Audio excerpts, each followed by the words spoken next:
Sedona. My eyes crack open, gritty and sore. I'd rub them if I weren't in wolf form. Where am I? I rise and knock against metal bars. Oh, fates. I'm in a cage, a freaking cage. Now, Sedona, my mom would say, lips pursed, do you really have to swear? Yes, Mom. If ever there was a time for the F word, this is freaking it. I'm in a cage, like a freaking dog, a very pet. I rub my head against the bars, but that doesn't help the pounding pain.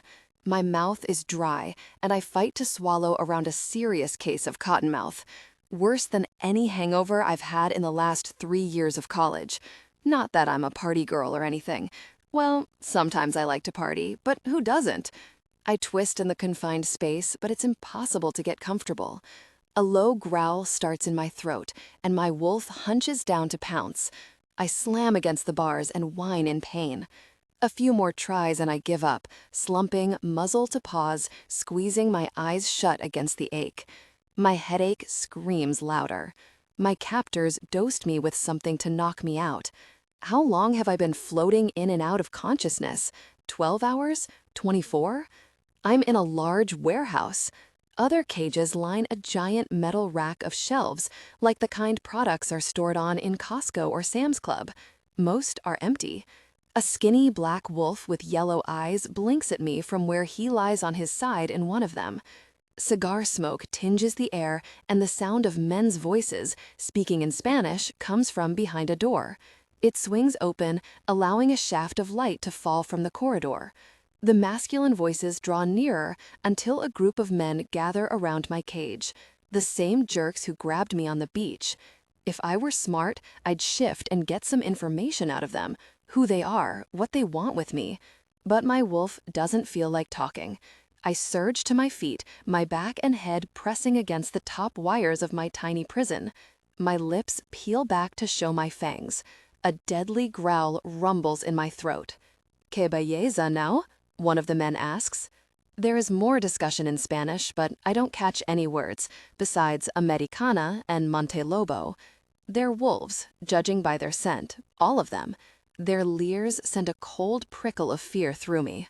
I snap my jaws through the wires, snarling. Ignoring me, the men pick up my cage and carry me outside to a gleaming white passenger van. They open the back doors of the van and lift me inside. I throw myself against the wires of the cage, barking and growling. One of the men chuckles. "Tranquila, Angel, tranquila." He swings the doors shut with a decisive click, leaving me alone once more. I bounce around the cage in the dark. The van seems to ascend, traveling over bumpier and bumpier ground. Must be a dirt road. I shift back to human form to think, hunching naked between the bars. My head is clearing from the sedative, although my stomach still roils like I just rode a double upside-down loop roller coaster. I need a plan, some strategy to get the hell out of here. I grope the padlock on the outside of the cage. It's solid. I'd need wire cutters or a lockpick to get free, but I've got nothing. My older brother Garrett taught me how to pick locks. I watched him hell around as a teenager, picking every lock our dad tried to use to keep him in, or out, depending on the situation. But I have no hairpin, no purse, not a stitch of clothing. Where are they taking me? My stomach knots. If this was a random kidnapping, I'd say I'd be ransomed back to my family. But I'm an alpha's daughter. Someone might have a bone to pick with my dad, in which case, I'm going to be abused and exploited by a foreign pack. Turned into their captive. Fates, I hope they're not into torture. My wolf whines as the scent of my own fear clogs my nose. Think, Sedona, think. They're wolves. They picked me up off of a tourist beach in San Carlos. I'm young, female. They're probably not going to kill me. Female shifters are rarer than males. I'm a commodity. Maybe they're going to auction me off? Gosh, this is bad. Very bad. Garrett didn't like the idea of me going to San Carlos with humans. Like a fool, I blew off his concern, thought he was being overprotective. I'm a shifter. What's the worst that can happen? Turns out, a freaking lot. I can almost hear my dad saying, "I told you so." If I get out of here alive, I'll happily agree. The van rumbles to a stop. My wolf fights to take over, to protect me, but I force her back. My only play is to pretend to cooperate, then gouge their really eyes out with my thumbs and run. To act docile, it's better that I be naked and afraid, like the stupid reality show. I roll to my side, pull my knees up, and cover my breasts with my forearm. There, helpless as a baby rabbit. The van door opens. "Please," I rasp, "I'm so thirsty." One of the men mutters something in Spanish. Oh yeah, this game is going to be harder because I don't speak the language. Very. Why didn't I take Spanish in high school? Oh right, because I wanted to be in every art class possible, and I had no idea I'd one day have to speak with my Mexican kidnappers. "Let me out of the cage," I plead, praying someone speaks English. They ignore me. Two men pick my cage up by the handles on each side and carry it out of the van. They don't set it down either. They walk up a tree-lined path, the cage jostling and swinging between them. Beyond the landscaped lawns and high-walled building, there's only thick woods. My captors brought me to a fortress on top of a mountain. My pulse gallops into high gear. "Please," I beg, "I need water and food. Let me out." "Cállate," one of them hisses.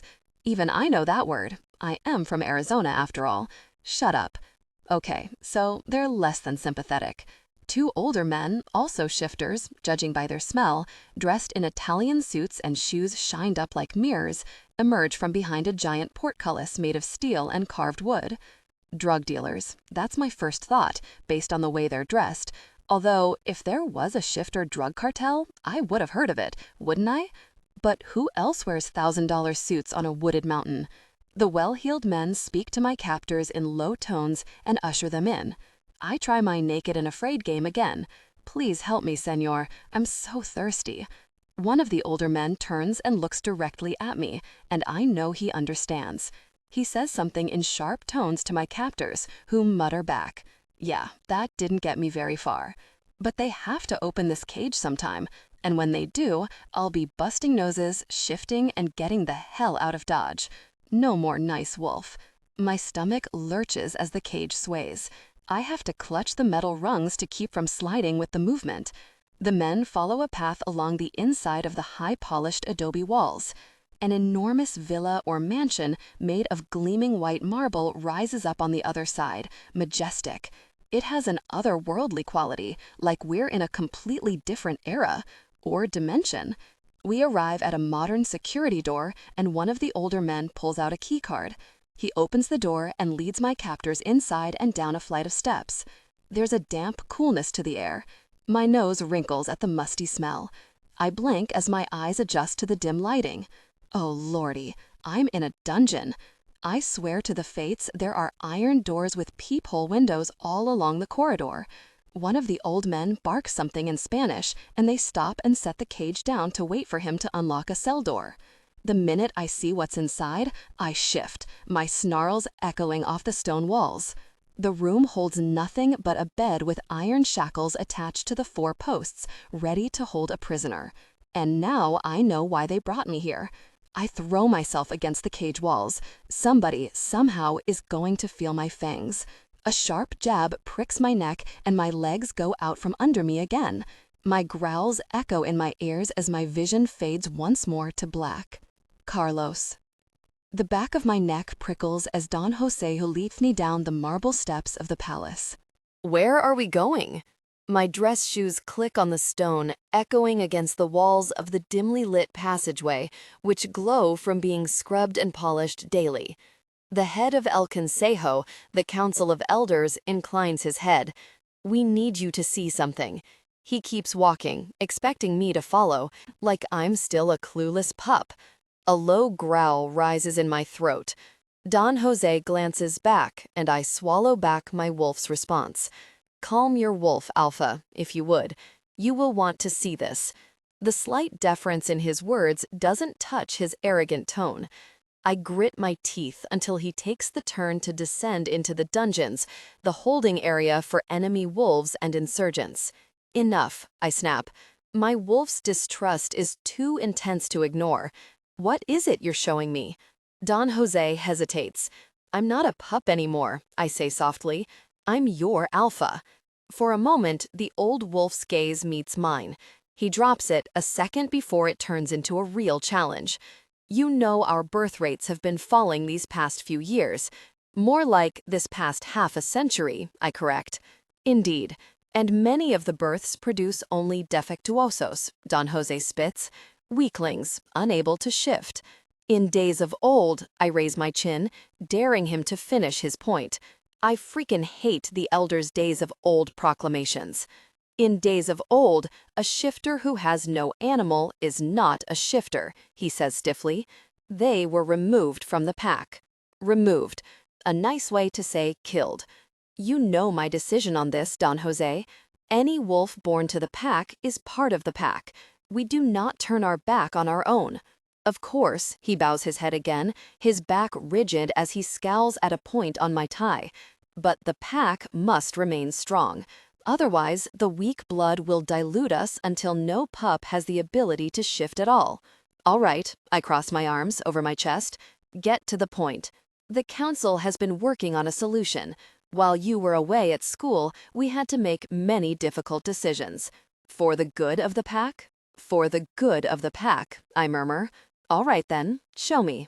I prowl behind Don Jose through the dimly lit passage. You'll see.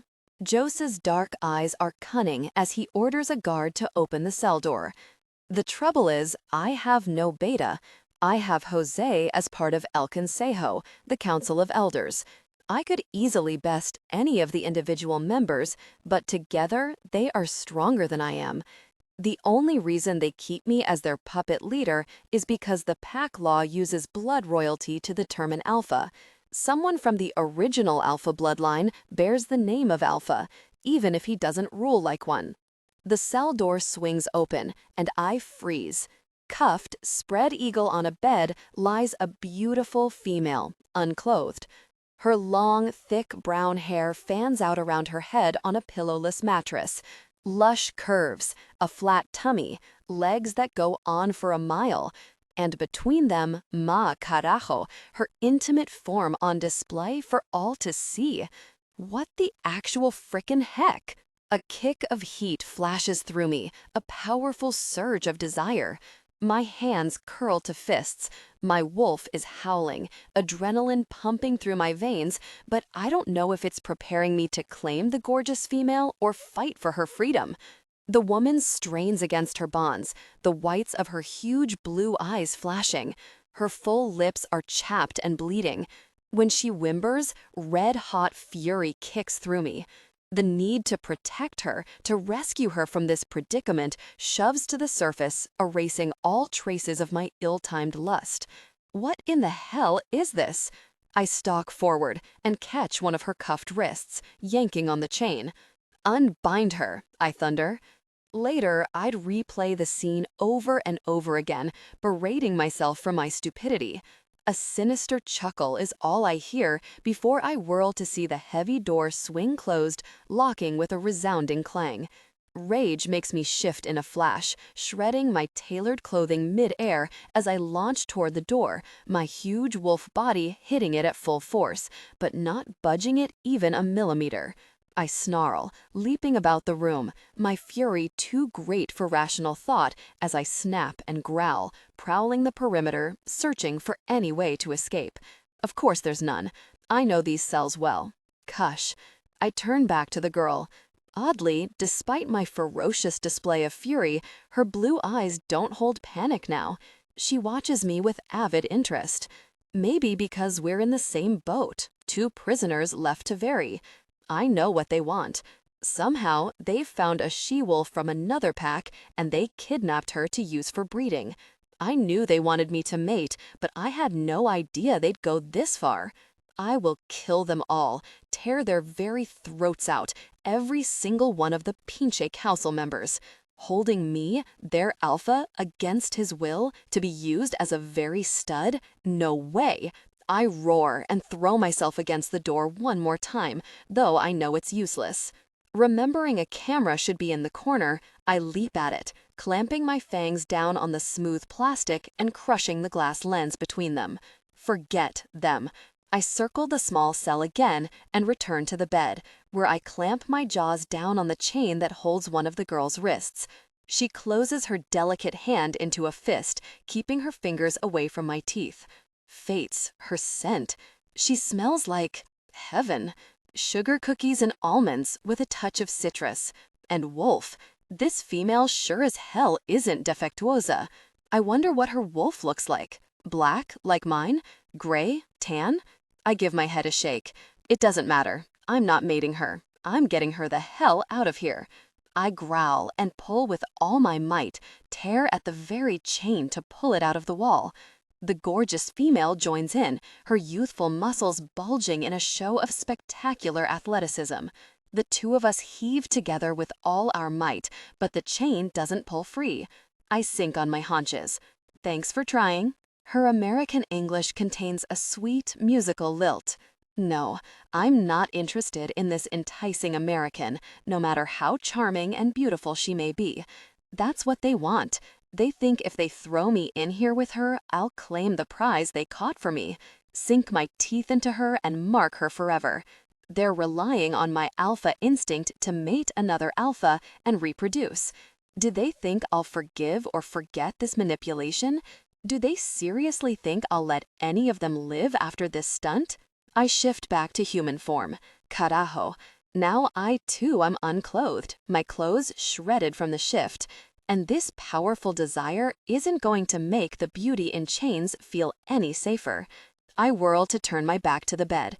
Well, hell, of course my body is filled with intense longing.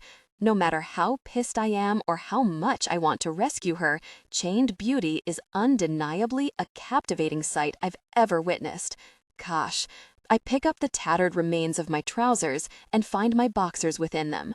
They're torn, but might stay on if I sort of hang on to them. I step into them. You speak English?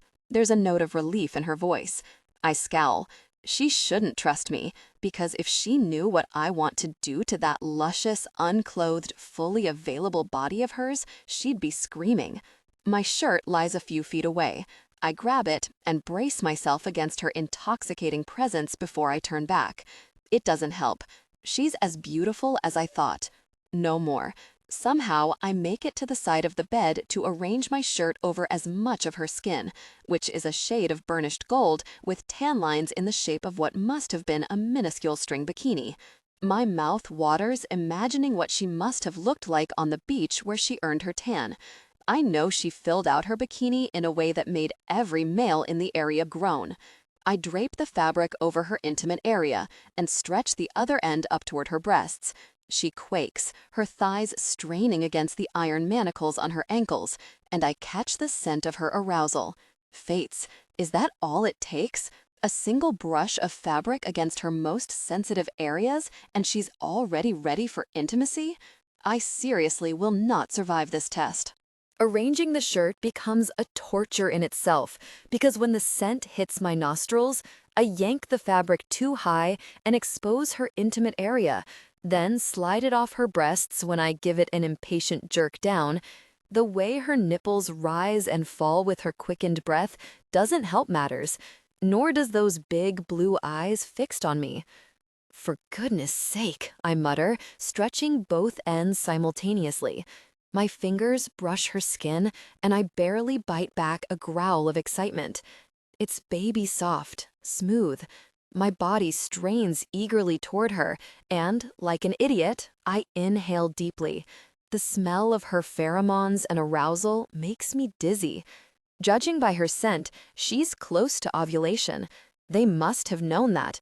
Must have known that no full-blooded shifter male could survive being locked up with an unclothed alpha she-wolf in a state of heightened readiness over the full moon without connecting with her at the very least, if not marking her forever his.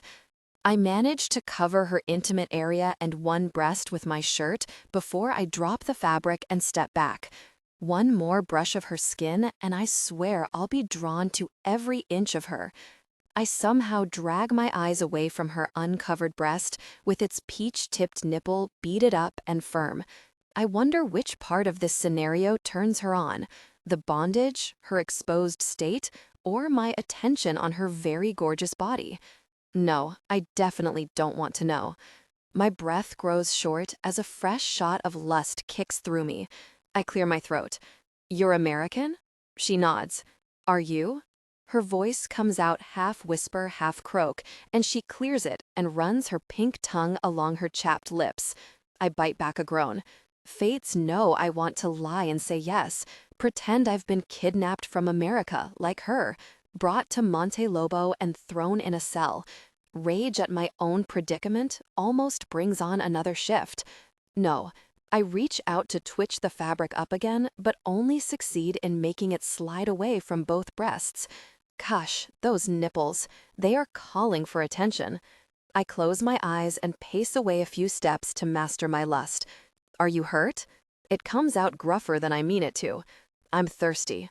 I go to the door and pound my palm against it, making thunder of the steel echo against the walls of our cell. I'm not surprised when there's no answer. She needs water, I shout in Spanish. I can't see out the window because it's a one-way glass, frosted on the inside. This time I hear a low voice behind the door. Those jerks, they're standing there listening to this whole thing. At least I disabled the freaking camera. My name is Carlos Montelobo. I steel myself once more to face her. I am so sorry you've been mistreated this way. She licks her lips again. She has to stop doing that. It's not your fault. That's where she's wrong, and I'm a jerk if I don't tell her.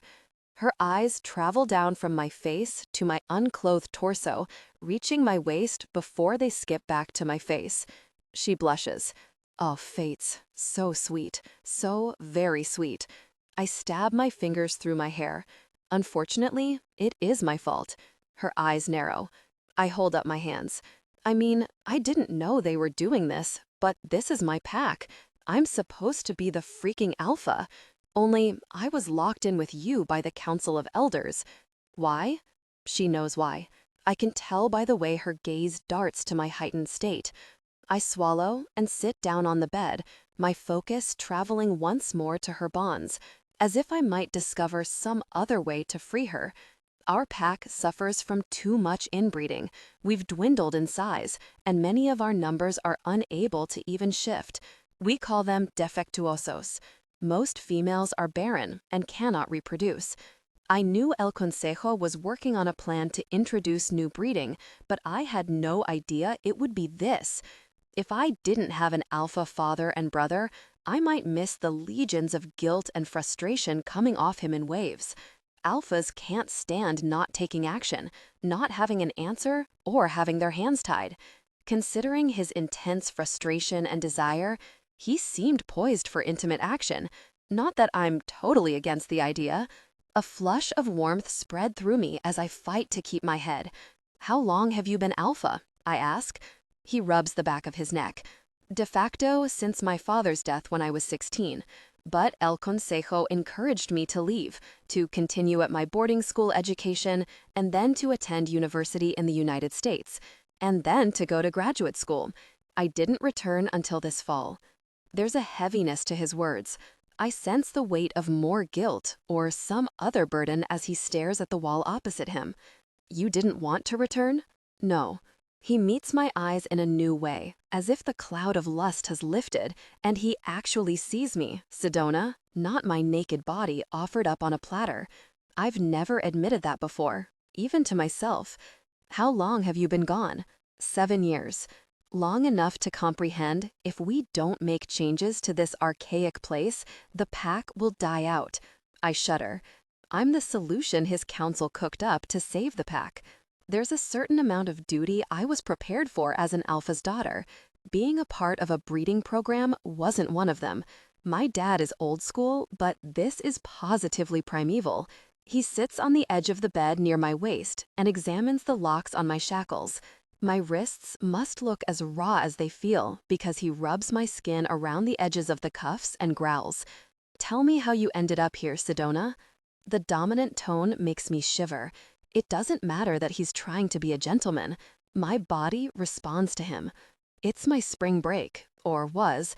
I was in San Carlos with my friends, and a shifter approached me on the beach. Another came up behind me and stabbed a needle in my neck to drug me. They put me in a cage and flew me to a city where I spent the night in a warehouse. Then they drove me here. Carlos growls through my entire story, while his thumb works magic on the inside of my wrist, tracing light circles on my sensitive skin. I never realized a touch on the wrist was so stimulating. A deep warmth pulsed through me in a way that's hard to ignore. The strange heat floods my system again. Traffickers, he says when I finish, from Mexico City. I'd heard a rumor that shifters were selling wolves in my country, but I didn't believe it. The stories feature a demon called the Harvester who buys shifters, drains their blood, and steals their organs. I shudder. When we get out, I'll kill every last one of the traffickers who touched you. You have my word on that. I swallow and nod. Thank you. He brushes his lips over my pulse. Tell me, where do you go to school and what do you study, Sedona? I lick my lips to wet them, and his gaze snaps to my mouth. Fates, I may actually be blushing. I've had attention from males my entire life and never had this reaction. Shifting my hips to relieve the tickle between them, I answer, I go to the University of Arizona in Tucson. I'm getting a degree in commercial art. He tilts his head to the side as if I've said the most fascinating thing on earth. An artist, claro que sí. What does that mean? He smiles, shifting his attention to my other wrist. Yes, of course. I should have known a wolf as beautiful as you would only put more beauty into the world. I roll my eyes. What kind of art do you produce? I nibble my lip. Right now, I'm really into watercolors with black ink outlines. Like landscapes? I don't know why it embarrasses me to say what I've been drawing. I say it anyway. Fairies. He cocks his head, studying me. I wait for him to scoff, but instead he asks, why fairies? I flush. No one's ever asked me this much about my art before, not even my folks. When I was little, I had a nanny. Well, an older wolf who watched me in the afternoon sometimes. She always told me if I took a nap when she wanted me to, good fairies would come and fill my life with magic. I remember trying to draw them. I rush to finish my lame story, but he doesn't interrupt or look bored. Later, when she got sick, I made her little cards decorated with fairies.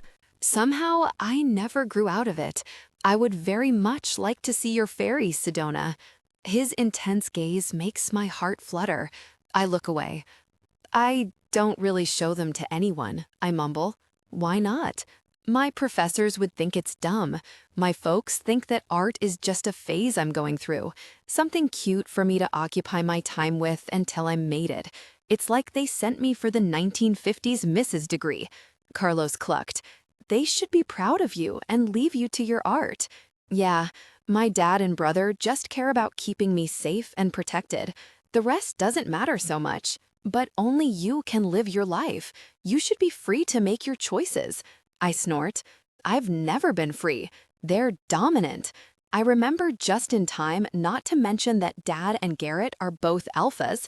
Don't dominant wolves like making decisions for others? An alpha should be a leader, yes. Carlos nods. He caught what I didn't say, and I should be worried, but all I can think is smart wolf. He should oversee the good of the pack, protect the weak, and keep them safe. But he should also know what his members care about, what makes them tick. That is leadership. I swallow hard. This is dangerous territory. At least Carlos doesn't seem to think all women should be tied to their beds for an alpha jerk to control. Or he does, and he's talking a good game to manipulate me. I'm just not sure. What about you? I redirect the conversation. Where did you go to school? Stanford for undergrad, Harvard for my MBA. Wow, okay, he is a smart wolf. No wonder he didn't want to come back to his pack. A spark of anger on his behalf kindles in my chest. He should be able to choose his own future, not be shackled to this crazy pack. But a more pressing and disturbing thought pushes its way to the forefront of my mind. Carlos? I have to pee. Carlos. My wolf loves the way Sedona looks up at me and spills her problem like I'm the guy who will know how to fix it. And then I'm enraged. There's a toilet in the room, but my female is changed to a bed. Yes, I called her my female. I know I can't keep her, but in this moment, she's under my protection. She's naked and vulnerable and mine. My wolf snaps his teeth with that assertion. Down, boy. I stomp to the door and pound on it again. Give me the keys to her cuffs. Now. I hear low voices murmuring behind the door. Then Don Jose makes an offer. The keys for the clothing. Really? Me? Anger has the cords in my neck standing out, but I'm impotent to act. I grit my teeth and turn to Sedona.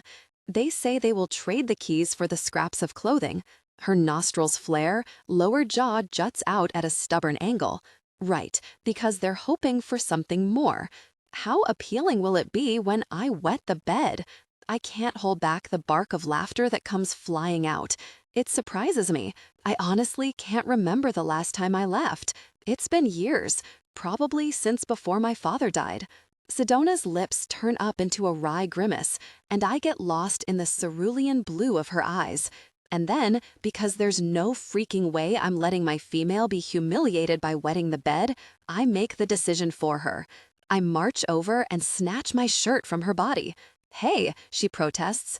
Your freedom is worth my discomfort, I tell her, dropping my boxers to the floor. Your discomfort? Disbelief crowds her tone. Yes, muñeca, I'm the one who has to fight my instincts. She blushes like an innocent, and I wonder about her life experience. She's mature, but still young. It doesn't matter. She shouldn't be locked up with a wolf like me. I gather up the other scraps littered around the room and give the delivery door a sharp kick. It slides back and I stuff the items through. Juanito's hand appears with the key. His wrist is still marked with red imprints from my fingers, and guilt slams through me. Of all the shifters in the hacienda, Juanito is one I would never wish to hurt. Juanito and my mother, may the fates protect her. I wanted to ask Juanito to slip me the key to her cuffs when he delivered the water. I know the boy would do anything I ask, but I couldn't put him in that position. He'd get a terrible beating at best. At worst, El Consejo would exact their revenge on his mother, and she's had enough grief in this lifetime after losing her husband to the mines and her eldest son disappearing. If I can find a way to communicate with him alone, maybe he can get me the key to the door, and I'll be out in time to protect him and his mother. Fates, how I'd like to just remove him from this dark place. I take the key, and Juanito's other hand appears with a ripe mango, still in its peel. I roll my eyes. Seriously? It's like they're taking advice from a bad dating book. I take the fruit. My she-wolf may be hungry. I fist bump with Juanito again, stride back to the bed, and unlock Sedona's wrist cuffs. She groans as she pulls her arms down and shakes them. When I freed her ankles, I help her sit and rub her arms to get the life back in them. What is muñeca? She asks. I smile. Dull. Oh, her cheeks color again and she surges to her feet. Turn around. I need some privacy. It's yours, doll. I stand up and walk to the other side of the room, turning my back to the toilet and biting the peel of the mango to tear a piece off. The toilet flushes and I turn back.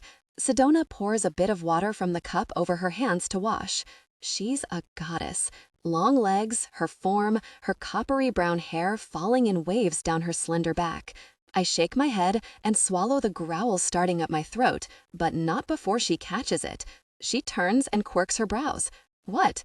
Then her gaze drops to my obvious arousal, and she knows what. I don't know what I expected. Another blush or irritation? Maybe defensiveness. Instead, my American doll moistens her lips with her tongue. I groan. Don't do that, muñeca. Not unless you want to find out what it's like to be overwhelmed by passion. Her eyes widen, and I know I went too far. Maybe I was trying to piss her off, to get her to put up a wall to keep me out, because fates know my control is crumbling. I face the wall so she doesn't have to look at my blatant arousal while I speak with vulgar disrespect. And then it hits me, her intoxicating scent, so pure, so undeniable, my vision tunnels. Really? My wolf wants to mark her. I haven't even kissed the female and he's ready to mate for life. My fingernails turn to claws. I dig them into the wall and drag downwards, relishing the pain. Less than an hour and my control is dangerously close to breaking. I seriously don't know how I'll survive the night. Are you all right? Her soft voice does wicked things to my body. Fine, I give a strangled chuckle. Just fine. You don't seem fine. Just give me a moment. I press my forehead against the wall. The council is smarter than I give them credit for. Locking me in with a female whose presence is so potent, it's too much. Are you moon mad? She asks. No, not yet. I lean one hand against the wall. I'm dying to find a way to regain control, just to keep from marking her. I do it, except I doubt it help. What do you know about moon sickness, Sedona? I know dominant wolves get it when their wolf needs to mate and they deny him.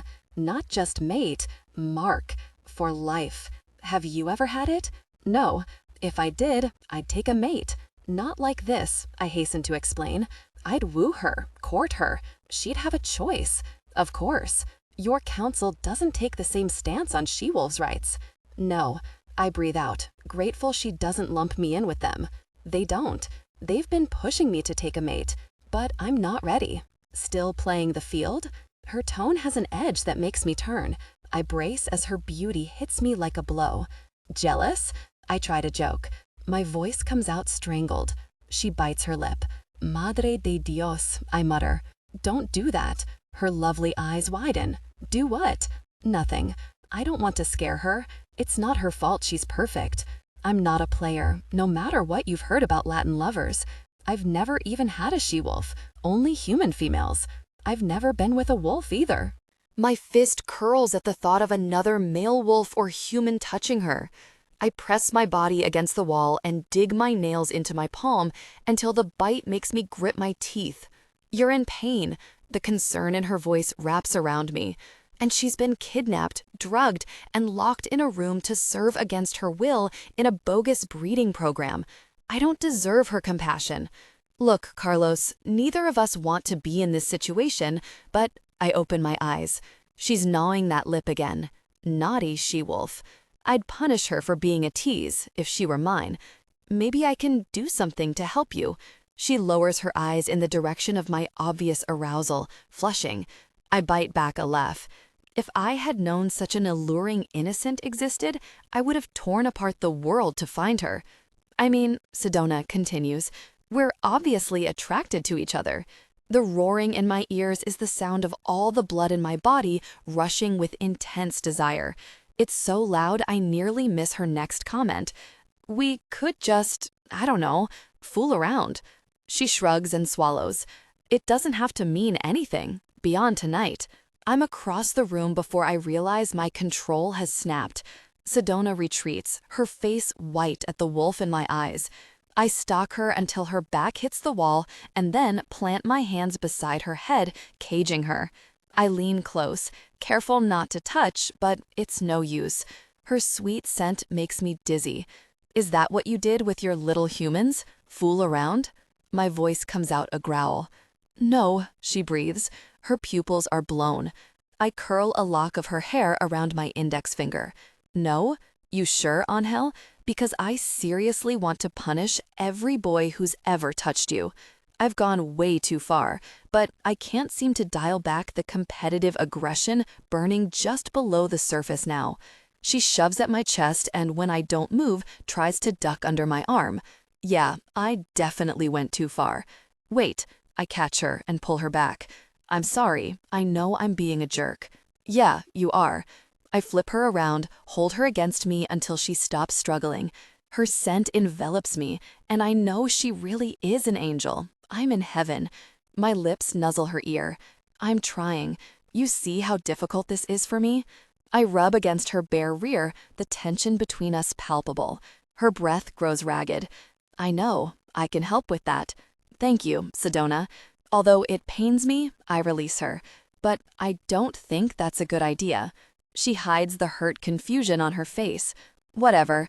She stalks to the bed and sits down, arms crossed over her chest. You can't seriously think I don't want you? My very being seems to nod in agreement. She gives a shrug. No. I mean, for me, there's no fooling around. Not with you. Because I wouldn't be satisfied with just one night. She shakes her head, muttering something about men and overinflated opinions of their stamina. One night? wouldn't be enough because I'd want more of you. Not sex, not fooling around. You. I take a deep breath and tell her the truth. If my wolf was ready to choose a mate, I'd choose a she-wolf like you. What? Kind, intelligent, educated. A smile plays over her lips. You forgot, smoking hot. Muñeca, I didn't forget. She laughs and her breasts bounce lightly. My desire is so intense, I'm in pain, but I'd give anything to see her laugh again. I sit next to her, leaving a space between us. My heart stops racing when I get a lungful of her scent. My wolf seems content. I'm with my female. Maybe I can do this. I bump her shoulder with mine. I changed my mind. Let's fool around. Don't make fun of me. I'm not. I would never. I search for a peace offering and remember the mango. Are you hungry? Retrieving the fruit, I tear off a piece. She reaches for it, and I shake my head. You want to play, doll? Let's see how you handle this game. I bring the mango to her lips. She holds on to the stiffness in her body for another moment, then leans forward to bite into the ripe yellow flesh. As expected, the fruit dribbles down her chin and neck, dropping onto her chest in sticky rivulets.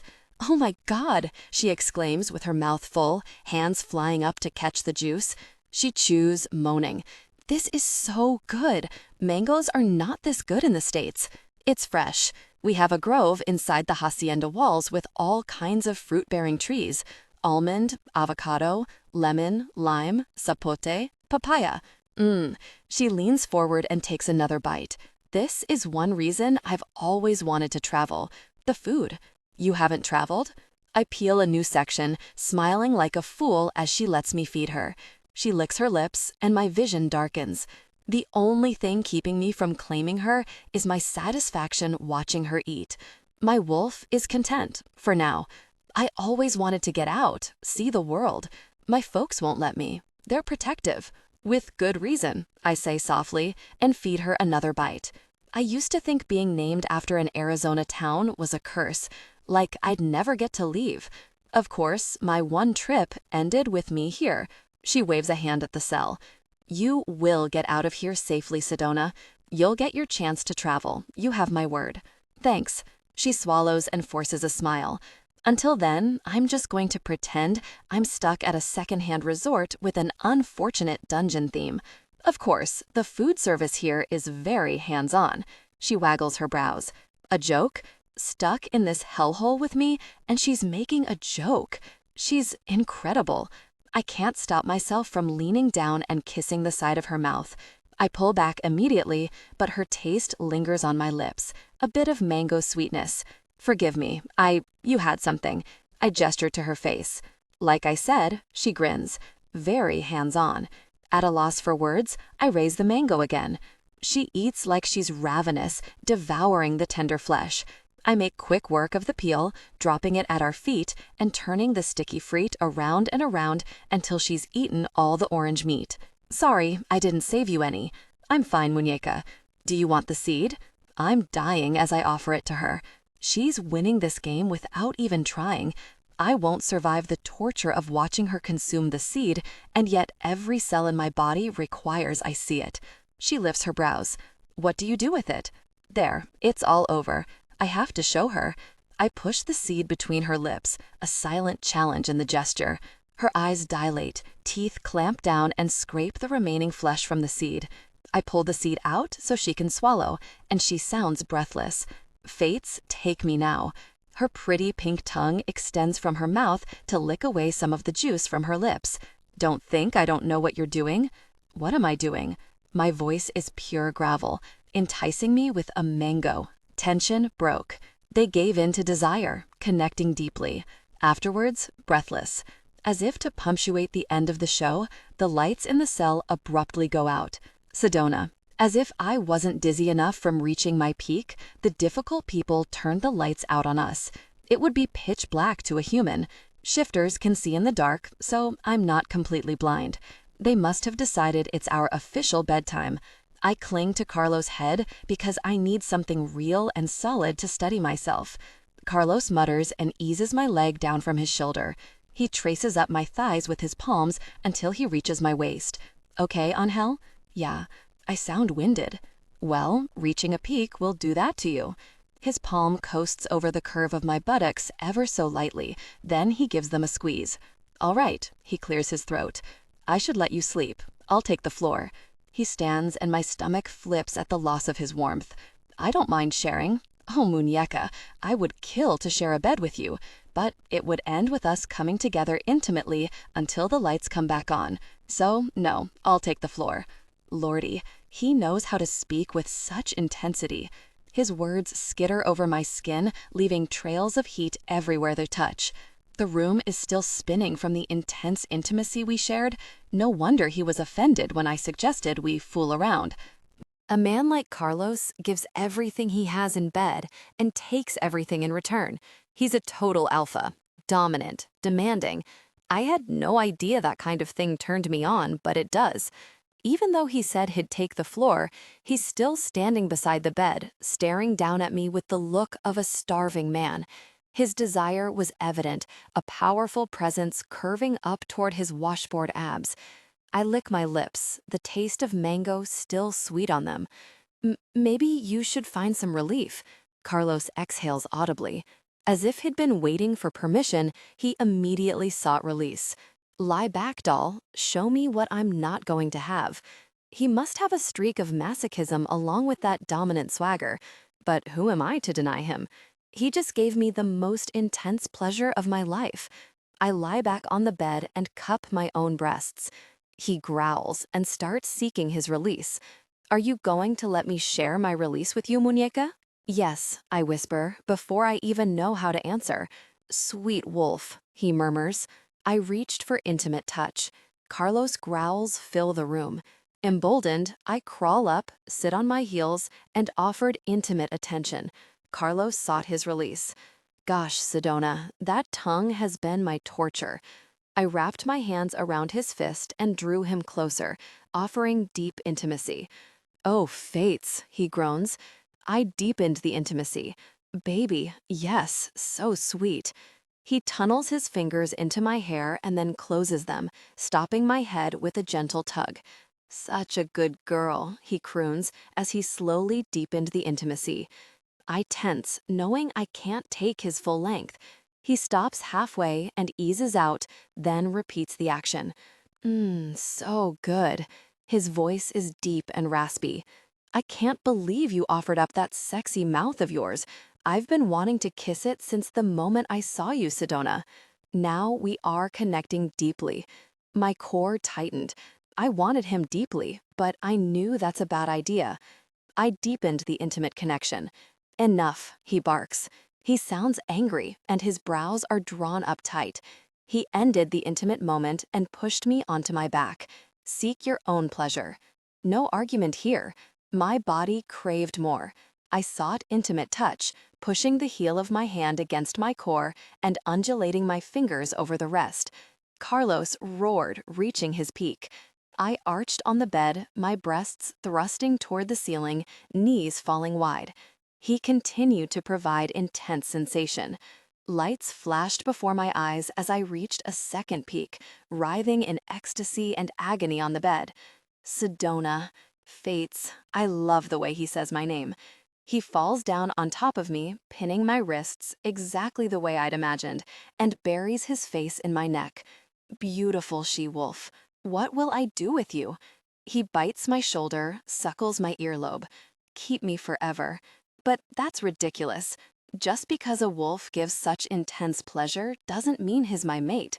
No, he can't help himself because we're locked naked in a cell together over the full moon.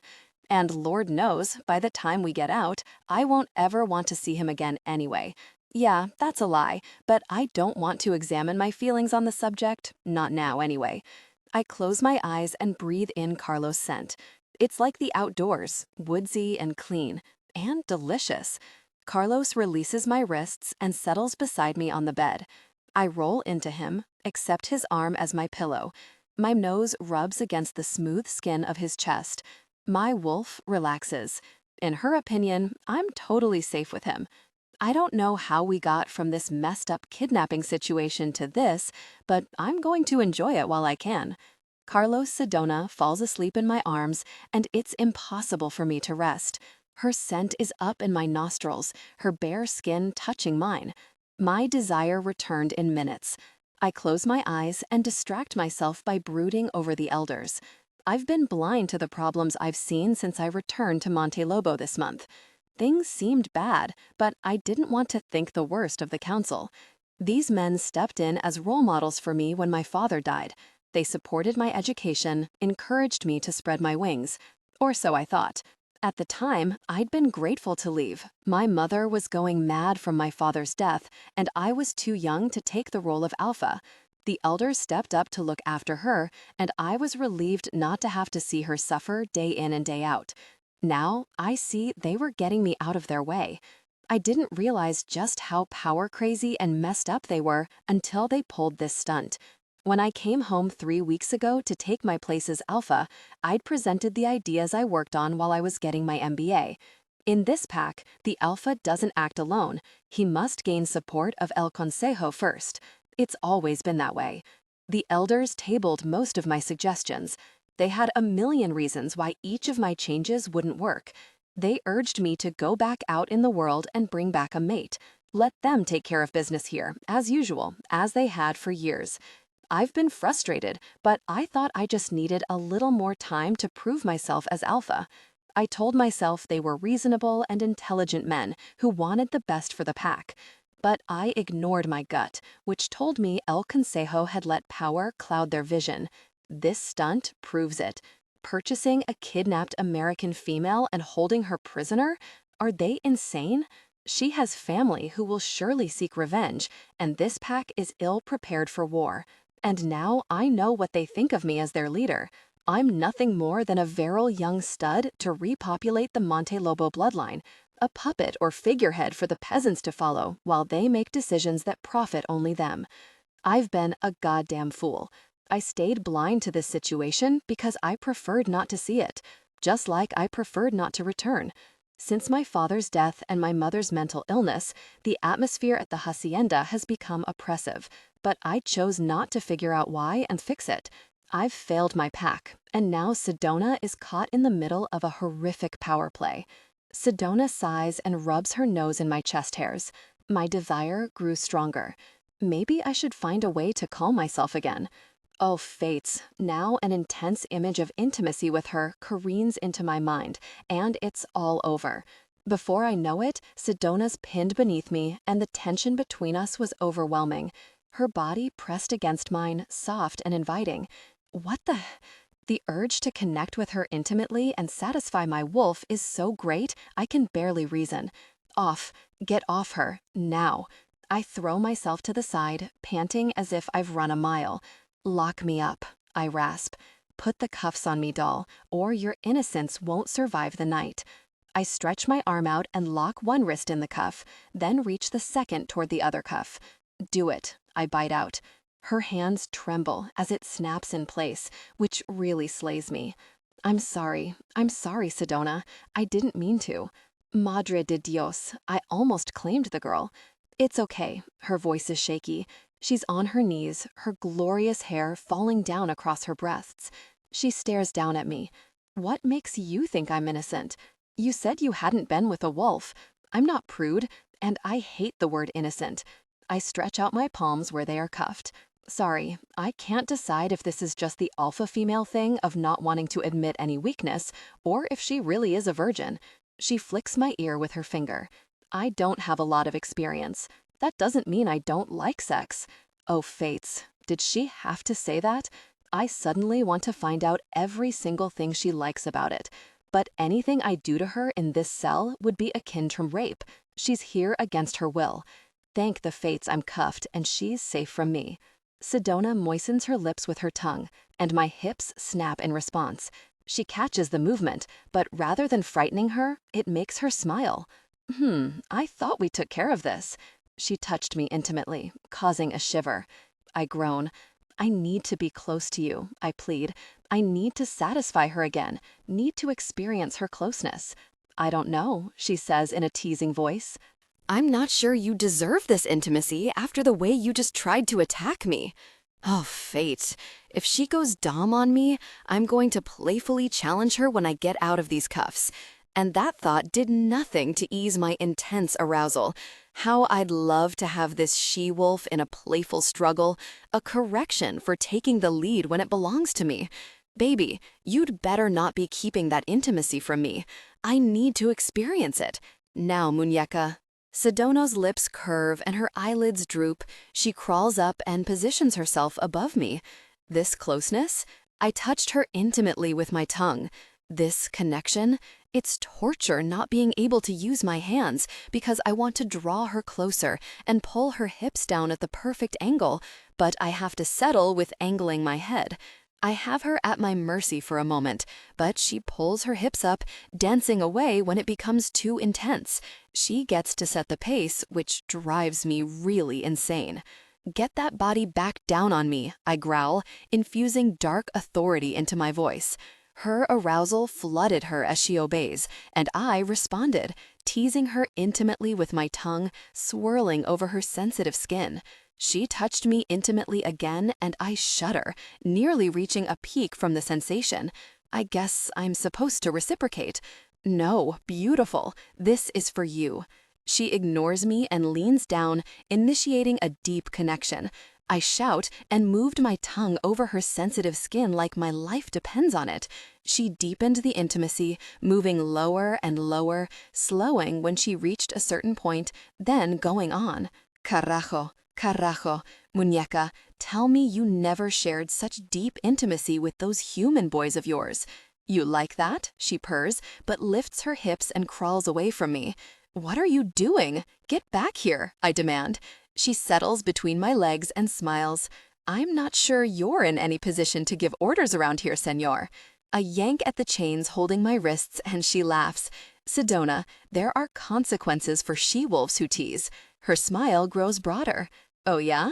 She drops her head to initiate intimacy again, and I close my eyes, the sensation too pleasurable to withstand. She continues her tease, practicing her intimate skills at her own pace, sometimes pulling off and pausing, but then going right back to it. My canines lengthen, wolf ready to mark her. I close my mouth and turn my face away, not wanting her to see and be frightened. Not that my Sedona shows fear of much. Considering she's been kidnapped and held prisoner for days now, her resilience is stunning. Growls reverberate in my throat, and I can't stop myself from moving my hips, deepening the intimate connection. She pulls off entirely and playfully teased me. Who's running this show? I thrash my head from side to side. If I try to speak, it'll come out a snarl. Do you need some time to cool off? No, I grit through clenched teeth. She laughs, thoroughly enjoying my misery, and initiated intimacy again. The contrast of the cool air and now her warmth sends me into a paroxysm of pleasure. I snarl, moving with her without control as I reached my peak. I'm reaching my peak, I warn, and she pulls away, allowing my release to mark her beautiful breasts for the second time tonight. She used my body to smear it over them, then squeezed me between her breasts, allowing a few more intimate moments before she released me with a self-satisfied smirk. Angel, I will punish you for that, I growl. She grins. You're assuming I'm going to let you out of those cuffs. I close my eyes with exasperation, but a smile plays on my lips. The lightness in my chest, in my being, is one I've never experienced. My whole life has been darkness. Even my time away from this place was a time for serious study, dedication, hard work, and achievement, and I always carried the burden of Montelobo. But now, in this moment, with Sedona's teasing smile, I swear I could float off the bed. But she's not mine to keep, and if I wish to be a mate worthy of her, I need to figure out how to get her free before she's dragged down alongside me. Council Elder. It's late, but I stand with the 4 other members of our council outside the prison cell door. None of us will sleep this night. If Carlos doesn't claim the American she-wolf under the influence of the full moon, their communion will be far harder to ensure. They're close, so playful, but we hadn't counted on his using the shackles on himself. Maybe we should turn the lights back on to make sure they don't sleep, Jose suggests. He'd ordered them to be shut off an hour ago, thinking it would free them from any repression. While receptive, the she-wolf appeared to be inexperienced. She does not seem so now, though. Food, I suggest. Let's send in food and wine. Perhaps Carlos will ask for his shackles to be removed to eat. A plate has already been prepared in expectation that Carlos would demand more to eat, so I pick it up. Juanito, push this through the serving door. The boy complies. I pour wine in a plastic tumbler. We would use something more romantic, but we can't risk either of them using anything as a weapon against each other or us, so light plastic is the best we can do. The she-wolf approaches to investigate. She's spectacular. Judging by the way our small group of elderly males tightens around the door, I'm not the only one who finds his libido has returned when faced with such a symbol of shifter fertility. She's truly a prize. If I weren't so old, I'd claim her as my own. Fight every member of the council to do it too. That's what concerns me. If she inspires Carlos too much, when we release him, he will be out for blood. Sedona, I never really got the whole horny during the full moon thing before, but I'm crazy turned on right now. I thought only male shifters were affected. And yes, Carlos is definitely having a hard time keeping his wolf in check. I can see it shining in his eyes. The deep chocolate brown flickers with amber lights. Is your wolf all black? I couldn't tell before. He was tearing around the room too fast. Yes. Come here, Carlos rumbles, and wraps his legs around my waist, dragging me down to his body. I dance away from him, slipping out from his leg hold with a giggle. Lordy, I want to tussle. My wolf is coming out too, and I need to run and be chased, to be taken to the ground and held down for my claiming. Carlos growls his disapproval. Get over here. I love his bossy tone. It's pure alpha command. On my father or brother, it's annoying. On him, it's ultra sexy. I slither close and lick a line up his six-pack abs. A rumble of frustration sounds in his throat. What color is your wolf, Sedona? White. Claro que sí. I roll my eyes. Why, of course. You really are an angel. White and pure. Nothing like me. Such lightness doesn't belong with dark. Carlos, I sense the weight of all that rides on his shoulders, and once more I'm angry on his behalf. I run my nails over his sculpted chest. You don't have to be dark. No? There's doubt tinging the word. I'm not sure I've ever known anything different. I pinch one of his nipples, and he growls. Well, you're a smart wolf. I'm sure you could learn. His smile is sad, but his gaze is warm, as if I'm a kid who just said something sweet but impossibly naive, like I want to give my bubble gum to the starving kids in Africa. What? Why not? I press. I wish you could show me, he says it wistfully, like he knows he can't keep me. For a moment, I can't breathe. His words strangle me. He's right. I'm not sticking around. His problems aren't mine. Except there's a sharp sliver of panic running from my belly button to my solar plexus that says I don't want to leave this wolf. You don't need me. I force the words out past the band around my throat. You have an MBA from Harvard. I'll bet you have all kinds of ideas of how to modernize this place. My words fall flat because I know lightness and dark is so much more than modernization. It's the soul of the place, the mental state of the occupants. Some things made Carlos believe he can't change things. Sedona, I never really got the whole horny during the full moon thing before, but I'm crazy turned on right now. I thought only male shifters were affected. And yes, Carlos is definitely having a hard time keeping his wolf in check. I can see it shining in his eyes. The deep chocolate brown flickers with amber lights. Is your wolf all black? I couldn't tell before. He was tearing around the room too fast. Yes. Come here, Carlos rumbles, and wraps his legs around my waist, dragging me down to his body. I dance away from him, slipping out from his leg hold with a giggle. Lordy, I want to tussle. My wolf is coming out too, and I need to run and be chased, to be taken to the ground and held down for my claiming. Carlos growls his disapproval. Get over here. I love his bossy tone. It's pure alpha command. On my father or brother, it's annoying. On him, it's ultra sexy. I slither close and lick a line up his six-pack abs. A rumble of frustration sounds in his throat. What color is your wolf, Sedona? White. Claro que sí. I roll my eyes. Why, of course. You really are an angel. White and pure, nothing like me. Such lightness doesn't belong with dark. Carlos, I sense the weight of all that rides on his shoulders, and once more I'm angry on his behalf. I run my nails over his sculpted chest. You don't have to be dark. No? There's doubt tinging the word. I'm not sure I've ever known anything different. I pinch one of his nipples, and he growls. Well, you're a smart wolf. I'm sure you could learn. His smile is sad, but his gaze is warm, as if I'm a kid who just said something sweet but impossibly naive, like I want to give my bubble gum to the starving kids in Africa. What? Why not? I press. I wish you could show me, he says it wistfully, like he knows he can't keep me. For a moment, I can't breathe. His words strangle me. He's right. I'm not sticking. Tell you what, you get me out of here and I'll write you. Another crazy twinge in my belly at the thought of being separated. You'll send me your fairies, Sedona?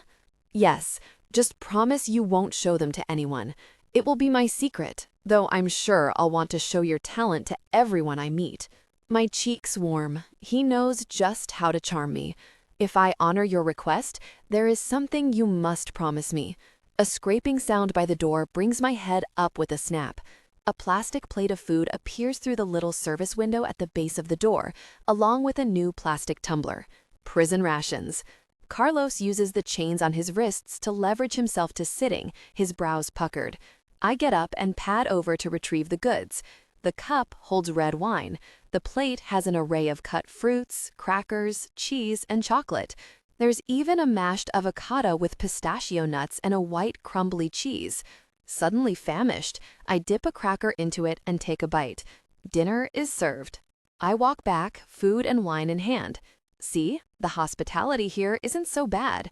He mutters something in Spanish. Looks like I get to feed you this time. Proffering the wine, I scoot closer to him on the bed.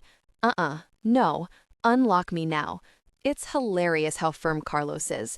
He'll allow intimate moments, but apparently feeding him crosses a line. Sorry, Charlie. I hold a cracker with avocado dip up to his lips.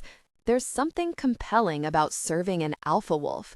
He takes a bite, his dark-lashed brown eyes locked on my face. I should be feeding you, he complains, although his heightened state proves this is compelling to him too. I roll my eyes. You're so old-fashioned. He arches a brow. Look where I grew up. I pop another bite of cracker with dip in his mouth, watch his full lips as he chews. I kneel beside him, loving the way his eyes convey hunger. Tell me about this place. What's it like? How did you become alpha? Clouds storm over his expression. It's terrible, he admits, completely isolated from the modern world. Not poor, but backwards. We have gold and silver mines, which is part of why the ancestors isolated to keep them a secret, but the methods of mining are ancient and unsafe. Most of the pack survives on subsistence farming and low wages from the mine. We also have plots of sugarcane, a little coffee, and cacao. All the profits go to my family and the council, who live in this grand hacienda. The pack is led by the council, not you? Yes, exactly so. I don't know how it came about, but there has always been a council that makes final decisions for the pack. The alpha is more of a figurehead. Well, I think your council sucks. Indeed, his voice is dark. I feed him a slice of an orange star-shaped fruit. Why did you come back? I think I know. He's a natural alpha, which means he wouldn't shirk responsibility, especially for the weak who might depend on him. But I want to hear what he says. You know, he gives a humorless chuckle, if it weren't for my mother, I might not have. And sometimes I'm not even sure she knows I'm here. I wait for the story. She suffers from dementia. She has since my father's death. The poor woman doesn't belong here. She was given as a gift to my father from a pack on the coast, and although she loved my father, she never took to Monte Lobo. Given as a gift? Carlos nods. As in forced to marry, like some medieval princess? What is this, the Dark Ages? And I thought my dad's dating policy was old-fashioned. It may as well be.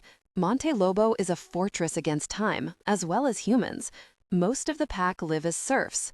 Let me guess, the council keeps it that way. I run my hand through my hair. This place is messed up. No wonder these jerks think they can just grab me from a beach and present me to their alpha. Carlos winces. I know, it sounds barbaric to you. His expression turns brooding. I would never bury a woman in a life she hated. I can't tell if he's talking about what his father did or making a promise to me, but a chill runs across my skin. I take a deep drink from the cup of wine. I'm not a huge drinker, but my brother does run a nightclub. The wine is expensive, delicious. It warms my entire body. I swallow more and bring it to Carlos' lips. What did you want me to promise you? He takes a sip and a drip falls down his chin.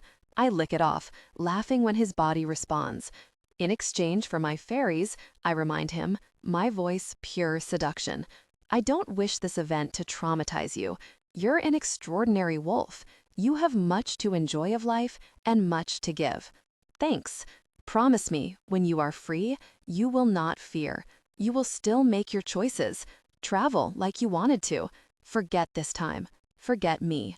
I promise I will live without fear, I whisper. But I can never forget. Not this time. Not him. Deep down, I know it's true. I've known him only a few hours, but somehow, he's a part of me. Come here. He lifts his chin, gaze on my lips. I know he wants a kiss, but I can't resist the temptation to move closer to him first, then slant my lips over his. He growls, drawing my lower lip into his mouth, taking control back, even with his wrists bound. He tastes of wine and fruit. His facial hair rubs against my face as he tilts his head and masters me with his kiss, tongue sweeping between my lips. My breath comes faster. His tongue twines with mine. I wonder if these are the kinds of kisses he gives on dates, and I'm immediately furious with every girl he's been intimate with. As if one of them were here now, waiting to take him away from me, I loop an arm around his neck and claim his mouth right back, pressing my breasts against his muscled chest. Tension broke. They gave in to desire, connecting deeply. I scream, back bowing up on the mattress. Fates, yes. Really, Sedona, he growls, his touch firm. It satisfies me on a deep level. His intensity meets the burning need within me. He drags his open mouth up my belly and latches his lips over my nipple, biting before his attention lingered there. I arch up, my body contracting. Please, I whimper. I don't need foreplay. In fact, I'll die if he gets me any more aroused. I need satisfaction. My instincts scream for consummation in that way. I somehow know nothing else will do but to feel his presence between my legs. Carlos pops off my nipple and shocks me to my toes by his touch on the same breast. Oh, I didn't even know that was a thing, but I freaking love it. Carlos, please, I'm ready. He touches my breast again. His brows are drawn low. Passion, hunger, pure animal nature burns in his eyes. Anger, too, because he's still working hard to keep his wolf in check. You'll take what I give you, muñeca. I told you not to unlock me. In fact, I think a little punishment is in order. Wait, what? I jerk up onto my elbows. He scoops me into his arms, spins around, and sits on the side of the bed, draping me over his lap. His hand came down 3 times before I can wiggle my bottom. That's for teasing me, mi amor. Oh, it's on. My wolf wants to struggle, only to feel his mastery. If we were in animal form, he'd be chasing me through the woods now, nipping my flank. He continues his discipline. And this is for not listening. The cuffs were for your safety. Oh, lordy, my bottom burns, but it feels so right. Again, it's exactly the intensity I crave. I need this pain, need something to ease the pressure building inside me. Because my wolf craves the game, I kick and try to throw myself off him, but he's quick, clamping his leg over mine and pinning my wrists behind my back. I love feeling his physical power, how easily he holds me in place for his punishment. He continues his discipline on my bottom. The heat his discipline produces is wonderful, intoxicating. You overestimate my control, muñeca. You think I can give you what you desire without tearing you up? Tearing me up sounds a little scary, but I do still have faith in him. He won't lose control. Not when he cares this much about keeping me safe. Fates, this bottom. I'm guessing that's a compliment. The rich baritone of his voice reverberates in my core. He touches one of my cheeks and then the other. It was made for discipline. I shiver. The idea of real discipline at his hands, making something strange slither in my belly. Wolves are, by nature, ruled by physical dominance. Swift corporal correction comes within the pack, and also between partners. Wolves heal quickly, so there's no harm, no foul to any of it. It's dominance played out, re-establishing who's on top. I've never been afraid of it, but I never knew it would be this exciting, sexual, pleasurable. Or maybe it's just this way with Carlos, or during the full moon. But no, I know the thrumming need within me has nothing to do with the full moon and everything to do with being mastered by this sexy wolf, having my bottom disciplined by his large, powerful hand. I squeeze my thighs together, trying to ease the intense sensation within me. Carlos continues his discipline with a steady beat. As the pain begins to set in, I squeeze my bottom and writhe over his lap, trying to dodge the discipline. "Carlos," I gasp. My bottom tingles and burns. "Sedona." His deep voice is still rough. He catches the back of my thigh where the flesh is more tender. "Oh." His aroused form presses into my hip, torturing me with its closeness, as I tortured him earlier. "Please," I plead. His spanking hand fists my hair and he pulls my head up. "You think I have any control when you're wiggling this enticing bottom all over my lap?" "More," I gasp hoarsely. He growls, a rich sound that rumbles in his chest and sends my toes curling. When he starts his discipline again, the touches fall even harder, but my flesh, already warm and tingling, seems to welcome the blows.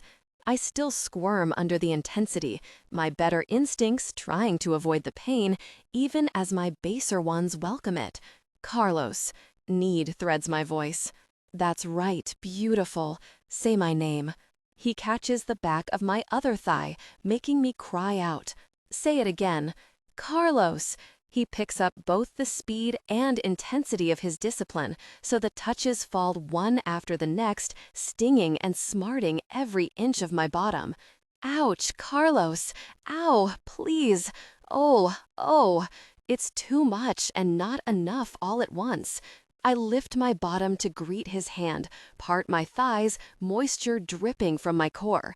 "Please what?" He's panting as hard as I am. I kick my feet and move against his lap, wild for something more, something less, for everything.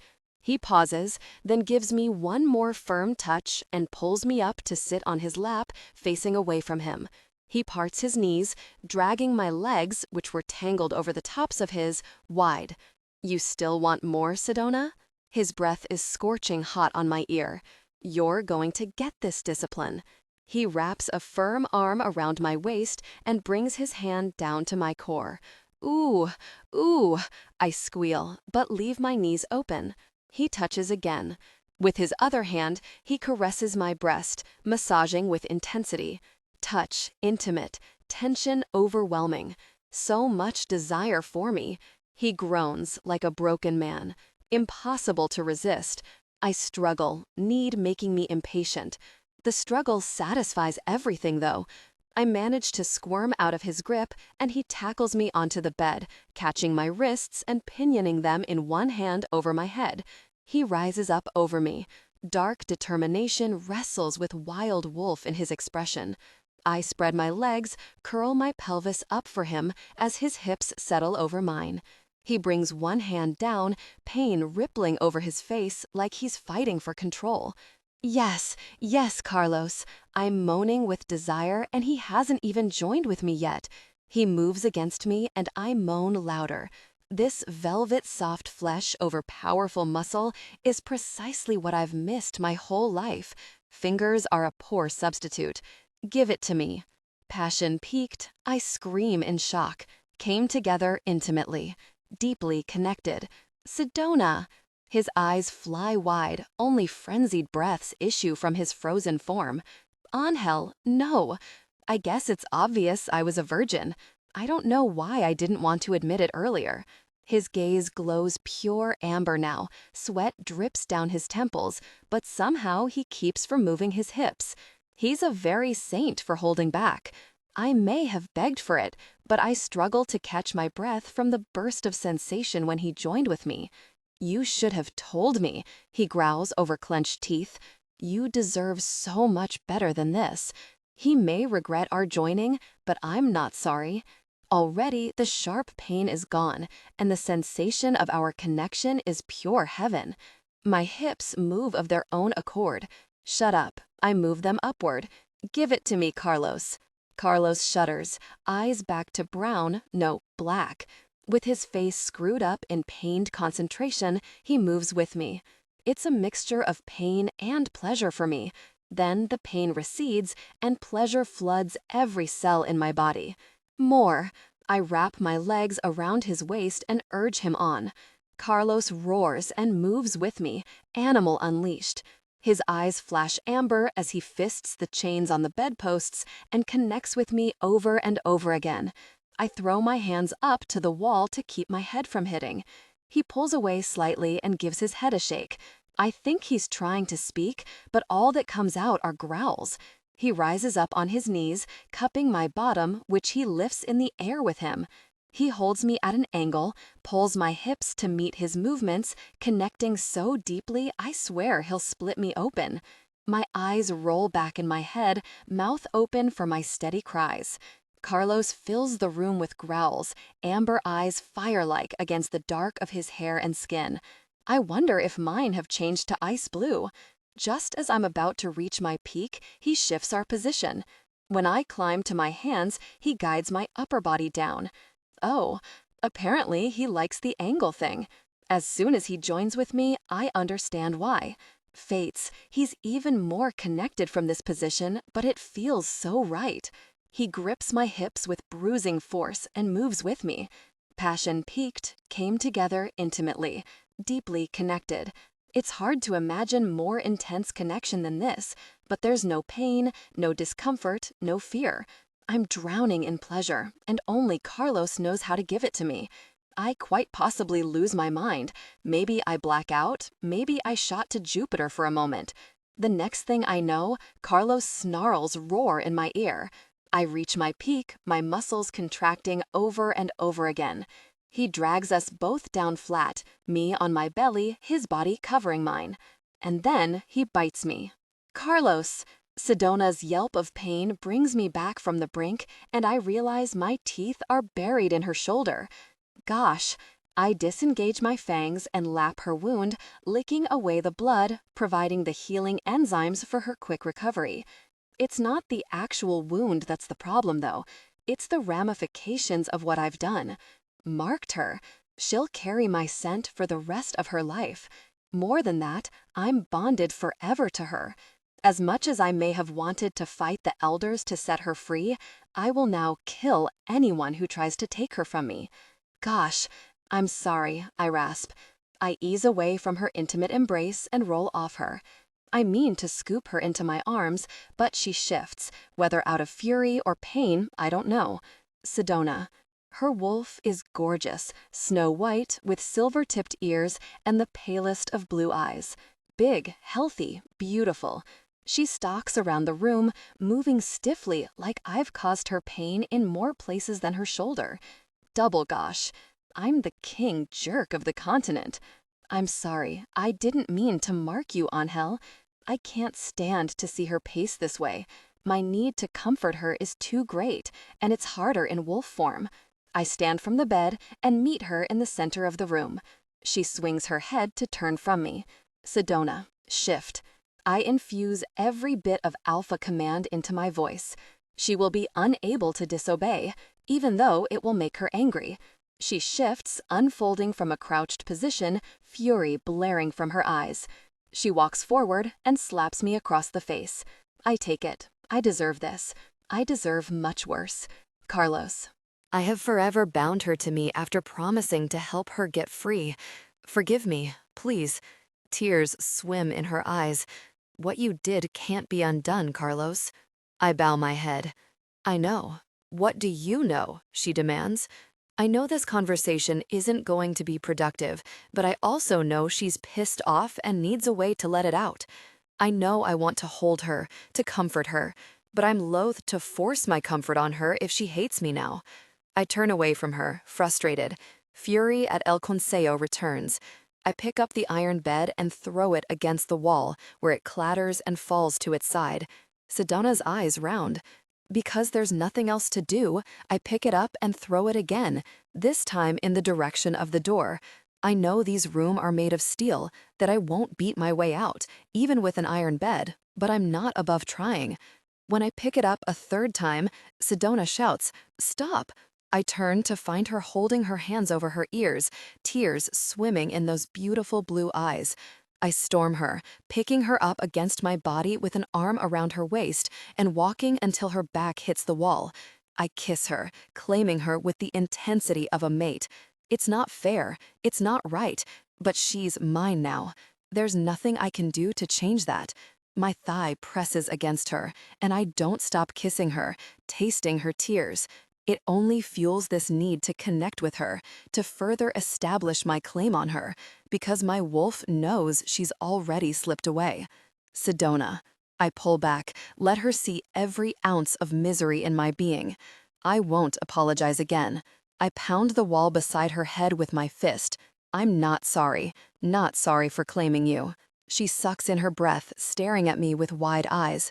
You are the prize above all other prizes, and I got to you first, I say through gritted teeth. It's wrong, but what I'm saying feels so right. Passion blazes bright in my chest, flowing down my limbs. You belong to me. I've taken you. I will never let you go. And I'm not sorry. You are perfect in every way. Smart, talented, beautiful. I managed to pry my fist open to touch her cheek. Funny, you are the light to my darkness. You brought me to life. All these years, I've been half dead. It was the only way to survive the pain of my mother's illness, my father's death, the heaviness that belongs to my pack. But you sparked me back to life. And for that, I cannot be sorry. I cannot. So I beg your forgiveness, I do. But I could never regret claiming you, not in this lifetime or any other. Sedona's lips tremble. I have no idea what she's thinking, what she's feeling, whether she's scared of me or wants to hurt me. I didn't lie. I told her the very truth, and if that makes her hate me forever, so be it. At least she knows. If I weren't so out of my mind, I would have registered the sound behind me sooner. The door opens. Sedona jerks in fear, and a sharp stab lands between my shoulder blades. The last thing I see is a dart land in my female's chest before we both crumple to the floor. Carlos. I wake in my bedroom. The scent of Sedona is still in my nostrils, and I reach for her, but my arms come up empty. The memory of seeing her last returns, and I bolt upright with a gasp. Sedona, where is my female? The urgency to find her, protect her, nearly makes me shift. If those jerks laid one finger on my female, I will rip them to shreds. I don't care if I'm banished forever from this pack, even if it means leaving my poor mother. I will not stand by and let my female be mistreated. I surge from the bed and throw on a pair of pajama pants before pounding toward the door. A light but rapid tap sounds on it. The door pushes open before I can say "Pásale." Juanito bursts in. "Don Carlos, it's your mother. She's having a fit. Come quickly." Screams reach my ears.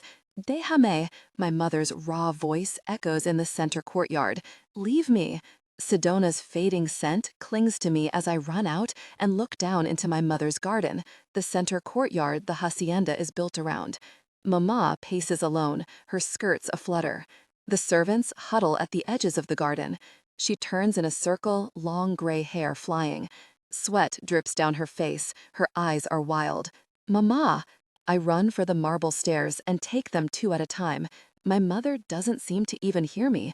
She's babbling something, as if arguing with demons or ghosts. She tears at her nightdress. "Déjame!" "Mama!" I reach her and grip her arms, trying to get her wild focus to settle on my face. I don't succeed. She pulls to get away from me. Tears streak her face, once lovely, now sallow with dark circles under her eyes. I could overpower her, of course, but I can't bring myself to manhandle my mother. Mama, it's all a dream. None of it is real. Look at me, your son. Look at Carlos. Carlos? Her voice rings with panic. Where's Carlitos? What have they done with my little boy? They want to kill him too. No, Mama, I'm right here. Carlos, Carlitos, all grown up. Look at me. Her unsteady gaze wavers around the courtyard and skips around my face.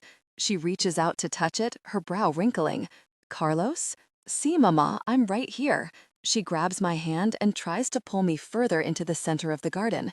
Hurry, Carlos, we have to run, before they get you too. Every alpha is in danger. I don't move, forcing her to shift her grip to 2 hands and tug with all her might. No, I'm not in danger. I can defend myself. And you. We're safe, I promise. Come, this way. I wrap my palm around hers. Let's go to your room. Her eyes widen. My prison, you mean? She shakes her head wildly. That's where they want to keep me quiet. I don't want to go there. I want to leave, Carlos. Take me away from this place. Pain rips through my chest. Should I find a way to send her back to her own pack? I have forever bound her to me after promising to help her get free. Forgive me, please. Tears swim in her eyes. What you did can't be undone, Carlos. I bow my head. I know. What do you know? She demands. I know this conversation isn't going to be productive, but I also know she's pissed off and needs a way to let it out. I know I want to hold her, to comfort her, but I'm loath to force my comfort on her if she hates me now. I turn away from her, frustrated. Fury at El Consejo returns. I pick up the iron bed and throw it against the wall, where it clatters and falls to its side. Sedona's eyes round. Because there's nothing else to do, I pick it up and throw it again, this time in the direction of the door. I know these rooms are made of steel, that I won't beat my way out, even with an iron bed, but I'm not above trying. When I pick it up a third time, Sedona shouts, "Stop!" I turn to find her holding her hands over her ears, tears swimming in those beautiful blue eyes. I storm her, picking her up against my body with an arm around her waist and walking until her back hits the wall. I kiss her, claiming her with the intensity of a mate. It's not fair, it's not right, but she's mine now. There's nothing I can do to change that. My thigh presses against her, and I don't stop kissing her, tasting her tears. It only fuels this need to connect with her, to further establish my claim on her, because my wolf knows she's already slipped away. Sedona. I pull back, let her see every ounce of misery in my being. I won't apologize again. I pound the wall beside her head with my fist. I'm not sorry. Not sorry for claiming you. She sucks in her breath, staring at me with wide eyes. You are the prize above all other prizes, and I got to you first, I say through gritted teeth. It's wrong, but what I'm saying feels so right. Passion blazes bright in my chest, flowing down my limbs. You belong to me. I've taken you. I will never let you go. And I'm not sorry. You are perfect in every way. Smart, talented, beautiful. I managed to pry my fist open to touch her cheek. Funny, you are the light to my darkness. You brought me to life. All these years, I've been half dead. It was the only way to survive the pain of my mother's illness, my father's death, the heaviness that belongs to my pack. But you sparked me back to life. And for that, I cannot be sorry. I cannot, so I beg your forgiveness. I do. But I could never requite claiming you, not in this lifetime or any other. Sedona's lips tremble. I have no idea what she's thinking, what she's feeling, whether she's scared of me or wants to hurt me. I didn't lie. I told her the very truth, and if that makes her hate me forever, so be it. At least she knows. If I weren't so out of my mind, I would have registered the sound behind me sooner. The door opens. Sedona jerks in fear, and a sharp stab lands between my shoulder blades. The last thing I see is a dart land in my female's chest before we both crumple to the floor. Carlos! I wake in my bedroom.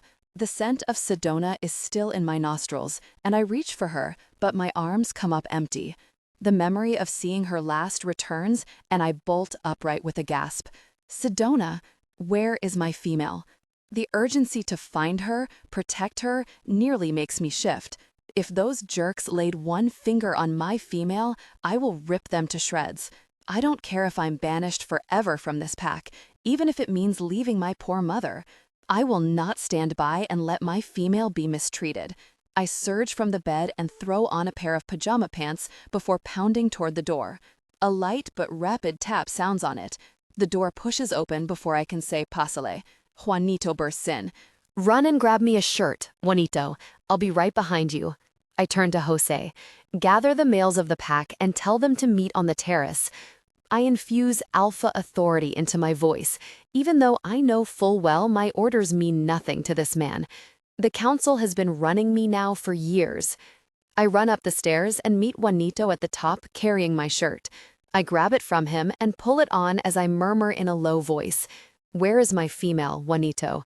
Locked in a guest room in the East Wing, Don Carlos. Can you find a way to set her free? I don't know, sir. Juanito is a smart kid. I know he'll figure it out.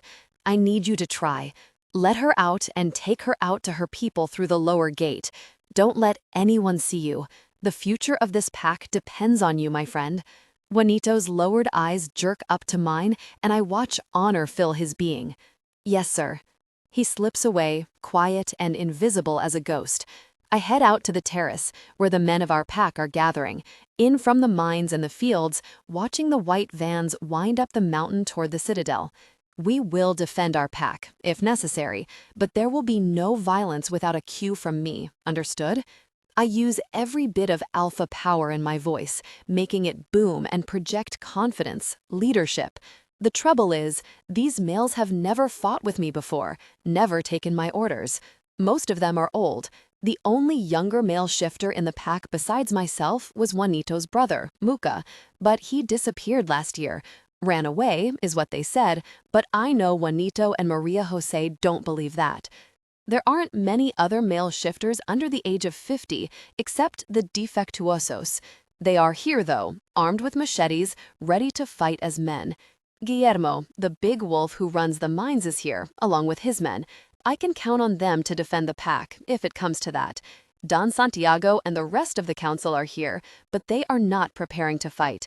No, they are setting up as if to watch a football match.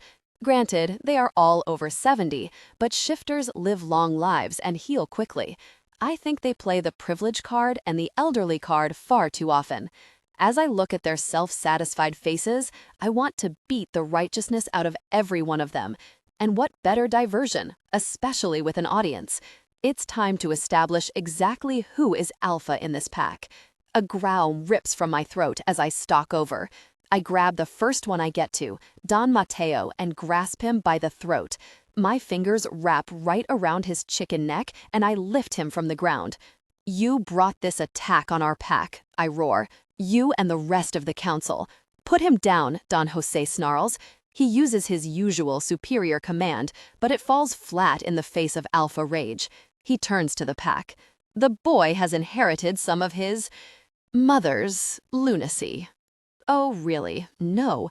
Of course they'd try that tactic. Make me look insane. I look around at the council. They might treat me like a treasured pup, but these aren't the grandfatherly men who raised me. These are powerful wolves. You purchased a female, an American, stolen from her pack by traffickers. What did you think would happen? Don Santiago goes for a smug, unruffled tone. We thought you would claim her, and we were correct. Don Mateo's face turns red as he struggles to drag in gurgling breaths. His feet kick out uselessly.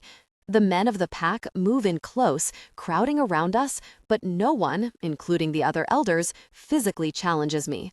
Together, they could take me down, but not without a lot of bloodshed. You locked me in my own dungeon, disrespected your alpha. Do you think that deed will go unpunished?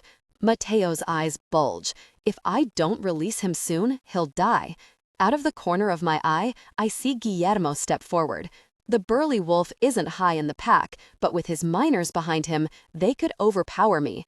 If the council gave the order, I could be dead, and my mother with me. I'm surrounded by the pack I'm supposed to lead, and I don't know who I can trust. Tranquilo, Carlos. It was not out of disrespect, but out of love. We provided you with a prize worthy of an alpha like you, Don Santiago placates. I drop Mateo, not because I'm playing good little alpha for the council, but as much as I'd like to kill him and all the Dons, I'm not a murderer. Whirling to face Don Santiago, I let out a ferocious growl. Every wolf around me drops his eyes and shows his throat in submission. Better. Now, you disrespect my female. She is not an object, but an alpha she-wolf, capable of tearing out any one of your throats. If any of you ever touch or confine her against her will again, you're dead, comprendes? Sí, Don Carlos. The males of the pack mutter the answer automatically. I'm not sure I hear it from the lips of the elders, but they nod their heads as if in agreement. Lying, really difficult people. This isn't finished. Even though I've heard what I demanded to hear, I'm not even close to satisfied. I will consider your punishment, I growl. Yeah, I don't know how that will go down. Will I have the ability to enforce a punishment on council members? I don't have a freaking clue, but I sure as gosh know I'm not going to let them off easy in front of my pack. Behind me, the pack members shift in discomfort. They are either more loyal to or more afraid of the council. I get that. I've only been back a few weeks. They don't know me, and it will take time for me to prove myself as a leader. But I certainly intend to do that. Later. Don Santiago points down at the road outside the walls surrounding our citadel. The Americans have arrived. The 3 white vans pull up outside the front portcullis and stop. Their doors open, and dozens of muscled wolves pour out, young males in their prime, arms covered in tattoos, weapons in their hands. Sedona. The boy who let me out of the bedroom where I was locked beckons me forward. We're outside the palace, or castle, or whatever they call this building. It's certainly regal enough to be a castle. In fact, we're heading along the same path the men carried my cage on when I arrived. Above us looms the gleaming building. Below us, but still within the walls of the enclave, are little huts with thatched roofs. I woke up alone in a canopied bed, dressed in a ridiculous flowing robe, like some medieval princess, fitting as I was locked in a tower.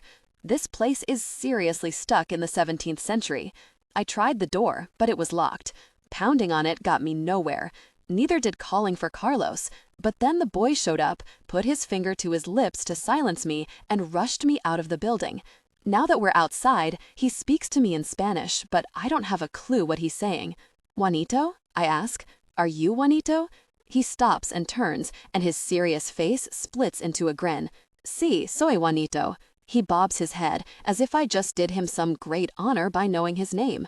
He rattles off something else, but all I catch is Carlos. Where is Carlos? I ask.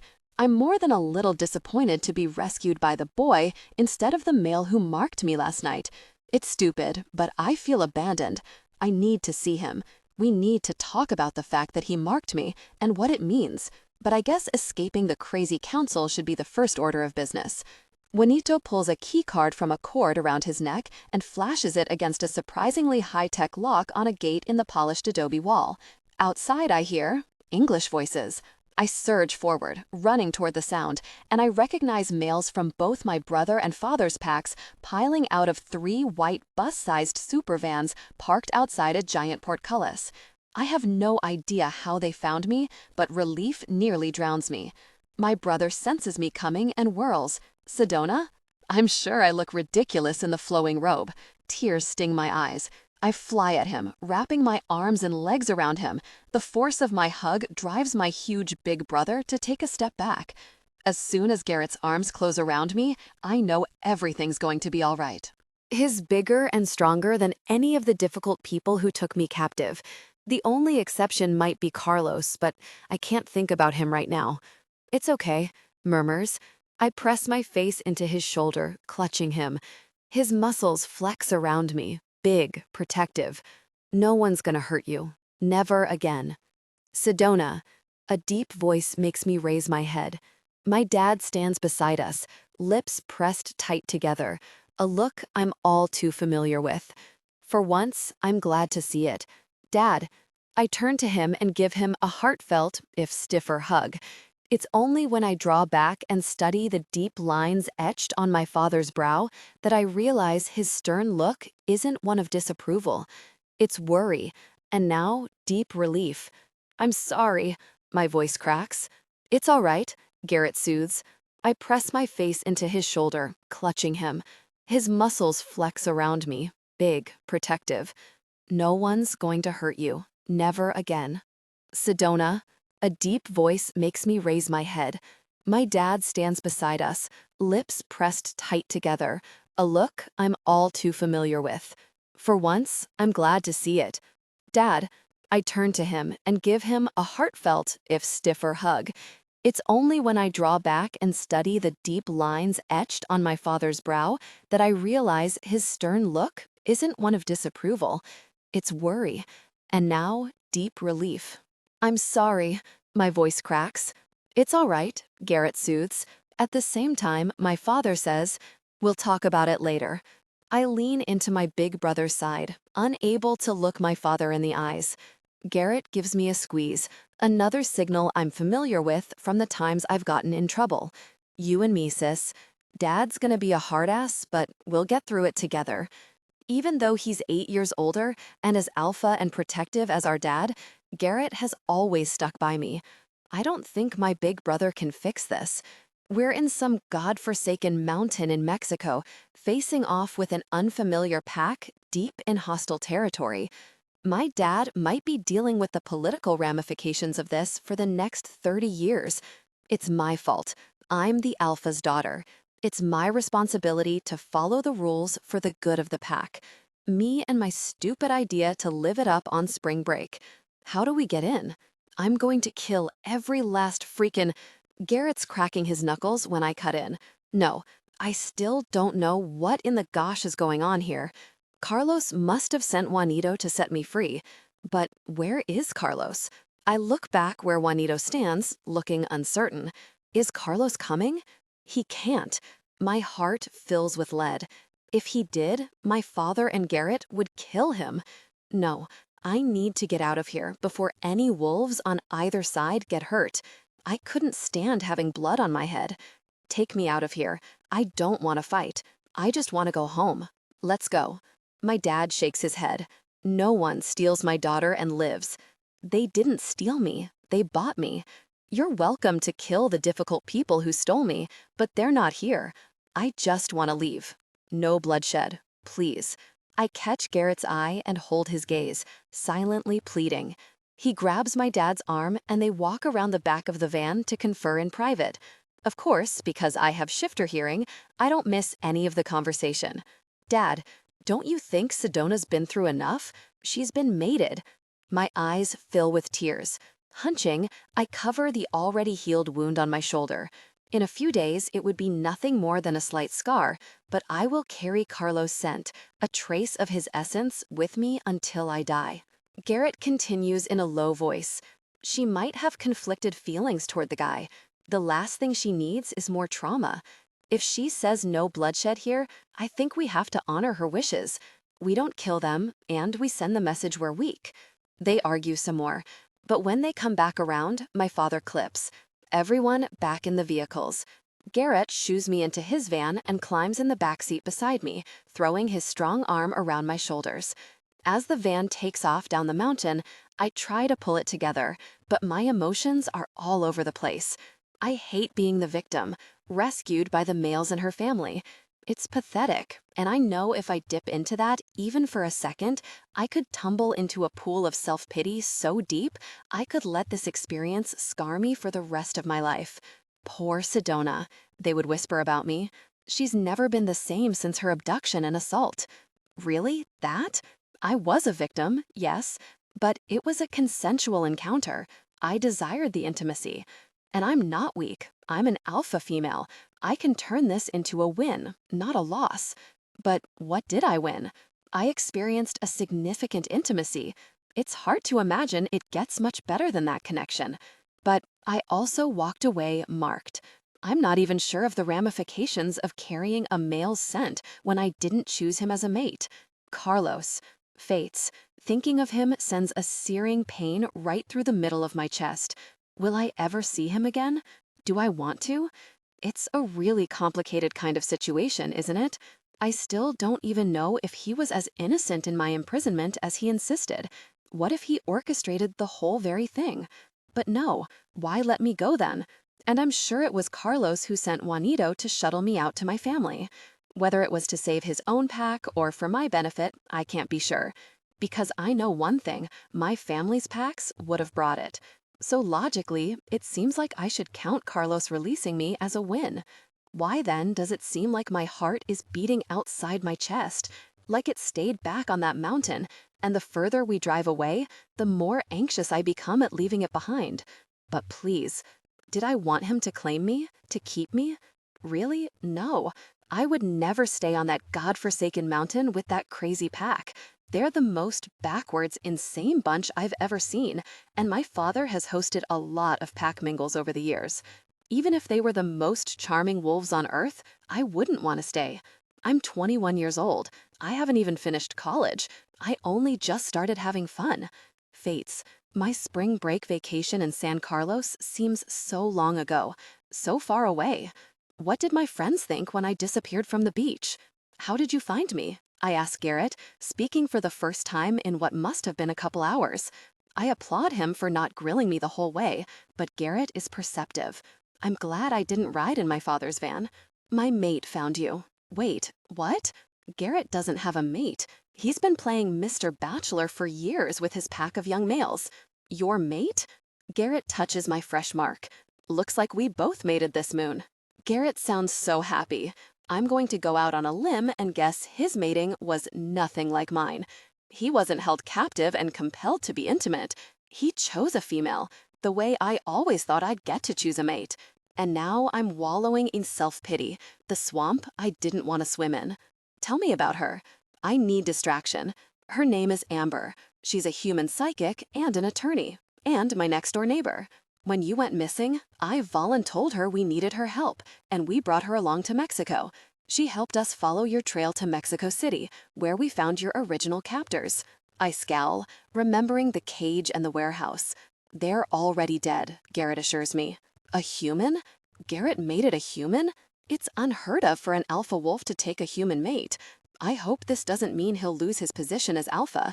His pack is as loyal as they come, but you never know. Some wolf may challenge him for it. The most likely contender would be Tank, his beta, except that Tank is from our father's pack originally, and his loyalty there would prevent it. My wolf picked her. Garrett shrugs, but his goofy grin says he's hopelessly in love. Is that what happened with me and Carlos? Our wolves picked, even though our human selves never would have? What about all that stuff Carlos said just before we were drugged? About not being sorry he'd mated me? Was that the truth, or just the effect of the full moon and a happy inner wolf? You sure you don't want me to go back there and kill the entire Montelobo pack? Because I won't hesitate if you give the word. No. I twist and grab Garrett's shoulders before I realize what I'm doing. You can't do that. Garrett falls silent, searching my face. My grip tightens. You can't. Promise me. What if Carlos were hurt, or someone he cared about, like his mother or Juanito? You sure, kiddo? His voice is mild, but for a second, I glimpse the cold-hearted predator lurking behind the human facade. The wolf would kill first and ask questions never, leaving a trail of bodies behind. I'm sure.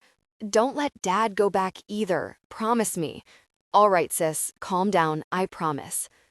I can tell he wants to ask me more, so I turn in his arms, tucking myself into his side. I hold him tight until my racing heart slows down. Our van rolls through a sprawling city, which Garrett tells me is the country's capital, Mexico City. We stop at a skyrise hotel, and Garrett shifts in his seat, his eyes fixed on a high-story window. His mate must be inside. Ugh, I rub my nose. What would it be like to be happily mated instead of leaving the most really complicated of matings possible? So where's Amber now? I try for enthusiasm. I'm going to have a sister for the first time. With Garrett so much older, I'm more like an only child. When can I meet her? She's in our suite. Come on, you can meet her now. Garrett leads me into the hotel and up an elevator, but when he enters his room, I know something's wrong. There's no scent of a female present, human or otherwise. Garrett picks up a note and reads it, then roars, smashing his fist into a wall. Well, crap. I guess I'm not the only one whose mating is a mess. Carlos. I walk along the outside perimeter of our citadel. The buzzing in my ears makes my head pound, but I keep pushing on. I'm going to walk the entirety of our pack territory every day until I know who lives in which hut, the names of their family members, what they do for us. Even as I vow it, though, the landscape goes by without my seeing a thing. All I see is Sedona, held captive, my terrible, wonderful prize. Watching her leave was like allowing someone to steal away with a vital organ from my body. I stood there, numb, not understanding how I still lived, still breathed without her here. It took all my willpower not to shift and chase after her pack's vans like a common dog, not to howl. But somehow I managed to stay on the terrace and watch, keeping my pack out of danger. The council couldn't believe I let her go. When they saw her standing out there, her white filmy wrap threading around her legs in the breeze, their pompous airs dropped. "Why is your female out of her room?" Santiago demanded. "I set her free," I said calmly. "Are you mad?" Mateo asked. "She's your mate." "Yes, mine," my wolf howled, "but it doesn't matter. I wasn't going to show my teeth to her pack, to her family. It was wrong to keep her this way. Wrong to have bought her in the first place. Everything we'd done to her had been wrong. Go and fight for your female. Or are you too much of a coward?" Don Santiago challenged. I punched him in the face. I would never do something like that to an elderly human, but an old shifter can take it. The pack surged around me. I didn't know whether they meant to stop me if I continued, but no one touched me. "Crazy, like his mother," Don Jose proclaimed. "I'm not keeping a female against her will," I snarled, "not even one I've marked. And if any of you here believe such a thing is acceptable, you are the reason this pack is falling to ruin." I turned in a circle, meeting every male's eyes, forcing their gaze to drop in the face of my dominance. A small victory, but it satisfied my wolf. Don Santiago rubbed his jaw and climbed to his feet. "So, what? You're not going to fight to win her love, her affection? I dare say you already had it." My heart squeezed painfully then, and it's still squeezing. I want to believe that much is true, but it could have been simple biology. The council knew exactly what they were doing, putting a fertile she-wolf in a cell with a male over the full moon.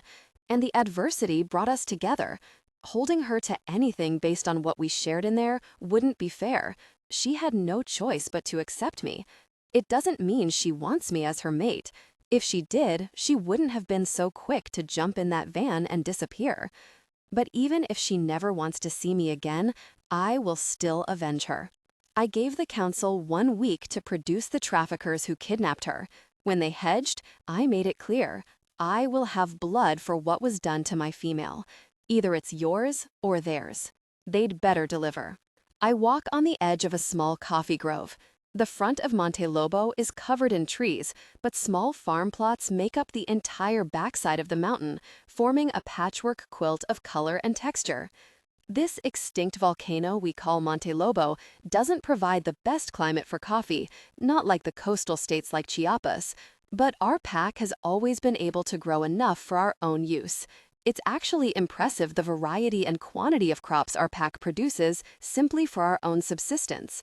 Centuries ago, when our Spanish ancestors settled peacefully with the indigenous people who lived here, they set up a wonderful system for sustainable living in isolation. They frightened the indigenous people off, not through violence, but by inciting their superstitions. Men who change into wolf form at the full moon won the awe and respect of the tribe, which moved to the base of the mountain and guarded it from outside visitors. It allowed our pack to shut themselves away. "Buenas tardes, Don Carlos." An elderly wolf in dirty, worn clothing and a wide-brimmed hat stops what he's doing to greet me. Despite the greeting, he looks wary or suspicious of me. I stop and lift my hand in greeting. Judging by the way he scrutinizes me, he already knows what happened today. Or was he there? It's sad that I'm not even sure. I don't even know this wolf's name. I've been a really poor leader of this pack. I don't deserve the position of alpha. I force myself to stay, even though I'd rather walk on, immersed in my thoughts about Sedona. How's it going? Yeah, it's lame, but I don't really know how else to talk with the guy. He nods his head. It's going. Almost finished with harvesting this year's crop, then moving on to the cacao. Good. That's all I can think of to say, but I'm thankful when his name comes to me. Paco. A woman comes out of the hut and shades her eyes as she looks in our direction. She walks up the hill and stands beside the old man. Must be his mate. Alpha, the old woman inclines her head. Is it true? She's wearing a dress that looks straight out of the 1950s. It probably is, actually. Some secondhand find shipped over as a donation from the United States. I look over at their hut, where a curl of smoke comes from the chimney. The hacienda has every luxury imaginable, and these people don't even have electricity. I knew things were bad, but this makes me sick. What sort of alpha leaves his pack in poverty? Hush, Marisol, Paco admonishes. Is what true? I brace myself for whatever is being said about me. That I'm mad, or that I let my mate go? You hit Don Santiago? Oh, that. Yeah, I shove my hands in my pockets. It's true.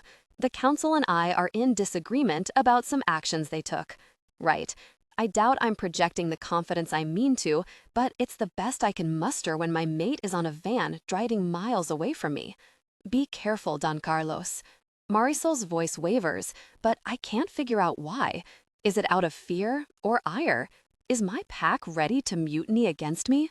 I growl, not to scare her, but my pack needs to know I won't be cowed.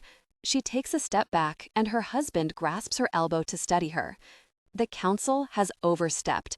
Ice infuses my tone. They will not insult me or my mate without retribution. Marisol and her mate both wear unreadable expressions. They probably think I'm the enemy, allowing them to live in poverty while I travel and attend the best universities. I don't blame them. That's exactly what I did. I don't deserve to be their leader.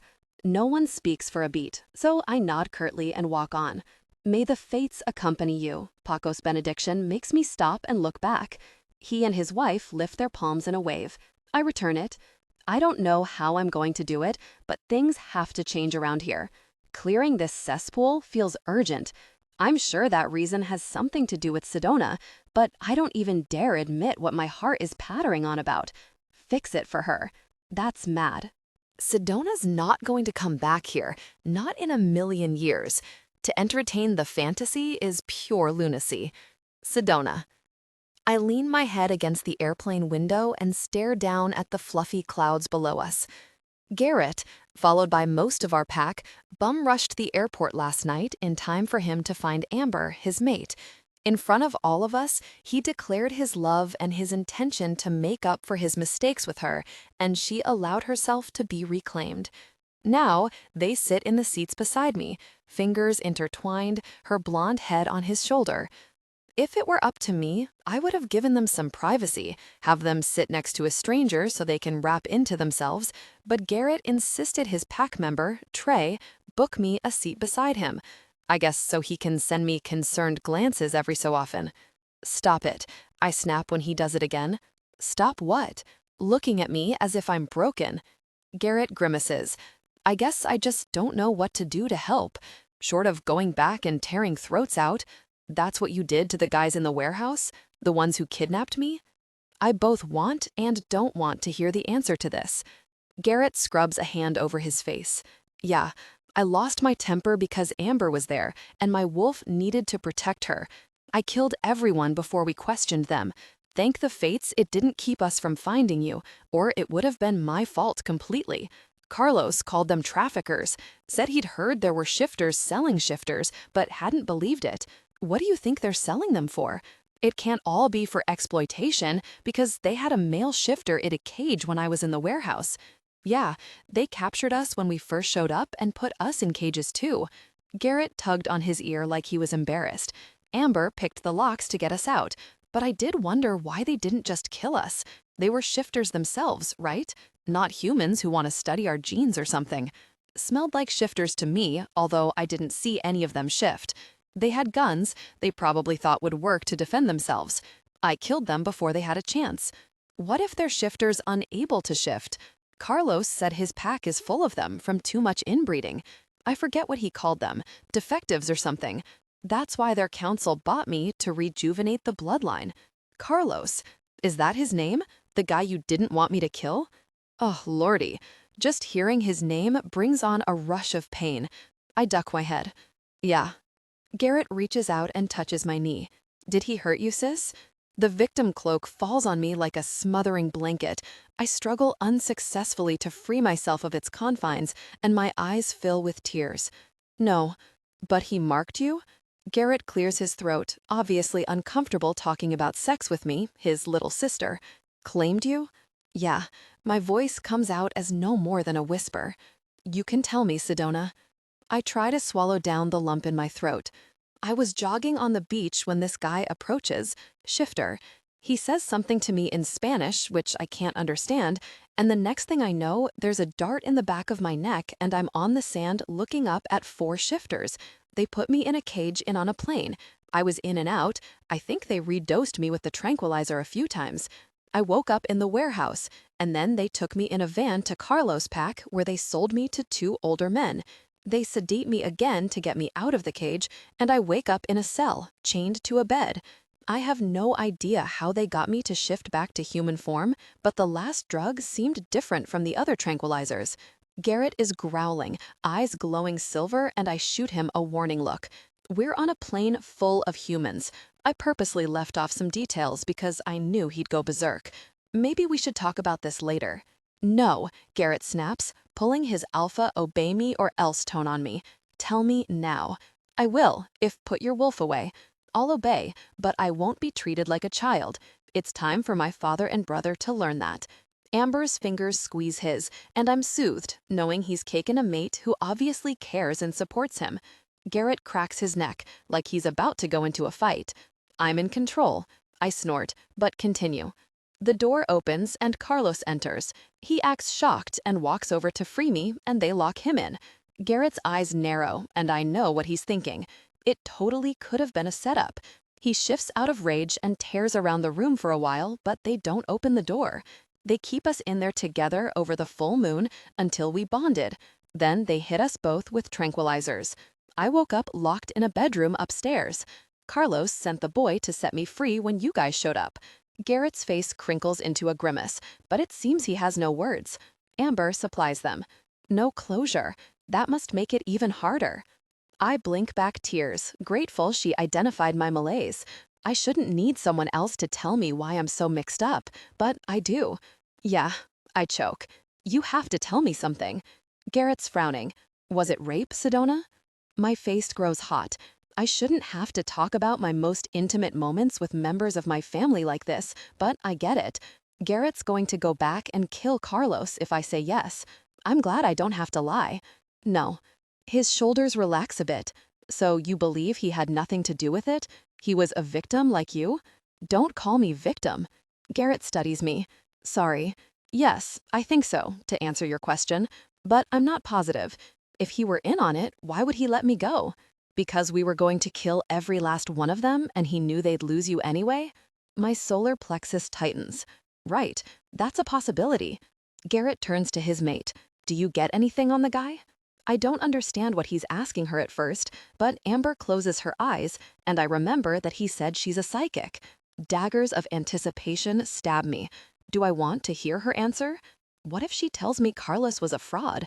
My stomach turns just thinking about it. Amber shakes her head, and I hold my breath. I don't know. Thank the fates. She leans past Garrett to look at me. I don't suppose you have anything of his that I could hold? We found that helped when I was trying to locate you. No, nothing. I left with nothing but the stupid nightdress thingy they put me in. Fortunately, Garrett brought my suitcase from San Carlos, so I don't have to fly home in it. Trey's head appears from the row in front of us. What about the mark? His essence is embedded there. Nice to know our conversation was completely unprivate. I should have remembered my brother's pack members were right in front of us and could hear every word. Shifter hearing picks up far more than human ears can detect. Oh well, there's rarely any privacy in a pack anyway. I cover my healing wound and lean toward the window, away from Amber, even though she hasn't reached for me. I don't want to hear what her psychic abilities tell her. "It's okay," she says softly. "I don't think you should trust my visions to make any decisions anyway." Garrett frowns. "Your visions are the reason we found Sedona. We trust them. You should too." He reaches up to rub away the line between Amber's brows. The gesture is sweet, and it makes me smile. I love seeing this side of him. I always knew my brother would make a great mate, but he'd never been interested in claiming a female until now. He could have the pick of any litter, in any pack, but he only went through the motions when our father held interpack mating games up in Phoenix. And no, they never let me participate. Not that I had any interest either. Trey shrugs and turns back around. He's like a second brother to me. All of Garrett's pack members are. I'd trust them with my life. Know they'd do anything for me, anytime. But it's not because they care so much about me. Up in Phoenix, it's because of whose daughter I am. That's why hanging out with humans in college had been so refreshing for me. Except when I think about my friends now, it's with total emptiness. I can't explain any of this to them. What would I say? Pressure builds behind my eyes and nose as the confining net of victimhood descends again. Hot tears sting my eyes. "Hey." Garrett grasps my nape, but I shake him off. "What is it?" "I don't want to go back to school," I choke. "I only have 1/4 left. It would be stupid not to finish, but the idea of returning to the silly farce I'd been living, pretending to fit in with humans, makes me physically ill." I texted my human friends this morning to let them know that I'm okay, and that I had a harrowing experience with some Mexican drug lords, but that I need some time to recover, away from Tucson. It's not true, but I don't want them showing up at my door with sympathy on their faces, making me out to be the victim. Okay, you don't have to. Our parents might have something different to say about that decision, but Garrett holds my gaze, brows lifted with finality. I see a promise in his eyes. Somehow, he dealt with our dad up on the mountain, made him listen and not fight. I don't know how he did that, because our dad's the world's biggest alpha jerk. But Garrett's bigger now, younger. The days of my dad kicking his ass are over. Maybe the power has shifted. I was surprised he accepted Garrett's choice of mate without ripping into him. "What do you want to do, sis?" "Backpack across Europe," I blurt. Garrett blinks at me. I bite my lips. What was I thinking? I can practically see him trying not to say no way. I mean, he barely let me go to San Carlos for spring break, and look how that turned out for me. The idea of them letting me tool around Europe on my own is laughable. And yeah, even though I'm 21 years old, I'm still looking to my folks and Garrett to let me do things. Of course, they do support me. I live in one of the apartment buildings Garrett owns, and my parents pay all my other expenses. Only you can live your life. You should be free to make your choices. The best advice I ever got, delivered to me in a dungeon by a man more imprisoned by tradition and pack history than I'll ever be. Promise me. Garrett arrives at his decision. That's not going to happen. Shocker. I turn my head to the window to end the conversation. I might not be locked in a cell anymore, but I'm still an overprotected pack princess. I'll never be free. Council Elder. How did the Americans find us? I ask the 4 wrinkled faces of my fellow council members gathered in the meeting room. The trail should have been untraceable. Don Jose snips the end of an $800 Cohiba cigar and lights it. It's Cuban, from a limited edition box produced in 2007. I know, because I'm the one who bought it at Pauction last year for council meetings. Jose slides the box to the man at his left. Through the traffickers. Or the harvester. Not the harvester. Probably the traffickers. I'll go down to LDF, what Mexicans call Mexico City, to pay them a visit. I don't mention that I've already tried calling them in Mexico City, relentlessly. The Americans stopped there first, I fear, so either someone sold us out, or they're all dead. If it's the former, they'd all be dead by the time I finish with them. But I'll give them to Carlos, to appease his thirst for vengeance. Hell, I'll take him there myself and watch him do it. It will be good for my research to watch him in action. I haven't seen the alpha fight yet. What about the boy? He didn't fight to keep her. Don Mateo takes his turn with the cigar box, holding one up to his nose and inhaling deeply. Do you think he's not truly bonded? It's indicative of how little power Carlos has here that we call him the boy rather than the alpha. But we need to be careful. He's angry with us now, which may cause unforeseen ripples. I would have preferred a much simpler plan with in vitro fertilization procedures. I think Carlos may be more valiant than selfish. I pace the room. He may have wanted to spare our pack's blood. Or his own, Don Mauricio says dryly. No, he's not a coward. The boy is intelligent. He is my great-nephew after all. His American business college taught him to strategize. He made the best decision he knew how to protect both the girl and the pack. Don't think he won't go after her when the dust settles. Do you know which servant set her free? Juanito? Don Jose asks. Yes, but leave it. Carlos will protect him from punishment, and we don't want to anger the alpha anymore. If the only pack member in his corner is a 9-year-old boy and a crazy mother, we could do worse. The men around the table chuckle with me. I'll take Carlos to the traffickers. Let him win this round. He's had his say and his way. He'll go after the female and bring her back, hopefully pregnant with his young. How can you be sure? I lift my shoulders. He's an alpha male, full of vigor. His wolves will demand he be near her. And if he chooses to stay away? Don Mateo asks. I smile. All the better. We only need his young. And I would love to keep his body for experimentation. Carlos. I sit in my mother's bedroom and watch her move around the breakfast food on the tray in front of her. Her eyes are glassy, face pale. It's been 3 interminable days since Sedona left. 3 days, 1 hour, and 43 minutes to be exact.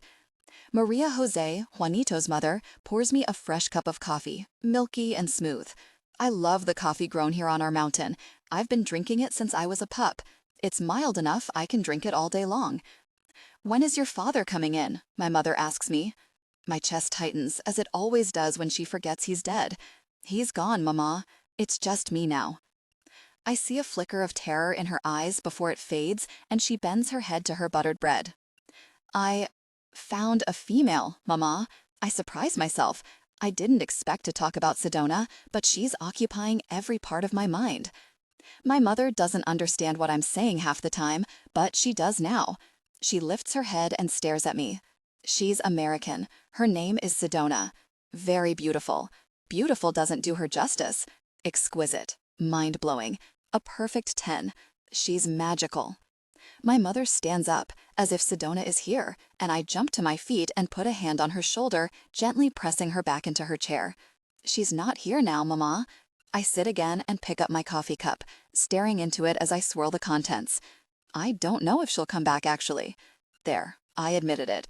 The dreadful truth I don't want to even look at. She didn't want to be mated. To my horror, tears spring into my mother's eyes and her lips begin to tremble. I didn't want to either, she says. Oh, fates, why did I open this can of worms? I know, Mama. That's why I would never ask her to stay if she doesn't want to be here. Tears fall freely from my mother's chocolate brown eyes onto the breakfast tray.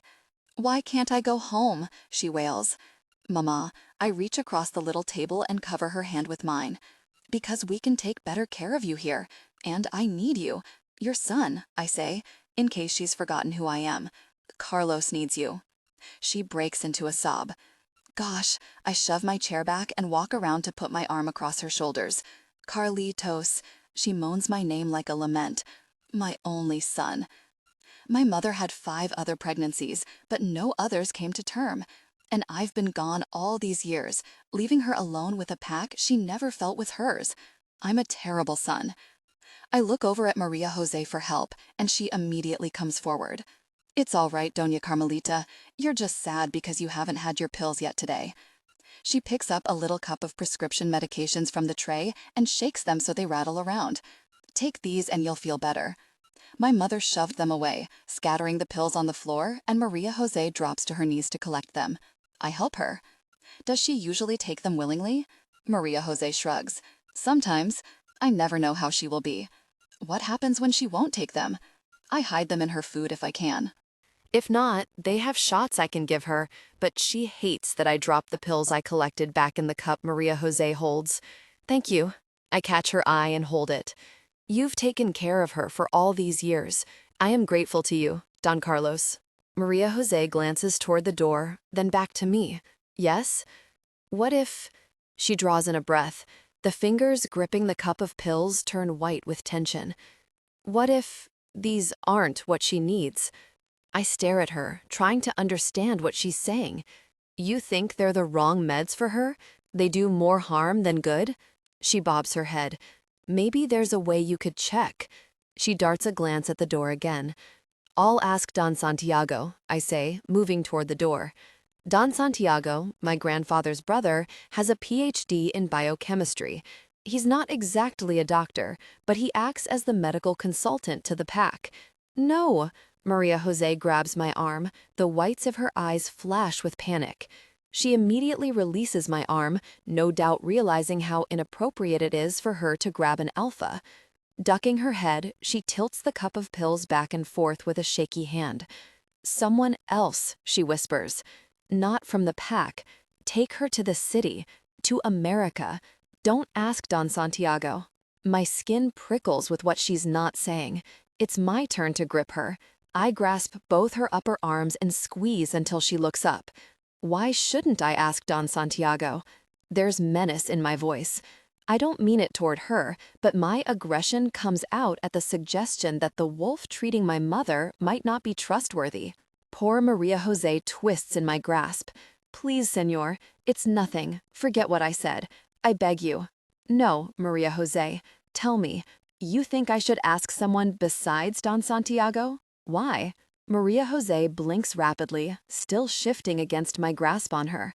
I ease my clenched fingers, fearing I bruised her. I am stupid, she mutters, but it sounds more to herself than to me. I meant nothing by it. Do not consider the words of an idiot servant. She yanks again against my grasp, and this time I let her go. Ropes of unease twist in my stomach. There's something going on here I don't like. Not at all. I watch, my mind whirling as Maria Jose coaxes my mother, docile now, into taking her pills. I consider my options. Wolves don't generally require a doctor's care, as we heal quickly and rarely suffer disease, but there may be some kind of shifter physician in the United States. I just don't know. I kiss my mother on the head and leave for my room, which doubles as my office. In the days since Sedona left, I've been making lists and rearranging the plans and ideas I had for the growth and modernization of Monte Lobo.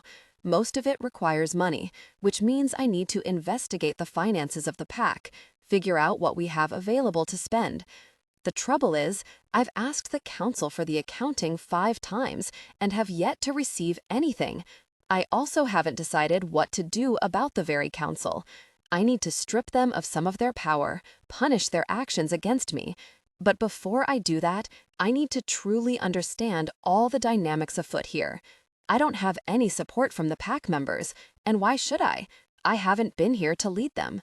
And without the pack, with the council calling me as crazy as my mother, I could easily wind up in that really cell again, or dead. But that part doesn't worry me. It's thoughts of my mother's safety that has me cautious. The council can be vicious. I've seen it before. I remember once, as a boy, smelling the blood from their meeting room as they called pack members in for untold crimes. There was secrecy and fear to the proceedings, whispers and terror. My father had been away. When he came back, I remember him shouting at the council, arguing with them for hours, but nothing happened. Had he been as ineffectual as I am against them? Why? How long has this form of pack role been in place on Monte Lobo? Because it sure as gosh isn't wolf nature. No other packs in the world are run this way, as far as I know. But just because things have always been this way doesn't mean I can't change them. I just need to be smart, have a plan. I rub my face as I walk to my room. It's the master suite of the hacienda, the room that used to belong to my parents. They gave it to me when I returned as an empty symbol of my alpha status. I stand at the window and stare out. It's hard to get my brain to focus on anything besides Sedona. I still imagine I sense her presence. The image of her smile, her lovely long legs, that perfect body plays in front of my eyes over and over again.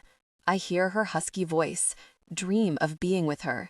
My days are an endless torture of Sedona memories, and I can't stand that I haven't even spoken to her since she left. I don't even know her last name, her phone number, her address, but it's better this way. What would I say after all? I'm sorry my pack held you prisoner. I never want to do that to you, so have a nice life? I sigh and stab my fingers through my hair. A knock sounds at my door. Come in. Don Santiago opens the door and saunters in. I turn back to the window. When will you produce the traffickers? I can't get them by phone. It's possible the Americans already took care of them. I have the address of their warehouse if you want to check it out. I'm both surprised and suspicious by this offer. Why wasn't it made initially? Where is it? In LDF, Mexico City. That tracks with what Sedona told me. When will you look in on your female? I jerk around, surprised by the assumption in the question. If she's pregnant, you'll have to take responsibility for the child. Pregnant? I'm sure the blood drains from my face. Why hadn't I considered the possibility? Sedona could be carrying my pup right now. She may need me. These past few days I thought I was doing her a favor by staying away, but what if I'm actually not owning up to my duty to her? If she's carrying my child, I owe her my support, my protection. Sedona, pregnant. Oh, fates. The thought makes me want to run and howl, whether from joy or desperation, I'm not sure. All the itchiness to be near Sedona comes screaming to the surface. I've been fighting it, but now, with this thought of my beautiful female, alone, abandoned, and pregnant, I can't stay still. I fly into motion, packing a suitcase before I've even admitted to myself what I'm doing. I will take you into LDF. I have an errand there, Don Santiago says casually. You can check out the warehouse before you go. I've just been played and I don't give a gosh. I can't think of anything except getting to Sedona. I need to find her, verify she's safe, and make her every promise she deserves. I will be there for her. I will protect, whether she wants it or not. Sedona. I park my Jeep outside Garrett's apartment building and get out. It's a Friday night, so Garrett should be working at his nightclub, but with a new mate, he might be home. I'm not here to see him, though. That's the point of coming on a Friday night. I want to talk to Amber, his mate. Because in addition to my mind twisting around and around what happened between Carlos and me, I have a new anxiety, a huge one, a looming question I would have to wait a week or two to get an answer on unless I were psychic. I enter the building and take the elevator up to the 4th floor. I know Amber's apartment is next door to Garrett's. I'm assuming they're staying there since Garrett lives with Trey and Jared, and I doubt Amber wanted in on that frat party. I sent Amber inside the door to the left of Garrett's, and I knock. I hear her on the other side, and I don't catch Garrett's fresh scent. Amber? It's Sedona. The door swings wide. Sedona. Amber's blonde hair is pulled up into a French twist, and she's still wearing her work clothes, looking sexy in a silk blouse and pencil skirt. Seeing her like this, it strikes me again how she's not the kind of female I would have thought Garrett would pick. She's sleek and refined, where his all rough edges and brute force, but her warmth is real as she invites me in. Garrett's not here, but he was going to try to come home early. That's okay. I came to see you, actually. She doesn't seem surprised. I guess psychics know when you're coming. Do you want something to drink? She walks over to the refrigerator in her bare feet and pulls it open. I don't have much, but there's some ginger ale Garrett brought over. And beer. She looks quizzically over her shoulder. Ginger ale sounds great. I accept the frosty bottle and Amber grabs an opener out of a drawer. She pops hers first and passes it to me, and I trade her for the one in my hand. I look around her apartment. It's sparkly clean, but not neat, if that makes sense. No dirt or dust, but there are papers scattered on the desk and a pair of high heels unceremoniously discarded by the front door. So, how are you feeling? Amber asks.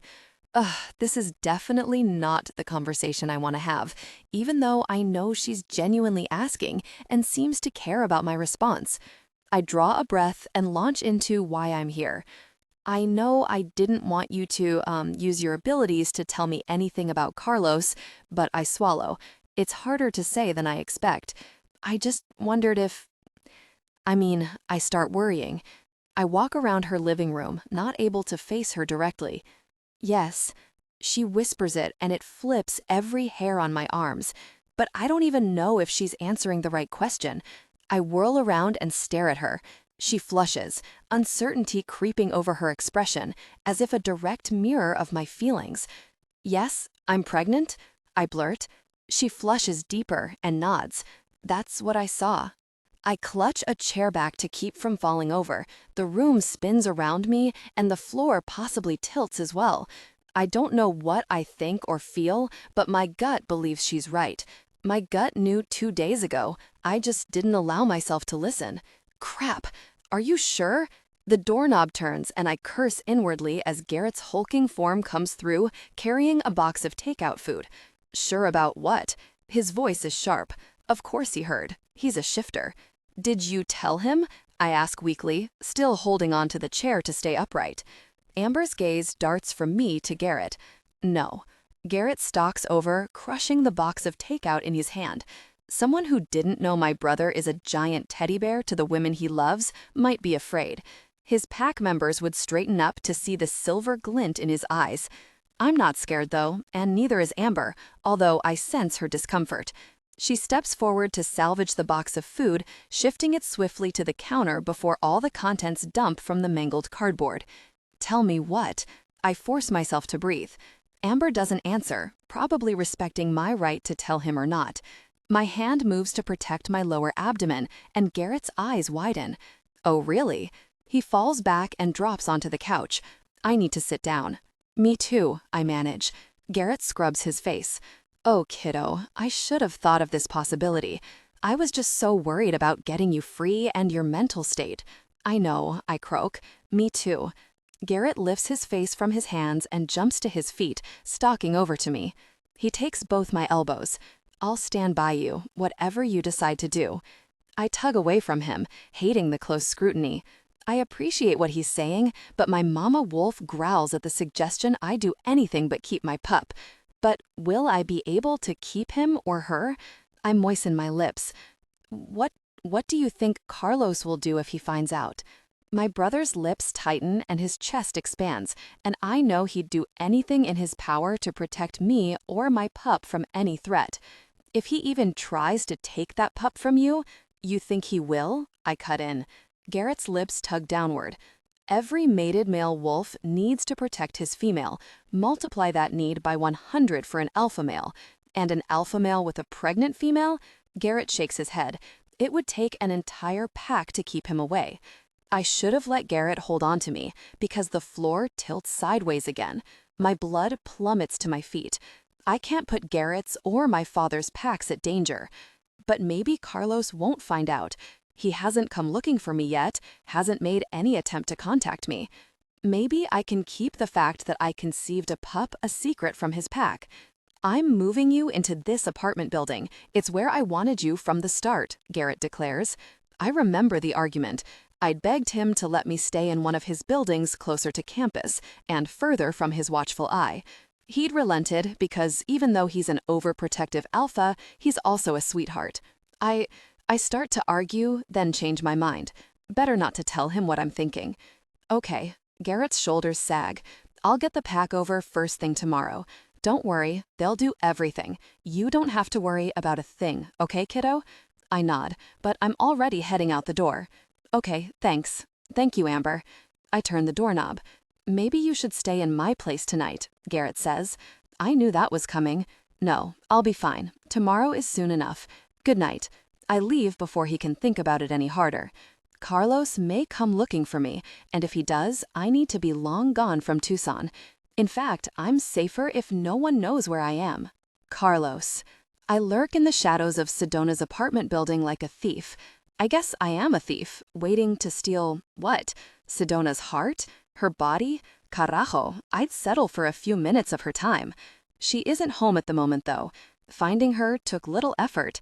Rather than ask around in the shifter community, which would alert her brother's pack to my presence, I searched for the words Sedona and University of Arizona art until I found a mention of an art show she participated in and discovered her last name. From there, I researched until I found an address, which I prayed was still current. Judging by her scent lingering around an upstairs apartment, it is. Now, just being close to where she lives, close to seeing her, my flesh pricks with anticipation. I can't get the image of her swollen, freshly kissed lips out of my head, or the way her lashes fluttered just before she reached her peak. I longed for their intimacy again. My Sedona. A Jeep pulls up, and I know before I even see the figure behind the wheel that it's her. She climbs out, looking every inch the goddess of youth and fertility. Her chestnut hair is pulled back in a thick ponytail that swings when she walks. She's wearing a pair of short shorts, her long legs tan and sleek. Oh hell, the curve of her form almost shows in the back where they're cut off. A low growl rumbles in my throat thinking of all the males who have seen her dressed this way. I don't think she heard me, but she tosses a glance over her shoulder and picks up her pace. I slink along the side of the building as she approaches the front door. Really? There's a key card to get in. It must only be locked at night because I'd walked right in earlier. She slips through and shuts the door, peering out into the darkness like she knows I'm here. Very. I freeze, ducking back into the shadows. When she disappears, I creep closer to check out the door situation. I'm in luck. A couple comes out, arguing about something, and I move swiftly forward, walking like I own the place, and catch the door. There's an elevator, but I take the stairs, calling on a little shifter power to mount them at full speed. I come out on the 3rd floor at the same time the elevator opens. Sedona sees me, and her eyes widen. Carlos? I start forward, but her next words stop me in my tracks. Did the council send you? What? I swallow a growl. No, of course not. Even if Santiago mentioned it, the idea was already in my head. They're lucky to be alive. I came because I had to see you. I spread my hands. It's just me, Sedona. I am alone. I wish I could report to her that I avenged her kidnapping, but when I arrived at the warehouse, I found the place cordoned off with yellow police tape and steeped in the scent of shifter blood. Santiago was probably right. Her family's pack got there first. Sedona nods slowly, but to my shock, she turns and bolts for her apartment like she thinks she can outrun me. She should know better than to run from an alpha wolf. Stopping the impulse to chase is impossible for me. I'm on her before I can even send the impulse to my brain to hold back. I grab her at the door and bend one arm around her waist, catch the wrist holding her key to the lock with the other. Her scent doesn't help me get my wolf in check. It's like apples and sunshine, even better than I remembered. Intoxicating. I don't pick up the scent of pregnancy, but it would be too early. I bury my face in her shoulder, drag my lips up the column of her neck. My desire, already strong from the mere sight of her, intensified in my pants. Sedona, beautiful she-wolf, why are you afraid of me? She is afraid, trembling even, and that's the part that makes me a sick person for not letting go of her. But I can't make myself, because now that she's in my arms, I'm incapable of releasing her. Her back presses against my chest with each breath she takes, and I have the perfect view of her form, rising and falling. I'm reassured by the fact that her body responded to the closeness. Her body remembers its master. Drunk on the feel of her, I touched her intimately, memorizing the feel of her form. Her breath whooshes out on an exhale. Get off me. Her voice doesn't match the words, and my wolf doesn't believe her. Do you think I would ever hurt you, beautiful? I nip her earlobe. The scent of her growing desire reached my nostrils and I breathed deep. No, did you just want to make me chase you? I brought my hand to her, pressing my fingers into the seam of her shorts. Her head falls back and she lets out a breathy moan that intensified my desire. Even through the material of her shorts and panties, I noted her growing response as I pressed my fingers against her. I will always give chase, Ankel. I scrape my teeth over her shoulder, over the place I marked her less than a week ago. Because you belong to me. She stiffens, and I realize immediately my colossal mistake. I do not belong to you. This time when she pulls away, I reluctantly release her. Just because you marked me doesn't mean you own me. That's why I ran. She shoves her key into the lock, but her fingers tremble too much to get it in the first time, giving me a few precious seconds to try to regain footing. Sedona, I'm sorry. I slap my hand over the lock before she can try again. That's not what I meant. My wolf is growling to reclaim you, that's all. I lean my other hand against the door, caging her between my arms, crowding her against the door with the heat of my torso. I'm not so stupid or chauvinistic to think I have any rights to you. I came because I wanted to make sure you were all right. I couldn't stay away. Well, you're going to have to. I need space, Carlos. She turns, her soft curves brushing against my clothes, setting flames ablaze everywhere she touches. She puts a hand on my chest and tries to shove. She's an alpha she-wolf, so she's strong, but I still don't budge. Don't make me call my brother, Carlos. One word from me and he'll rip you apart. I hate the direction this is going. I really messed everything up. Her brother might try, but I'm certain no wolf could keep me away from Sedona if I'm under challenge. But I don't want to fight her family. You could have sent him after me at Monte Lobo, but you didn't. Her bravado cracks, and pain flits over her face. You let me go, she whispers. I can't decide if she's thanking me or admonishing me. The idea that she wouldn't want to be released never occurred to me, and believing she might have been hurt by my actions makes me want to stab a knife through my chest. But she wouldn't have wanted to stay. That's impossible. The agony of not knowing what she means makes me bold. Without touching her with my hands, I crush my mouth over hers, pushing until her head bumps the door. Once I have leverage, I lick into her lips, twisting mine and tilting my head for the best angle. If she hadn't kissed me back, I would have retreated, no matter what my wolf wanted. But she melts into the kiss, her tongue meeting mine, lips moving against mine, until she bites my lower lip, hard enough to draw blood. I freeze as she holds it fast, tugging backward. When she releases it, there's a blaze of anger and defiance in her beautiful blue eyes. Back off, Carlos. I immediately retreat, hands in the air. Gosh, stop thinking with your head, jerk. Sedona, please. No claims on you. I rack my brain for right thing to say. A date with you. Let me take you to dinner, to breakfast, anything. Meet me in a public place. I won't touch you. I just want a chance to be near you. To talk, please? Sedona nods, but she's ducking her head back to the door, not meeting my eye. Yeah, okay, tomorrow night, 7 o'clock. She unlocks her door and steps into her apartment, clicking it shut without a backward glance. My wolf fist pumps, but my brain knows better. She has no intention of meeting me tomorrow. She just said whatever it took to end the conversation. I tunnel my fingers through my hair and stare at the tile floor of the hallway. Carajo. They had come together with the help of the full moon and a confined space. But how do I win her heart? Sedona. 3 a.m., my alarm goes off. I'm up, out of bed, and dragging out my small purple rolly suitcase, the same one I'd taken to San Carlos just over a week ago, a lifetime ago. If I were smart, I'd go to the bank and drain my account to take cash, but there's no time. I found a flight to Paris at 6:45, and I plan to be on it. I need to get out of town, out of the country, now. You should be free to make your choices, he told me. Yeah, right. He may believe that in theory, but the minute Carlos finds out I'm carrying his pup, I'll be lucky if he doesn't drag me back to the dungeon cell himself. He won't be able to help himself, just like he couldn't keep from marking me. Alpha wolves are dominant wolves, possessive, controlling, even domineering. He has no claim on me, I mutter, as I toss shirts and changes of panties into my bag, a dress, a pair of boots. My lips tingle at the memory of his kiss, and I wipe the ghost of his touch away. I was just a convenient companion.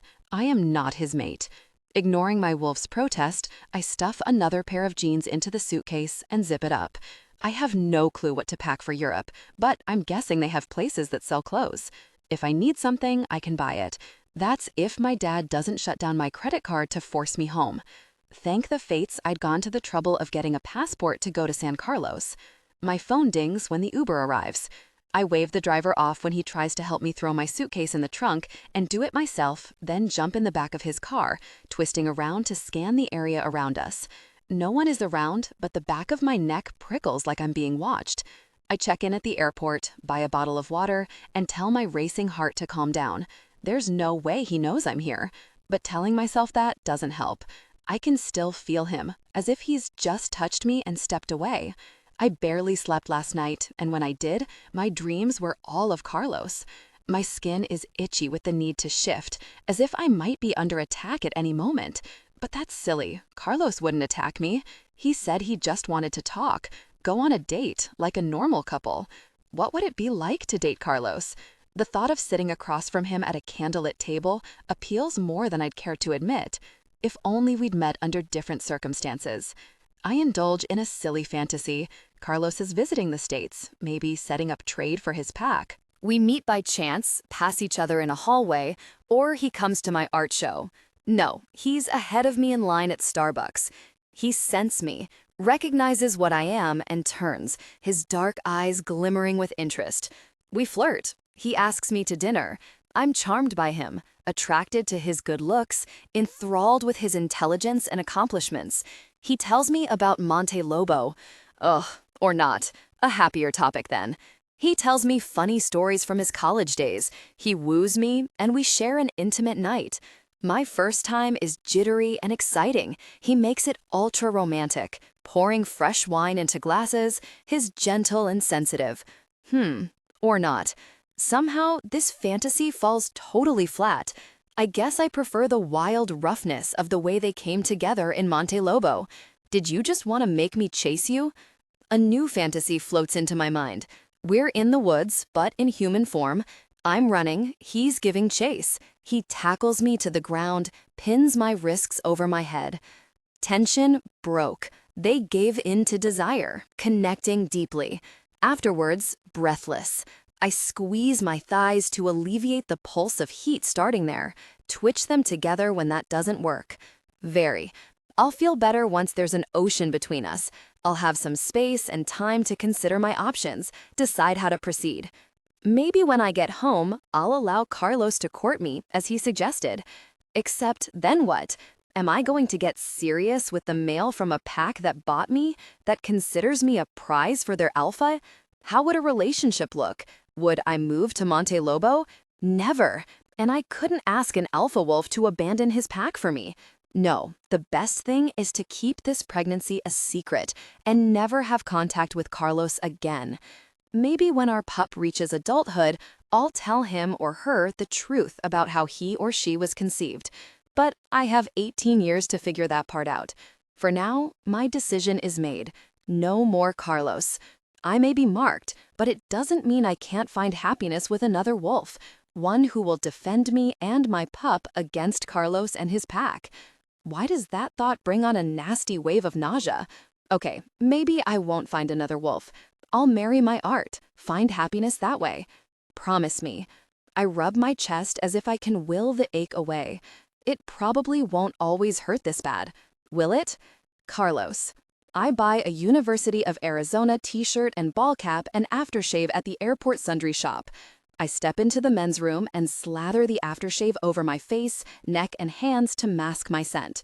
I change out of my button-down, wrinkled from the long night I spent dozing in my rental car outside Sedona's building. I purposely bought the red t-shirt in a size too large, so I won't call attention to my muscled shifter physique. Not that I think women will throw themselves at me, but I'd rather blend in as the average American today. Or average Mexican American, of which there are plenty in Tucson. If I concentrate, I can even speak without any accent. I rip the tag off the ball cap and pull it low over my eyes, then survey myself in the mirror. It will do.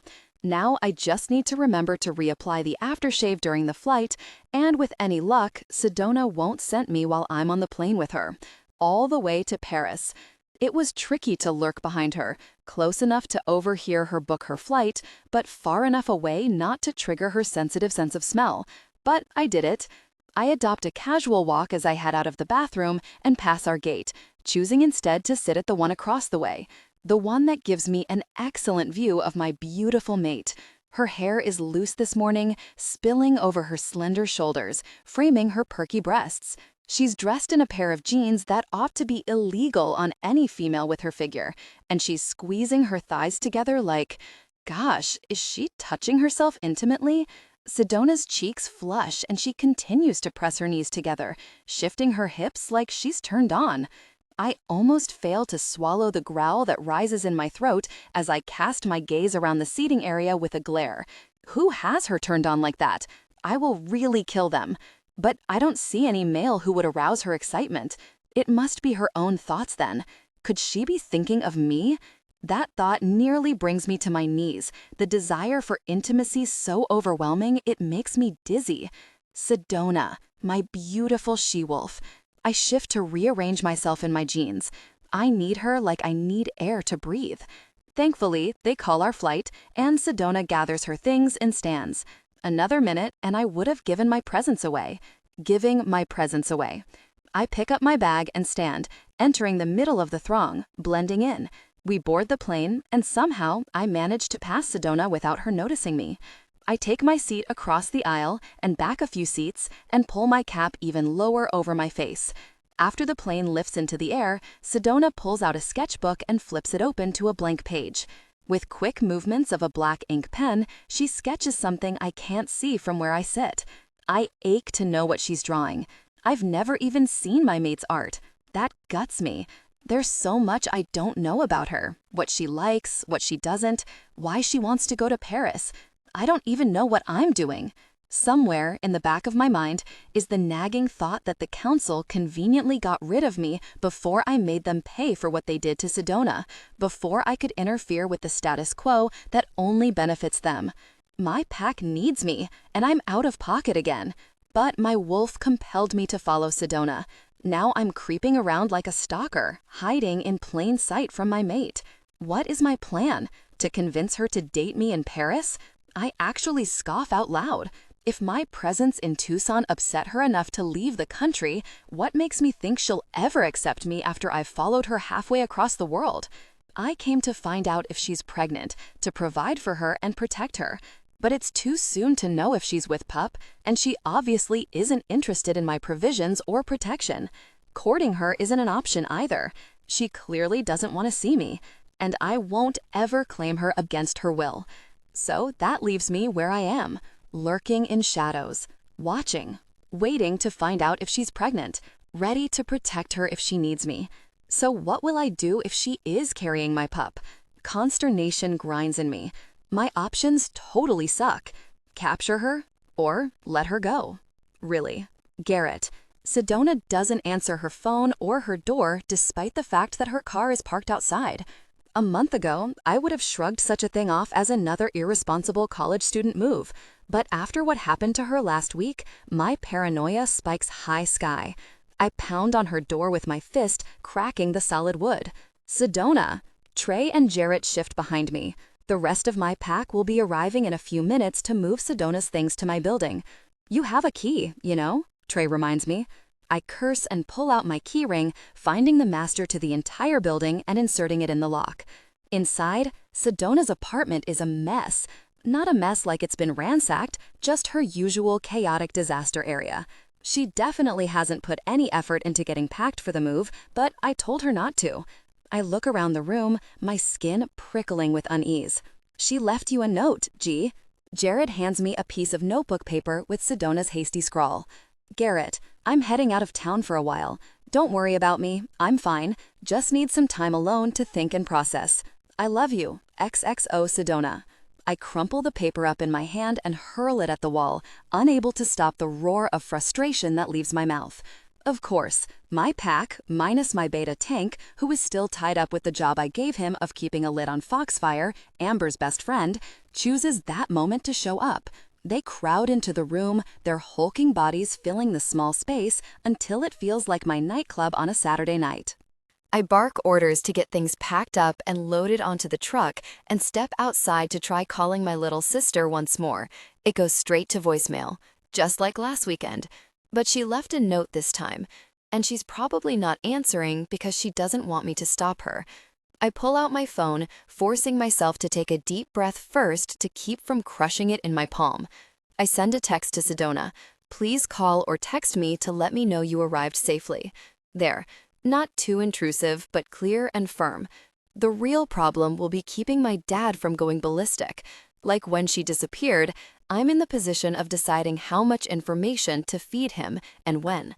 and of holding him back from interfering when my own instincts scream to go barreling after her and make sure she's safe. But maybe there is a way to make sure. I pick up the crumpled note and shove it in my jeans pocket.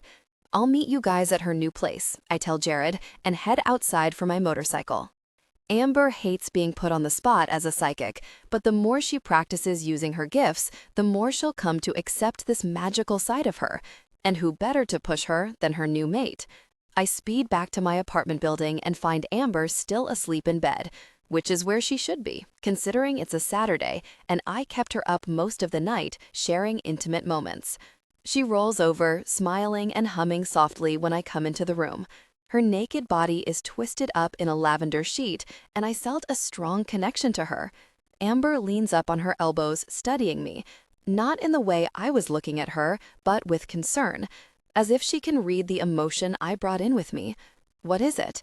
I moved closer to her, tending to her still healing wound from where I marked her.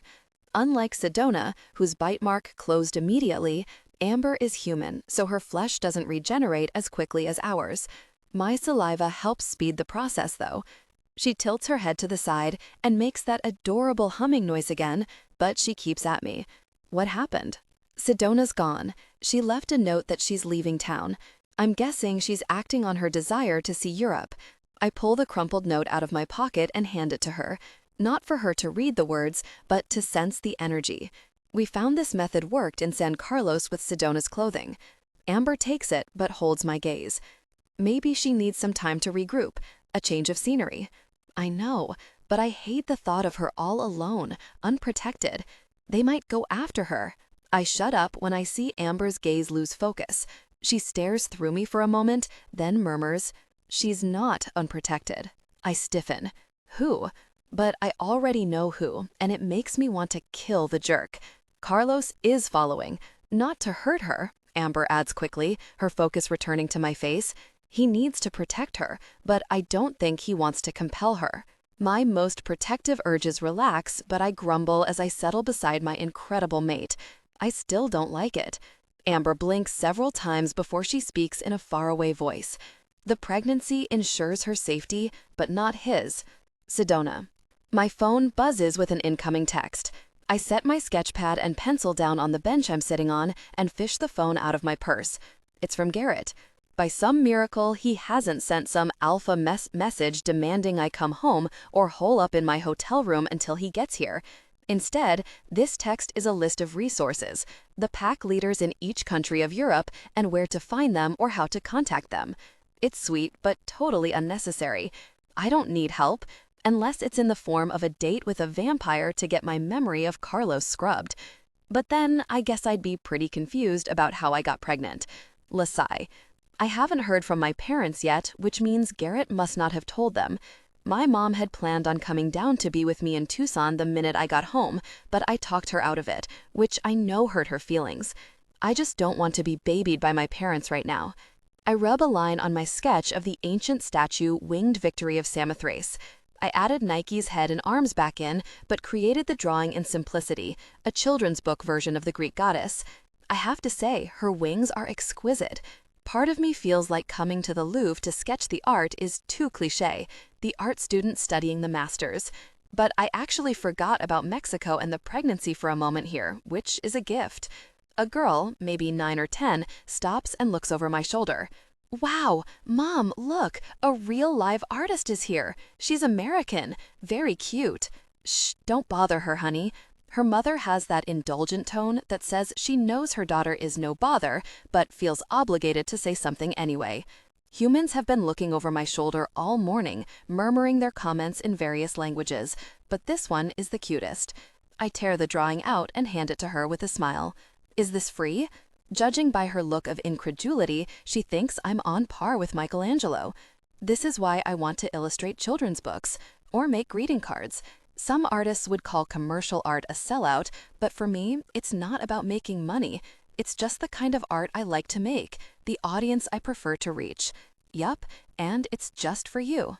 What's your name? I pull the drawing back and lift my pencil. Angelina. I write, to Angelina, from Sedona, the Louvre, and the date. She beams at me as she takes it. Thank you very much. Her mom cradles her shoulder as they walk away. Angelina turns back. "Your English is really good." I laugh, and her mom looks embarrassed. "She's American, honey." Out of nowhere, Carlos' scent fills my nostrils. It's happened at least a half dozen times a day since I left. I think it's because his essence is embedded in me now. It could drive a she-wolf crazy, because I seriously don't know how I'm supposed to get over him when his scent assaults me at every turn, even a continent away. Not that I ever forget, except that rare moment drawing. Everything reminds me of him. I remember the growl of his voice speaking low in my ear, of his large hands coasting over my skin, the way his eyes glowed amber when his wolf came to the surface, and I wonder a million things about him. What it would be like to run with him in wolf form, what he would think of Paris, of my family, of my art. Will I be able to keep the news of this pregnancy from him and his pack? I pick up my pencil and start to sketch again. Only this time, it's not Nike. It's a black wolf. He's snarling, teeth bared, fur standing up in a ridge down his back. When I finish, I smudge the fur around his ears and hold it at arm's length for perspective. Goosebumps prick my skin. It's Carlos, but I don't know why I drew him this way. Do I think he's protecting me or coming after me? Carlos. I watch Sedona head into her hotel room and sag against a wall in defeat. Is it possible to go moon mad when you've already taken a mate? Because I seriously can't stand being near Sedona, but not with her. I'm feverish with the need to touch her, to get closer to her. I want to be the recipient of the smiles she reserves only for children. Think really she doesn't smile at other males, or they'd be dead before they hit the floor. I know I'm not thinking straight. I'm drunk on need. I've forgotten what I'm doing here. Or rather, I've changed my mind 100 times. Right now, my mind is set on winning Sedona back. Not that I ever had her, but she'd been warming up to me back in that cell. If I could just get some extended time with her alone again, I know I can seduce my mate. The physical attraction is strong. We'll start with intimacy and build from there. I'll learn everything else about her and show her I can be the mate she deserves. So, how to get her alone? It's wrong, so wrong, but I'm a jerk enough to think I can pull it off. I head out of the hotel and find a shop that sells adult novelty items, the kind that sells restraints and other accessories. This could backfire horribly. Or it might be just the thing we need, Sedona. I step in yet another puddle, and rainwater soaks my shoes and socks. It's rained all day, and I'm not as excited as I expected to be walking along Montmartre, tracing the steps of Picasso, Renoir, and Degas. I don't even know how much of Paris I took in as I wandered the streets today. My chest aches like someone punched me. A few Frenchmen give me odd looks, and I realize my wolf is whining. The only time she's happy is when I think of Carlos or fall asleep and dream of him. This is Stockholm Syndrome, right? I stop at a sidewalk cafe to get some dinner and sink into a seat protected by a wide blue awning. Water pours from the edges, splashing my legs and gathering in little pools beside my table. When rain comes in Tucson, we celebrate because the desert is always thirsty, but today it just depresses me. I stare unseeingly at the menu. It hardly matters. I don't speak French, and no one seems to speak English. Or if they do, they don't bother to help me. So I've ordered frites and chocolat chaud or cassé au lait everywhere I've eaten. I'm going to get sick of French fries and hot chocolate soon. Carlos' scent swirls around me again, and sadness stirs behind my eyes. Part of me wonders what our date would have been like if I'd stayed in Tucson and let him take me to dinner. He would have held the doors and paid like a perfect gentleman, that much I know. But would we have found laughter together? Would we joke, tease? Would the same sparks be there between us that we felt during the full moon? How can I even doubt that? He couldn't keep his hands off me in Tucson, and he was trying to make amends. I stare at the cafe across the street, not really seeing anything or anyone. Not until my eyes meet the gaze of a man who has the look of a spy stealing glances. A jolt of electricity flashes through me. Carlos. The man looks away, playing it cool. Wait, is it him?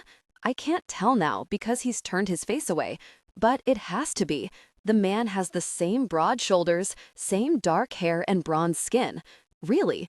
Me? What in the hell is he doing here? Has he been following me this entire trip? I resist the urge to stomp across the street and sock him in the face. No, he doesn't know he's been made yet, which gives me the upper hand. If he wants to follow, I'll make it exciting for him. I finish my meal and pay the bill, then play entitled Oblivious American and walk right through the kitchen and out the back door, slipping into the alleyway behind the cafe. Catch me if you can, I murmur through clenched teeth. I have no doubt he'll find me soon, and I'm not feeling kindly toward him at the moment. But how to punish him for this incredible infringement on my privacy, my space? Garrett's text yesterday said his contact in Paris could be found at a paranormal bar called The Dungeon. I don't care about meeting up with the contact, but a paranormal bar would be just the kind of place to get under Carlos' skin. Normally, it wouldn't be a location I'd frequent alone. I've been warned my whole life about staying away from places like that. As a shifter, I'm fairly safe in a normal bar. No human man could mess with me unless he drugged me first. But a paranormal bar is full of trouble and dangerous for a single female. Or maybe that's just the nonsense lie I've been fed all my life. Either way, I have a feeling Carlos will lose his temper at seeing me there, and that serves him right for stalking me like a creepo.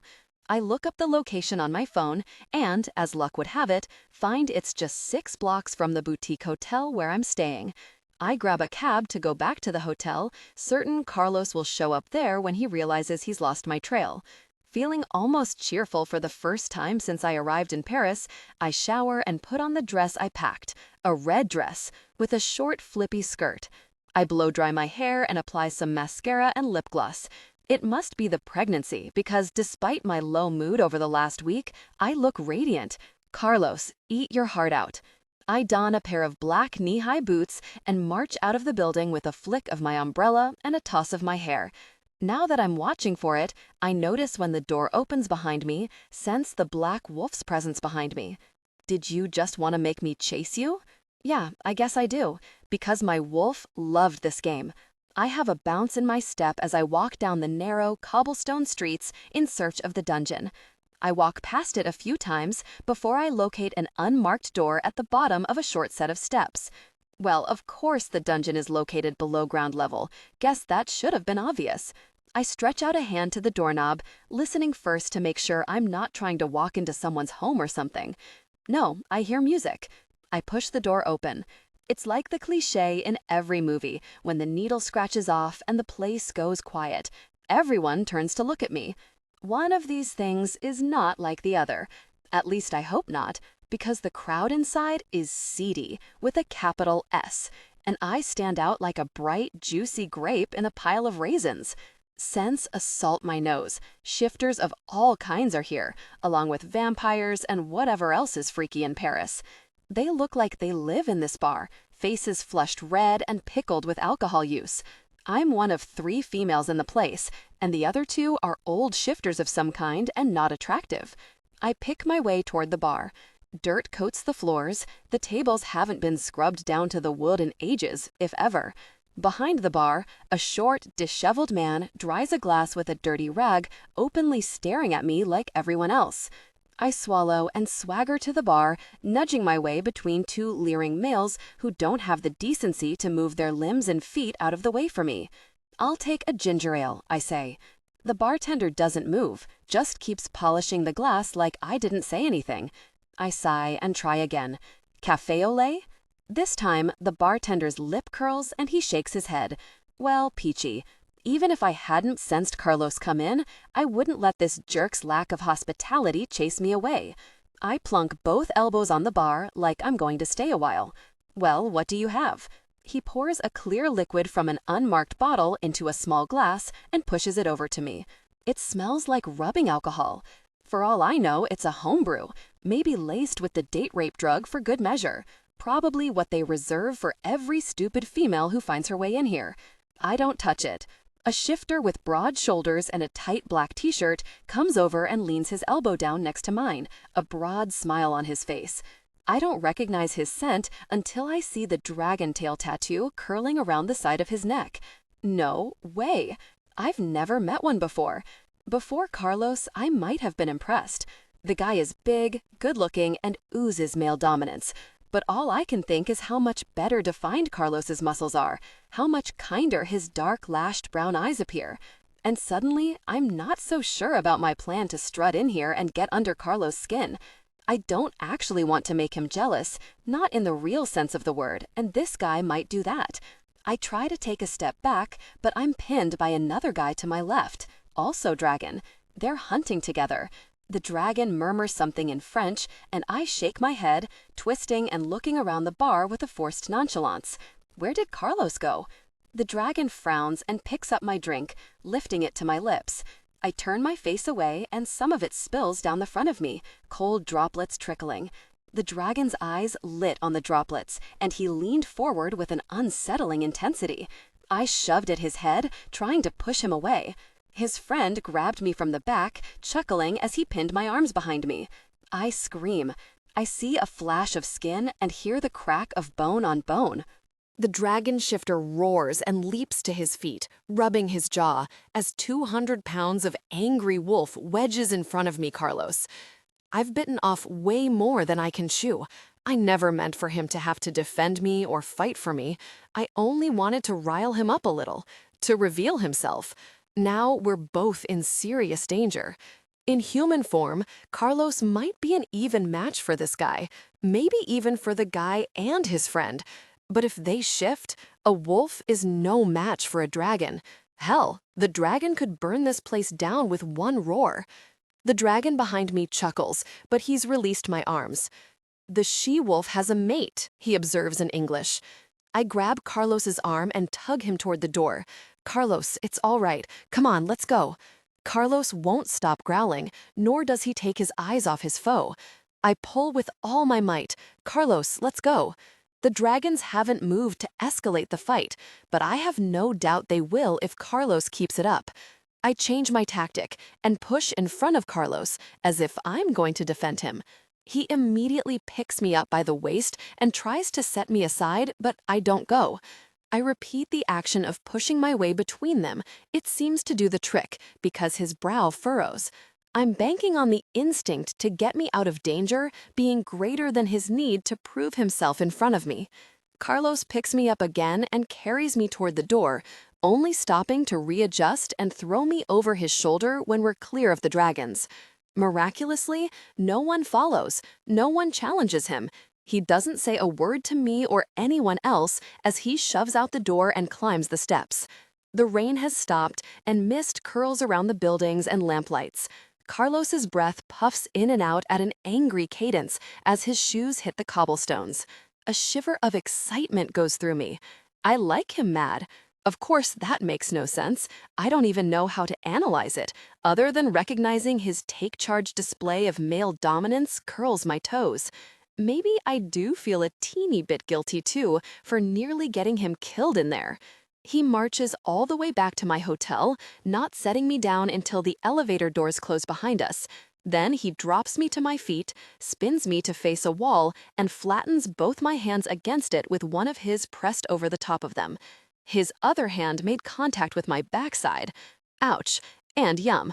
My heart taps rapidly against the front of my rib cage. Carlos, you devil. Never, never go into a paranormal bar alone, he clips, his accent thicker than usual. The elevator stops on my floor. He pulls my hands from the elevator wall, whipping me around, making the skirt of my dress swing and flare. Come. He marches straight to my door, taking my purse from my shoulder and retrieving the key. I ought to be enraged by the proprietary actions, but I'm not. I'm still finding his anger enticing. I know, it's weird. The moment the door swings open, Carlos points to the opposite wall. Hands on the wall, like before. I try to muster some fire, cocking a hip. What right do you have? Carlos is upon me in seconds, shoving me back against the closed door, mouth pressing over mine in a searing kiss. His large hands roam over my body, find the zipper on the back of my dress, and yank it down. The dress falls to my feet, and I stand in my black lace bra and panties and black leather boots. Stunned. Remove your lower garment. Keep the bra and boots, he orders. My tummy flutters with excitement. I'm not the least bit scared of this man. Maybe that's crazy, but we've been through worse, and he managed to be a gentleman. He may be angry now, but there's no sign of his wolf in his eyes, only dark promise. Delicious dark promise.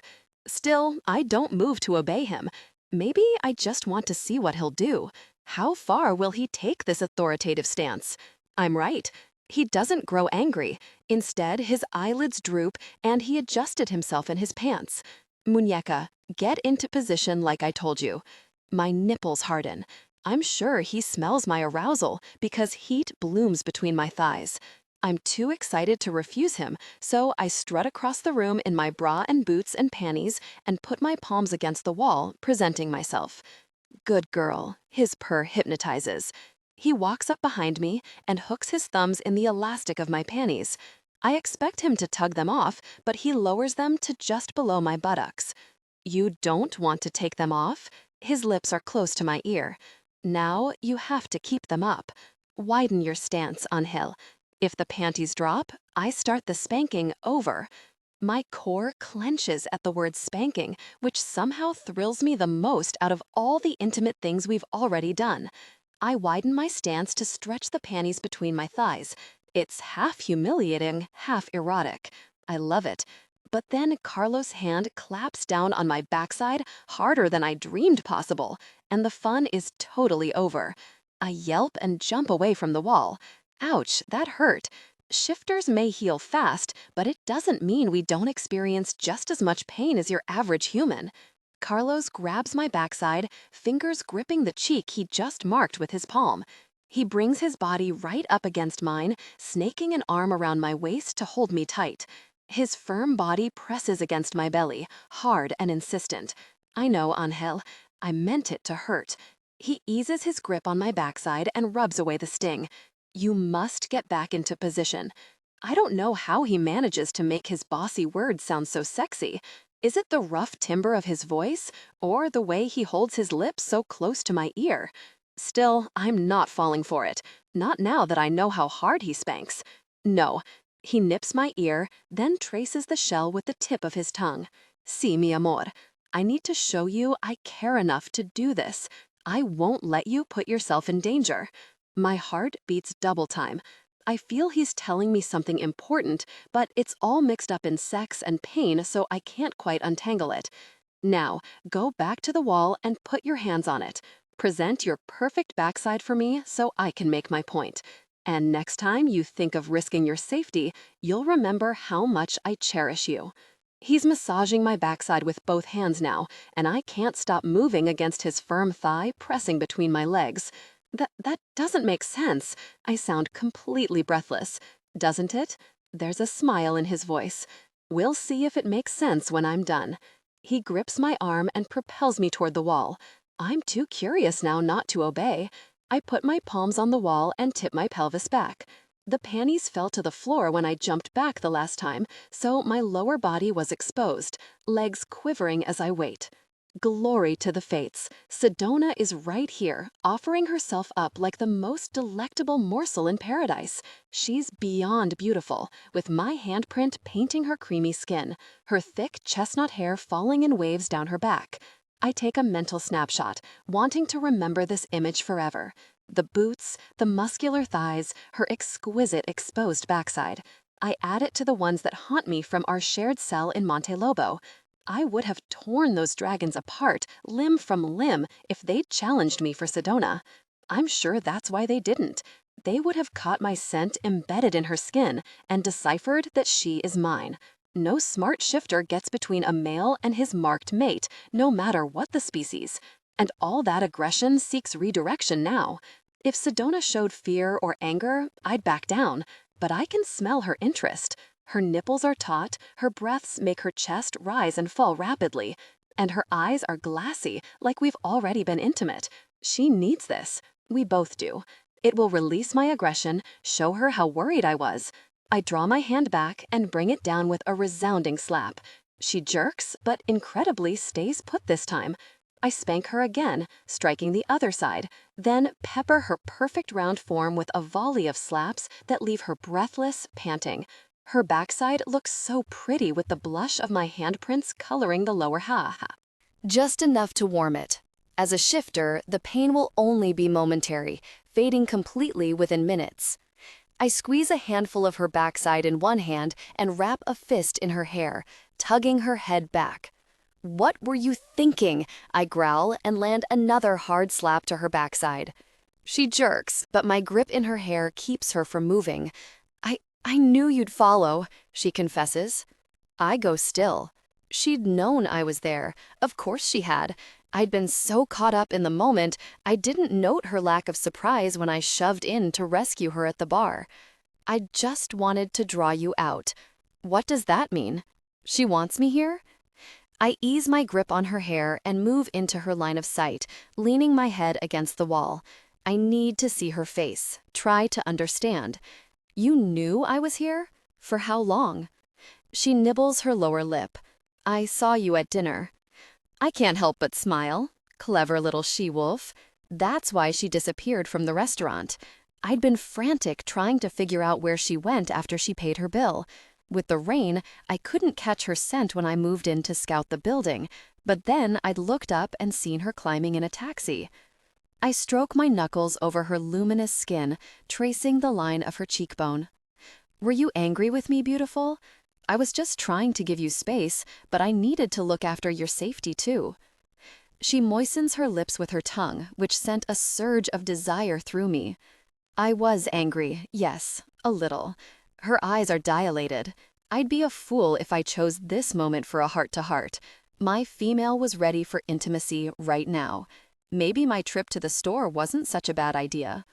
I pinch her chin between my thumb and forefinger and lift it. "So you punished me by putting yourself in danger?" I arch a stern brow. Her lids droop like she loves being scolded by me. "I didn't mean to put us in real danger. I just meant to tease you, make you jealous of the attention I might get in there." My wolf growls at the suggestion of males giving her attention, but I don't want to miss what she's telling me. My mate was teasing me. That can't be a bad thing. It means she wants something from me, but what? Attention? A declaration of intent? The upper hand? Whatever it is, I'm taking it as a win, just as I'm taking this moment. I have my glorious mate nearly naked and trembling for me, legs parted, skin flushed, lips swollen from our kiss earlier.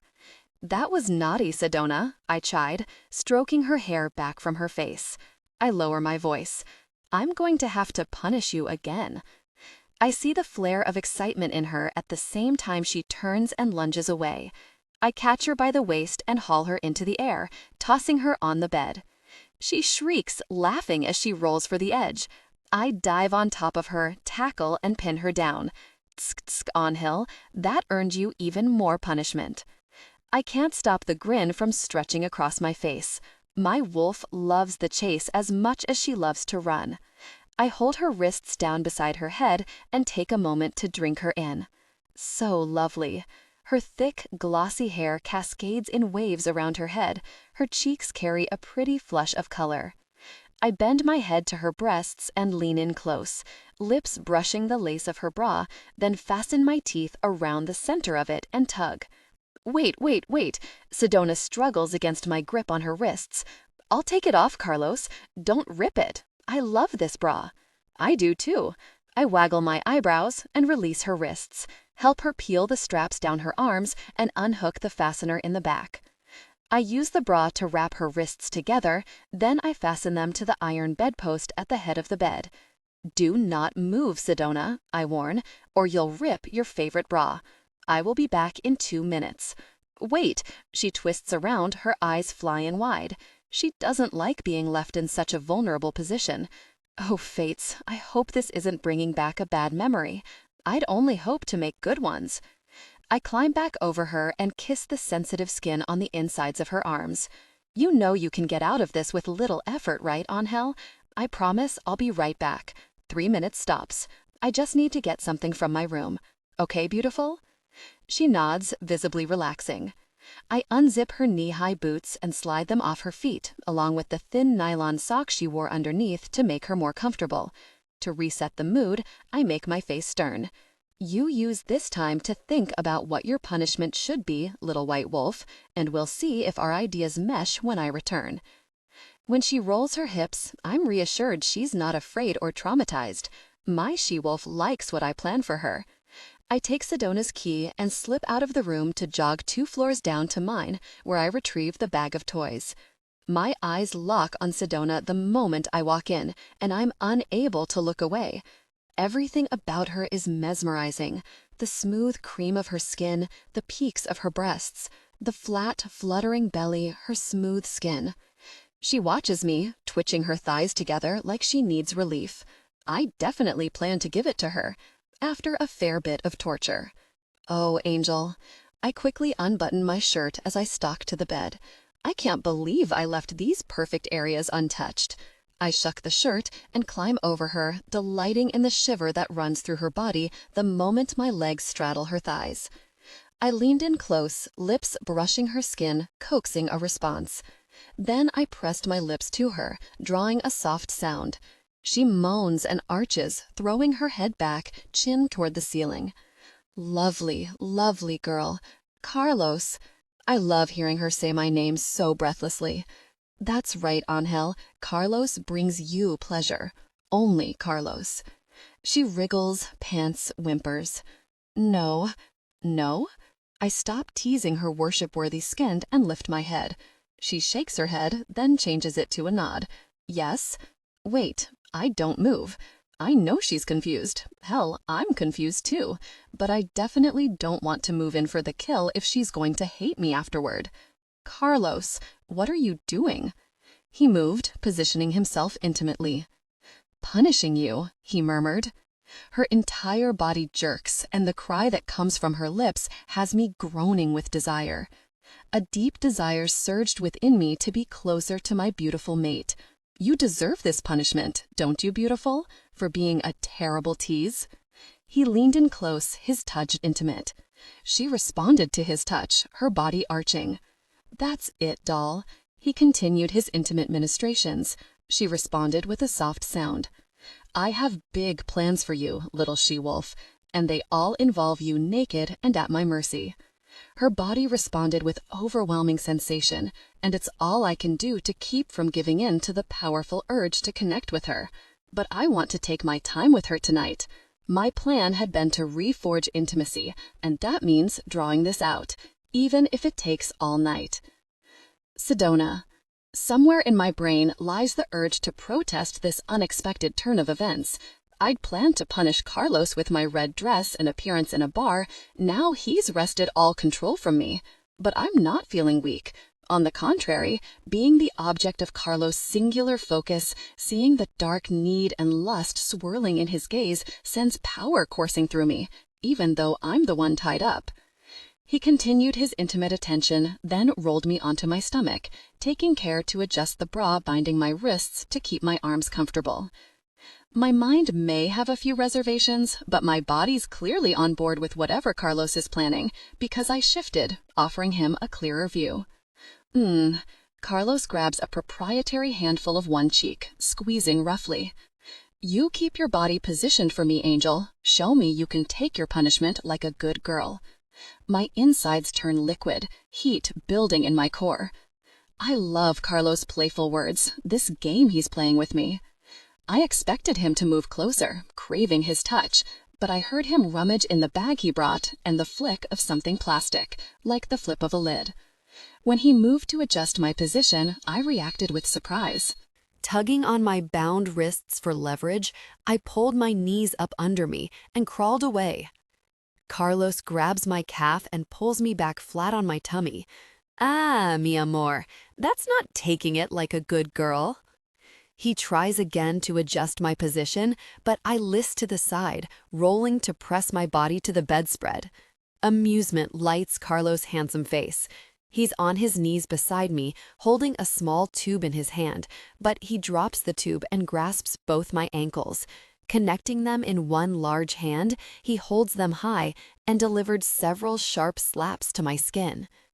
I shrieked in surprise at the playful taps and the shockingly vulnerable position, my body in the air. Carlos tilted my legs toward my head and prepared for the next step. Carlos! I was whimpering now. This was not something I was prepared for, no matter how hot and bothered he had me. He leans over and kisses my smarting cheeks. Shh, beautiful wolf, you have nothing to fear from me. The flutters in my belly say different, but as I analyze the statement, I know he's right. I trust this male not to harm me. Even so, I shake my head. Carlos picked up a small object. This is your punishment, mi amor. He began his intimate ministrations. Passion peaked. They came together intimately, deeply connected. He then rolled me to my belly and gave my skin a light tap. I was oddly disgruntled, not about the intimate connection, but now I was needy and flushed, wanting more. Carlos? Madre de Dios, yes, Sedona. Keep saying my name in that throaty voice of yours. It makes me want to give in to this desire completely. A shocked little gust comes out of me, half laugh, half moan. Like before, I shifted my body, offering an invitation for him to take what he's already claimed. Fates know I wanted him again, just as badly as I'd wanted him the night he marked me. He groans. Are you offering me your beautiful self, angel? He slipped his fingers between my legs, his touch intimate. My eyes roll back in my head. Yes, Carlos. I hardly recognize my wanton moan. Carlos continued his intimate touch. Tension broke. They gave in to desire, connecting deeply. I shout with surprise, the intensity of pleasure in need catapulting me into overdrive. Carlos! You like that, doll? Oh, fates, please, please. What, beautiful? Please don't stop. Please, faster, Carlos. I try to convey my urgency by beating my feet on the bed, like a swimmer's kick, only from just the knees. Somehow, despite my lack of sexual experience, I'm quite sure that the only thing better would be a deeper connection. As if Carlos reads my mind, he deepened his intimate touch, intensifying the sensations. My moans meld into one long, guttural cry. Probably everyone in the very hotel can hear me, but whatever, it's Paris. Carlos, Carlos, please, I beg. I seriously want to weep. I'm so wound up, need release so badly. Carlos's touch intensified, bringing a rush of sensation. My body tightened and my mind soared, reaching a peak of overwhelming pleasure. I felt flung so far and so high, I couldn't even remember my name, my age, my species. And then I was back, panting into the bedspread. Carlos eased his touch, trailing kisses across my lower back before he disappeared to the bathroom to use the sink. I'm boneless, incapable of moving from where I seem to have melted into the bed. When Carlos returns, he releases my wrists and gathers me up into his arms. Okay, Angel? Somehow I manage to nod. I try to make my lips move, to ask about his pleasure. I'd invite him to satisfy his earlier expressed fantasy, but no sound comes out. Carlos presses a bottle of water to my lips, and I drink. You're so beautiful, he murmurs in awe. I don't need to be told. As an alpha female, it's something I've always known. But he doesn't seem to be saying it for my benefit, more like an observation he can't help but make. Are you hungry, mi amor? I bought some snacks for us too. I manage a weak nod. When were you planning to feed me them? I ask when he returns with a container of fresh strawberries, a baguette, and a jar of Nutella. I hadn't figured that part out yet. His rueful grin is humble and handsome, and my remaining annoyance melts away. This is the male I remember from that cell in Mexico, the male I formed a bond with, whether I like it or not. He dips a strawberry into the Nutella and holds it up to my lips. I take a bite, conscious of his gaze glued to my lips. A trickle of juice escapes my lips, and Carlos lunges as my tongue flicks it away. He stops himself and swallows. Sedona, I have so many things I want to say, but none of them seem good enough. I'm sorry. I'll start with that. I'm sorry. I look at him from under my lashes. For what, exactly? For what my pack did to you. I can never take it back, never make it up to you. But the fates know I want to try. I draw in a breath. I have to ask this question. I need to know how much of what happened in Mexico was biology, the full moon and two alphas locked together, and how much is real. What about what you said back in the cell, that you weren't sorry it happened? Carlos clenches his jaw and busies himself with tearing off a piece of bread and dipping it in the Nutella. He feeds it to me. That's also true. His voice has the timbre of a heavy confession, like he doesn't want to admit it but can't lie. I'm dismayed by how much lighter his admission makes me feel. How far have I fallen for this guy? I'm loving the chocolate bread treat, and I lift my chin to urge him to give me more. He does, immediately. I don't have any comparisons, but it's hard to imagine a more attentive lover. Sedona, I don't wish to force myself on you. The last thing I want is to make this all harder, but I'm also incapable of letting you go. I'm not saying that to scare you. I'm just trying to explain why I'm here, following you like a stray dog who smells meat. My lips twitch at his comparison, and I see relief seep across his expression. Let me serve as your escort on this trip. I know you came to forget me, to forget what happened. But I've been watching you for days, mi amor, and your melancholy hasn't lessened. Maybe you need a friend to share your travels. I speak a little French, and I'm very good at holding umbrellas and keeping the flocks of fans away from soon-to-be famous artists when they stop to sketch things. I arch a brow. Friend, huh? Do you treat all of your friends this way? The minute I ask the question, I'm burning with jealousy. Has he done this before? He did seem rather expert at it. I want to poke the eyes out of every female he's been with. His lips twitch. You brought that on yourself, Blanca. You should know better than to goad my wolf. He uses that authoritative tone that stirs my desire. What's Blanca? White? Yes. So what do you say, muñeca? Will you let me stay? Be your companion? That depends. I already know my answer is yes. The heaviness that shrouded me since Mexico is lifting, and European travel suddenly becomes as enticing as it felt when I first dreamed of coming here. Name your conditions, mi amor. I will respect them. I love the honor and respect he shows me. When I say I need space, you back off.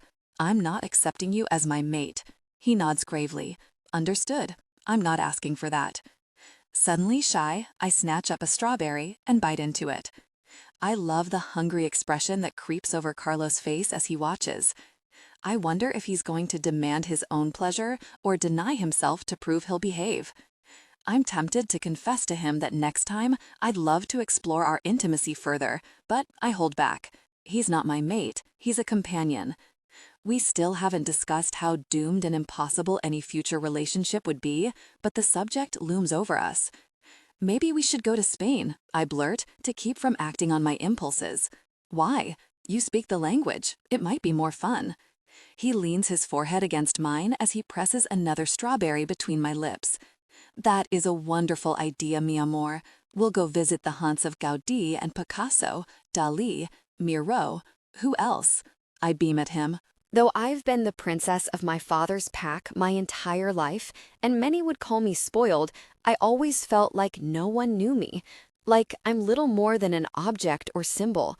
Carlos pays attention. He knows exactly what I like, and I love the feeling of being truly seen for once. And the idea of visiting museums with him nearly makes me giddy. I nestle my head against his shoulder, settling into the comfort he provides. For all my brave desires to do this trip alone, it's much nicer to have a partner, especially one as capable and caring as Carlos. Carlos, I should leave Sedona's room before my intense arousal makes me do something stupid, and I erode the trust we just built. I breathe in her scent, which both tortures and relieves me at the same time. My sweet mate fell asleep on my shoulder, a pleasure I will work very hard to earn for the rest of my life. Nothing felt better than providing for my mate, feeding her and sheltering her in my arms. Well, nothing except bringing her to a peak of sensation. My wolf is still buffing his nails over that one. It was risky pushing her limits the way I did, but the payoff was huge. At Harvard, they taught us to analyze risk, figure out how to minimize it. It's suddenly clear to me that playing it safe has never served me. It goes against my wolf nature, my alpha nature. And it's definitely the reason I have a mess to deal with back at Monte Lobo.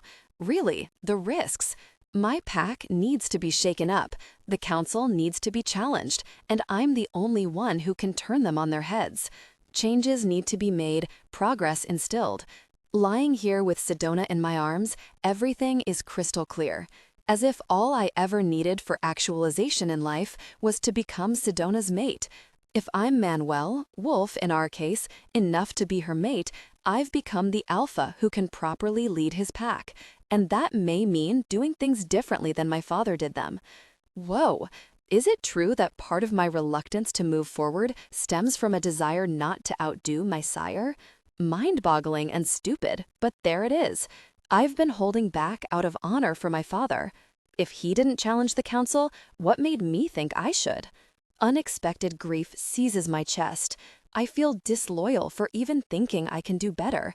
But if I don't, I will never, ever win my mate. How can I hope to bring Sedona to a broken pack? What life could I give her? I drop a light kiss on her forehead and ease her out of my arms and under the covers. I need to do something about my intense arousal, or sleep will be an impossibility. If I were a better wolf, I'd leave her here and go down to my own room. But that's a complete impossibility. I will never leave Sedona of my own free will, not unless she asks me to go. I pad to the bathroom and shuck my clothes, climbing into the shower. Even with the water turned on cold, I couldn't get my body to calm. Really, I'd be better able to handle sleeping next to Sedona if I found release in here.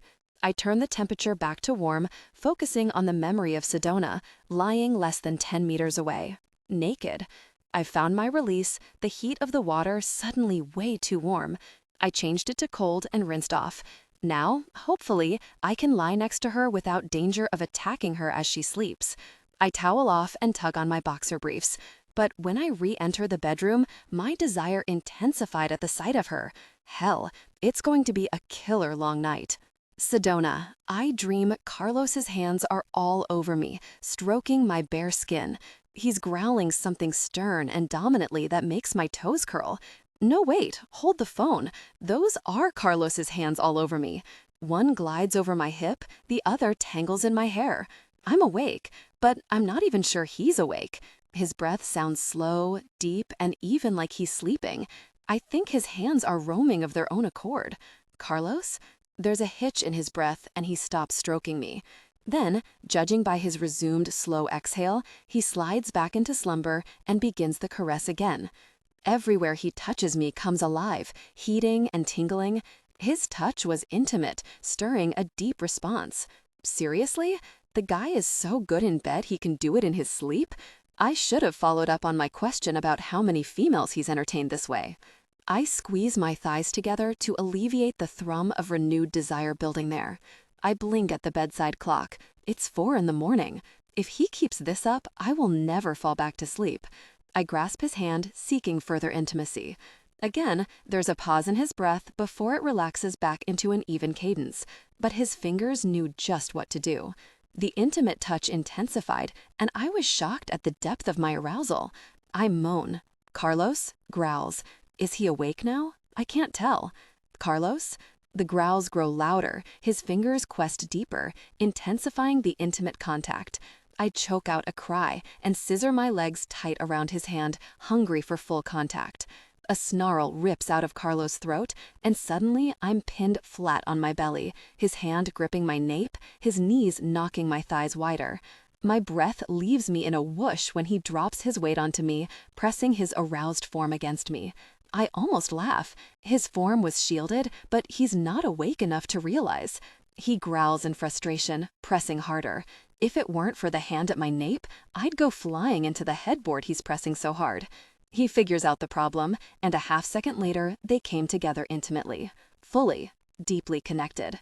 I cry out, not hurt, just shocked by the force and abandon of their connection. He moved with powerful intensity, their bodies meeting with rhythmic force. His growls fill the room, providing the bass to the soprano of my gasping cries. I spread my legs wider, arch back to meet him, blinded with the deepest satisfaction. Yes, this. I never knew it could be so good, so right, and in such an unexpected way, no less. Carlos growls choke off, and his body jerks to a stop. Ugh, he lets out a breath.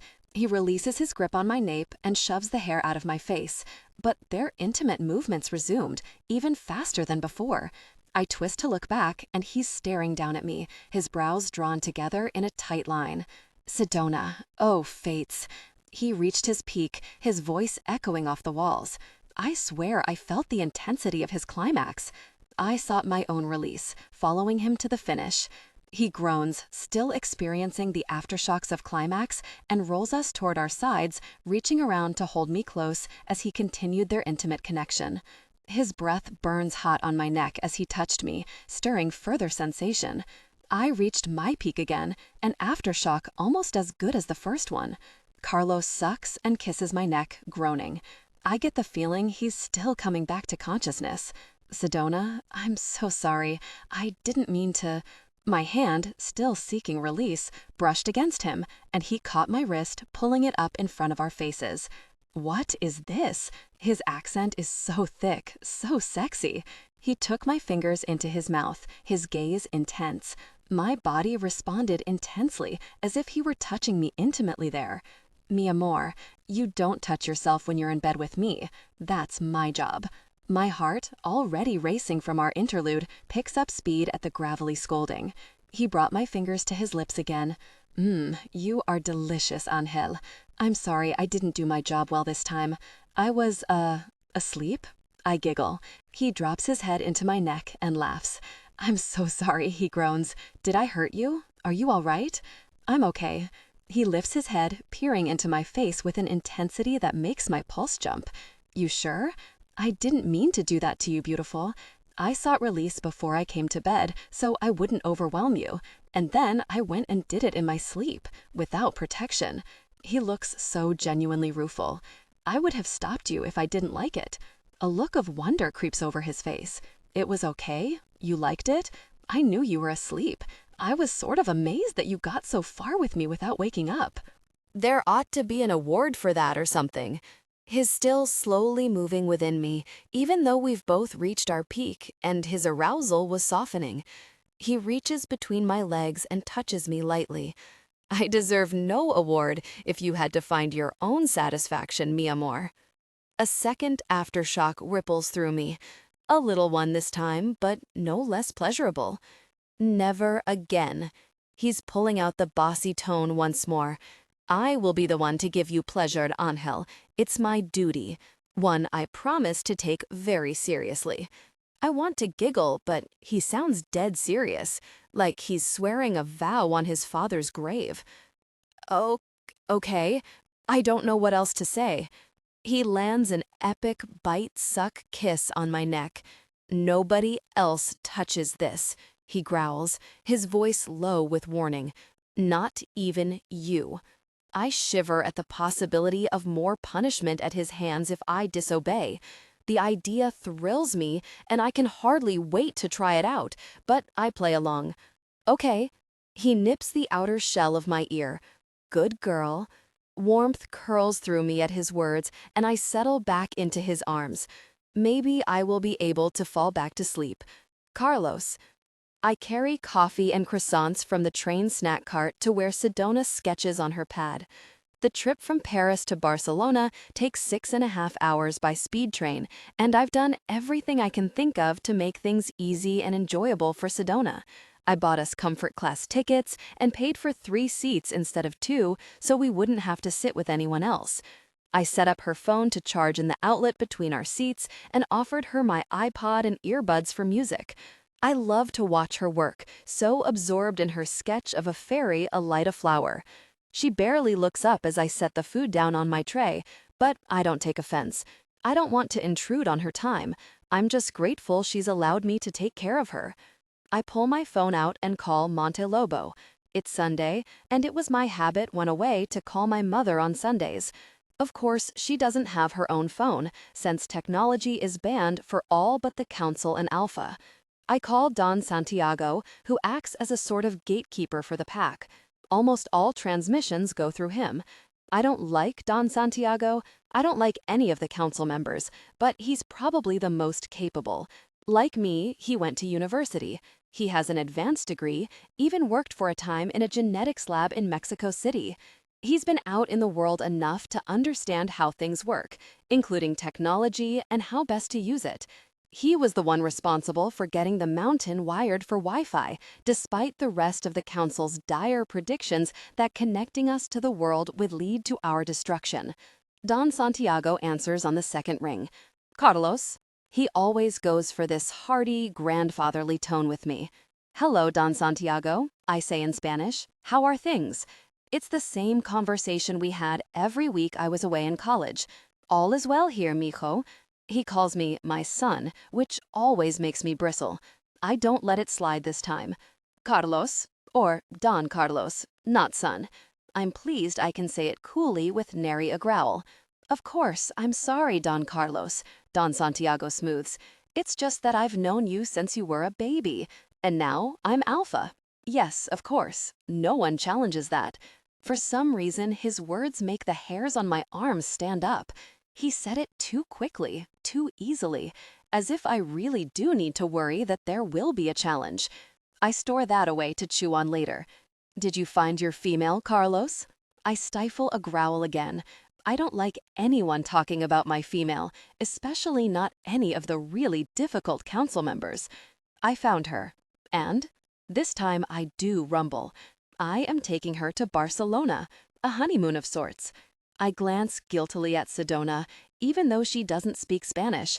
I'm not sure she would appreciate my calling this a honeymoon since she hasn't agreed to be my mate, but I'm just saying the thing Santiago wants to hear, to get him off my really back. Is my mother available? I ask impatiently. I'm walking to her quarters now. Let's see if she's coherent today. I gnash my teeth, even though it's not Don Santiago's fault whether she's coherent or not. In fact, I used to depend on Don Santiago to be the one who would give it to me straight about my mother. But after Maria José's suggestion, I have someone else look at her. A seed of doubt has crept in. Does Don Santiago have her best interests at heart? What if they're not giving her the best care possible? What if I should have sought to return her to her own family after my father died? It's not too late. I can look into it when I return. Yet another issue to address. I hear Don Santiago's voice and my mother's in response. Then she comes on the line. Carlos? Hello, Mama. How's it going? Carlos? Where are you? I'm in Barcelona, Mama, with the girl I told you about. In Barcelona? She sounds confused. Nothing new there. Yes, with my female. My mom gives a loud gasp, and a spike of fear rushes through me before she proclaims, How wonderful! Carlos has a mate. Are you crying, Mama? I'm just so happy for you, Carlos. When are you going to bring her home? I'm not sure. A fact which kills me. Soon, I hope. Not a lie. I can always hope. Grandpups. I want grandpups, Carlos. A rush of longing goes through me so strongly I have to close my eyes. Sedona, pregnant with my pup? My entire life would be worth living if that were the case, and I would very well make sure their life was perfect. I clear my throat. I want that too, Mama. Sedona is looking over at me with curiosity, taking her earbuds out of her ears. Listen, Mama, I have to go. I'll call you next week. Take care of yourself. I love you, Carlitos, mijo. Bring the she-wolf spatchier. I love you too. Ciao. I end the call and turn to Sedona and shrug. My mother. Was she? Sedona seems to struggle for the words. I appreciate her sensitivity. She was mostly coherent. I told her about you. I fidget with the croissants, pulling one out of the paper sleeve to offer it to her. What did you say? Well, I told her about you the morning you left, but she'd forgotten. I told her I was here with you now. She cried. Sedona's watching me too intently for comfort. I break off a piece of croissant and pop it between her lips. I am capable of feeding myself, you know. I like to feed you. She smiles as she chews. I know you do. So why did she cry? She's happy for me. I didn't tell her any of the, history, only that I'm here with my female. A female, I amend. The sadness I saw on Sedona's face all last week creeps back over, and I want to shoot myself for making her remember. There's so much ugliness in our past because of the council. I don't want to bring it up, but I know we have to face it at some point. I take a deep breath. Listen, we'll figure it out. I know it's a lot to overcome, what we've been through, our differences, where we live. But give us a chance, Sedona. I don't know, Carlos. We live in different worlds. We're two educated, intelligent wolves. We can make it work. Her brow wrinkles, gaze going far away. I grab her hand to bring her back. I've been thinking of the way things are in Monte Lobo. I always planned to change things as soon as I became alpha. I've only been back a few weeks, and it hasn't been as easy as I expected, but I promise things will be different. Sedona, first of all, I want you to know I tried to avenge your kidnapping, but someone got there first. Garrett. My brother? I nod. Second, I want to say what the council did to you, to us, was wrong. When I get back, I'll be turning things upside down. There are many good wolves in the pack, and they deserve better. Something in me shifts as I speak. I make the vow in my heart as I tell Sedona, I am going to root out corruption and carry the pack out of the Dark Ages. I will be the alpha they need. Sedona studies my face. I stay very still, wondering what she sees in me. Okay. Something relaxes in her. I'm glad. Thank you. I'm glad she listened, though. I can't tell if I won her trust, though. One thing's for sure, she says. Your council? She shakes her head. You can't trust them. Not after what they did. I know. After my father died, they ran the show. I was too young to lead, and there was no other clear alpha. They've taken way too much power. It will take a while to undo the damage they have done.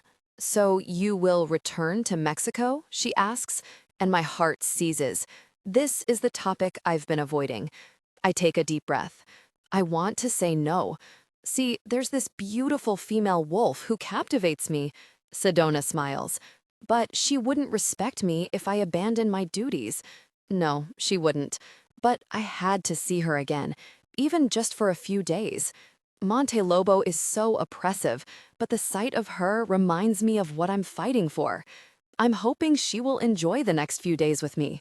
We can pretend to be tourists who just met and travel together on a whim. She raises a brow. It's a long shot, but I'm hoping she'll understand. I need this, even if only for a few days. I understand, she says softly, a shadow passing over her face. Hey, I cup her cheek. We don't have to decide anything. Let's just focus on enjoying Spain together, okay? A weight lifts off my chest. I have no answers for the future, but my wolf is happy to dwell in the now, basking in the presence of his chosen mate. I pop another bite of croissant in her mouth. May I see your drawing? She reaches for the pad, then hesitates, shooting me an inscrutable look. Please? I hold my breath as she slowly passes it to me, hoping I say the right things. The fairy is adorable. Huge, wide-set eyes, a bow-tie mouth, and red pigtails. Dainty long lines make up her body to give the impression of movement, like she's about to flit off to the next flower. She has her hands clasped behind her back, like Degas' Little Dancer, but so much cuter. There's a joyful, impish quality. I don't know enough about art to understand how Sedona produced it, but it's there. It's perfect. You have a real talent, Sedona. Oh, please. She tries to snatch it back, but I hold it out of her reach. It's nothing. Cartoony stuff. That's not nothing. It's beautiful. It's bewitching. And most importantly, it's what you want to create. I can't help but think of monetizing her art. It was pounded into me at Harvard. These would make perfect greeting cards, or children's books, even t-shirts. She nibbles her lip, but I see a spark of hope in her eyes, and I want to fist pump. I said the right thing. I don't really know. I'm not good with marketing or selling. I just like to create. Then let me sell them for you. I'll act as your agent, or business manager, whatever artists have. I grin. That'd be cool. She says it like she believes it won't happen, which annoys me. It makes me even more determined to prove to her how hard I'd work for her happiness. I flip a page back, and she tries to snatch it away. I twist to hold it out of her reach, where I can see it. It's me. My wolf, in loving detail. She has my coloring right, my eyes. She remembered everything, even though she's only seen him once. Sedona. I turn back to her, eyes wide with awe. You drew me. Her cheeks are pink.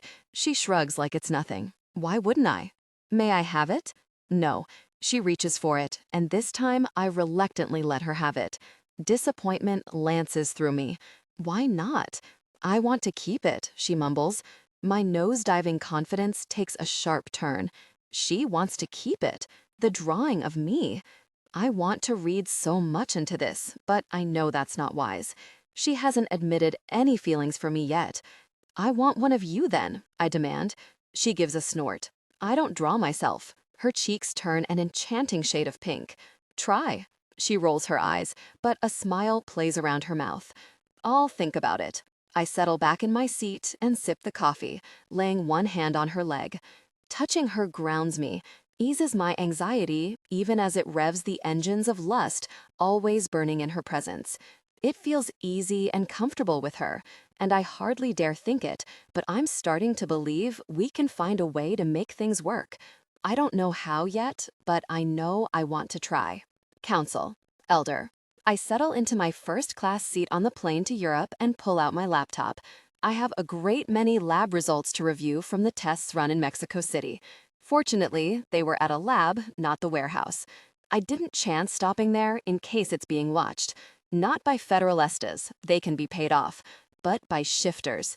Word is a wolf who wasn't part of the American Party got free when they did, and his pack is now on the hunt. Good luck to them. I've done an excellent job staying behind the scenes. It's easy when you're willing to pay top dollar for services rendered. I scan the results, studying the genetic markers of the American she-wolf, as well as those of her packmates. All healthy. Too bad I didn't have time to extract eggs and genetic material. All the more reason Carlos needs to get his female pregnant on this trip, if the deed is not already done. Barcelona. Carlos couldn't have made my job any easier. I have a warehouse there, with 2 she-wolves, 1 jaguar, and 2 bears in captivity there, all transported in from Siberia. I could have them transported to Mexico, but Carlos made the decision easy for me. I'll kill 2 birds with 1 stone. If Carlos doesn't cooperate, I'll imprison him and his little American, and ensure their offspring are produced through other means. Better than killing him, like his father. What a waste. I send a message to Alex, one of the traffickers. There are 2 new wolves in your city. Find them, watch them, but don't touch them. They are under my protection. Sedona. Carlos holds my hand as we walk up Las Ramblas, the open-air pedestrian mall in Barcelona. I try not to read too much into it, whether I should let him hold his hand or the message it sends. He's already sleeping in my room, and we share passionate nights. Probably hand-holding shouldn't be a hard limit. The street is packed with tourists and vendors, and I have to admit, I enjoy the way Carlos embodies safety and protection. I stop to check out a street performer pretending to be a statue for a moment, then Carlos leads me to the Miro mosaic, set in the sidewalk where tourists tramp right over it, never knowing it's a famous work of art. I check out a collection of leather bags at one vendor, and Carlos pulls his wallet out, as he has every time I've stopped. He's so eager to buy me anything my heart desires. Too bad I'm not some starving artist, or he could work that angle to bind me to him. That was a weird thought. It's just that he's so actively wooing me. He's proving he can provide, taking care of my every need. It's incredibly sweet, but also unnerves me if I think about it too hard. I feel like I'm on a reality television show where I have a limited amount of time to get to know Bachelor number 1 and decide if he's the guy I'm going to spend the rest of my life with. No. Carlos and I have chemistry, no doubt about that. But I can't decide how much of the rest of it is real. Is he here wooing me because his biology forces him to? His wolf won't let me go now that he's marked me? Isn't there some better girl for him? Someone from his own culture who speaks the language and doesn't mind the crazy counsel? But even as I think that, I hate this imagined mate. She'd be all wrong for him, I just know. I set down the leather bag I'm examining. Do you want one? Carlos asks. I shake my head. No thanks, moneybags. He lifts a brow. Moneybags? Are you trying to show what a good provider you are? He chuckles. I'm old-fashioned. Maybe so. What is your financial situation, anyway? I ask, then immediately kick myself because now I sound like the bachelorette interviewing her prospect. My pack has wealth. Generally, it all goes to the hacienda and the rest are left with nothing. He says this matter-of-factly, but I know it's not something he's accepted or he wouldn't call it to my attention. So are you going to redistribute the wealth? It's not quite so easy. I want to divert the money to infrastructure, plumbing, and electricity, better housing, but I think we could also change the way we do business to increase profits. I've been examining the books, and we should be making more, much more. Do you think someone's stealing it? He meets my eye. To be honest, yes. I squeeze his hand. Well, I'm sure you'll figure out who and take care of it. That's why you're there, right? He loops an arm around my waist and twirls me into him, my breasts pressing up against his ribs. Everything seems doable when I'm with you.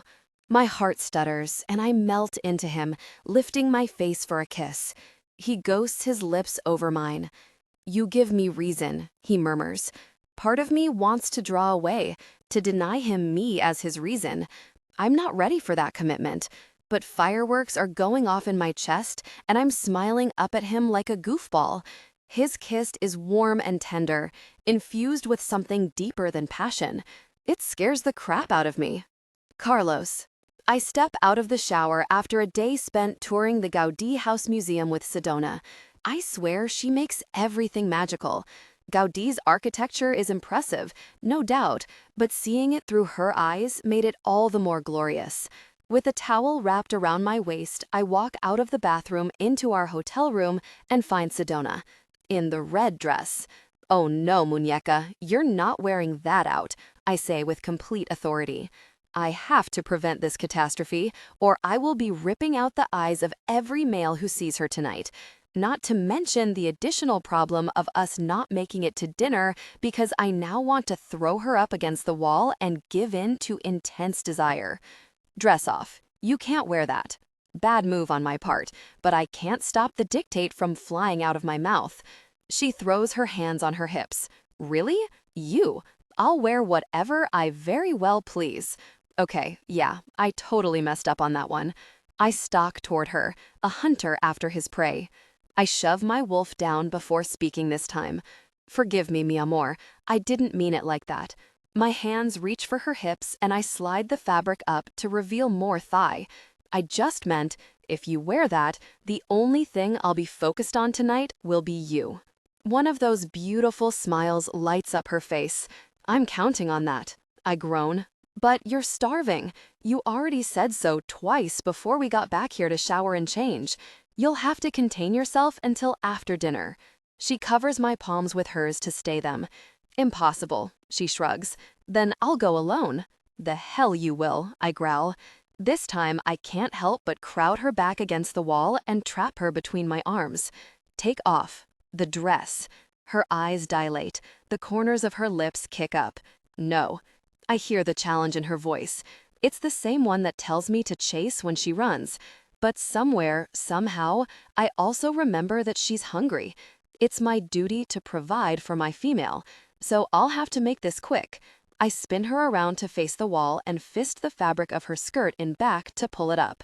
She's wearing minuscule panties, tiny G-string satin threads with a scrap of fabric between her legs. I rip them off her, unable to contain myself enough to take them off gently. Who are those for? I growl, insanely jealous, because she had those panties with her. She brought them to Paris before she knew I'd join her. Easy, big guy, she soothes. They're for you, only for you. Like this connection we share. Tension broke. They came together, connecting deeply. Then I freeze. I forgot a condom again. I'd worn one last night, but the night before, when I was intimate with her, I hadn't worn one, and now I did it again. As horrible as it sounds, I subconsciously must want her to get pregnant, to bind her to me. It's okay. She tucks her face into my neck, still recovering her breath. You can't get me pregnant. Relief pours through me. Well, mostly relief. Maybe with 10% disappointment. She must be on the pill. Strange, but I hadn't smelt it the way I can smell it on a human female. Her stomach rumbles. "Baby, you're hungry," I chide. I eased away from her and lowered her feet to the floor. "Let's go get some dinner." She stands still, and I look up from where I'd bent to pick up my towel. Sedona. Gosh. I stalk back to her, wrapping the towel around my waist. "Did I hurt you? I was way too rough. I'm sorry, Angel." She reaches for me, which nearly floors me with relief, wraps her arms around my neck, and lets me hold her. "I like it when you're rough," she murmurs against my ear. Her body is trembling, though, and I feel like the biggest jerk for being so intense and then dropping her to the floor while I composed myself.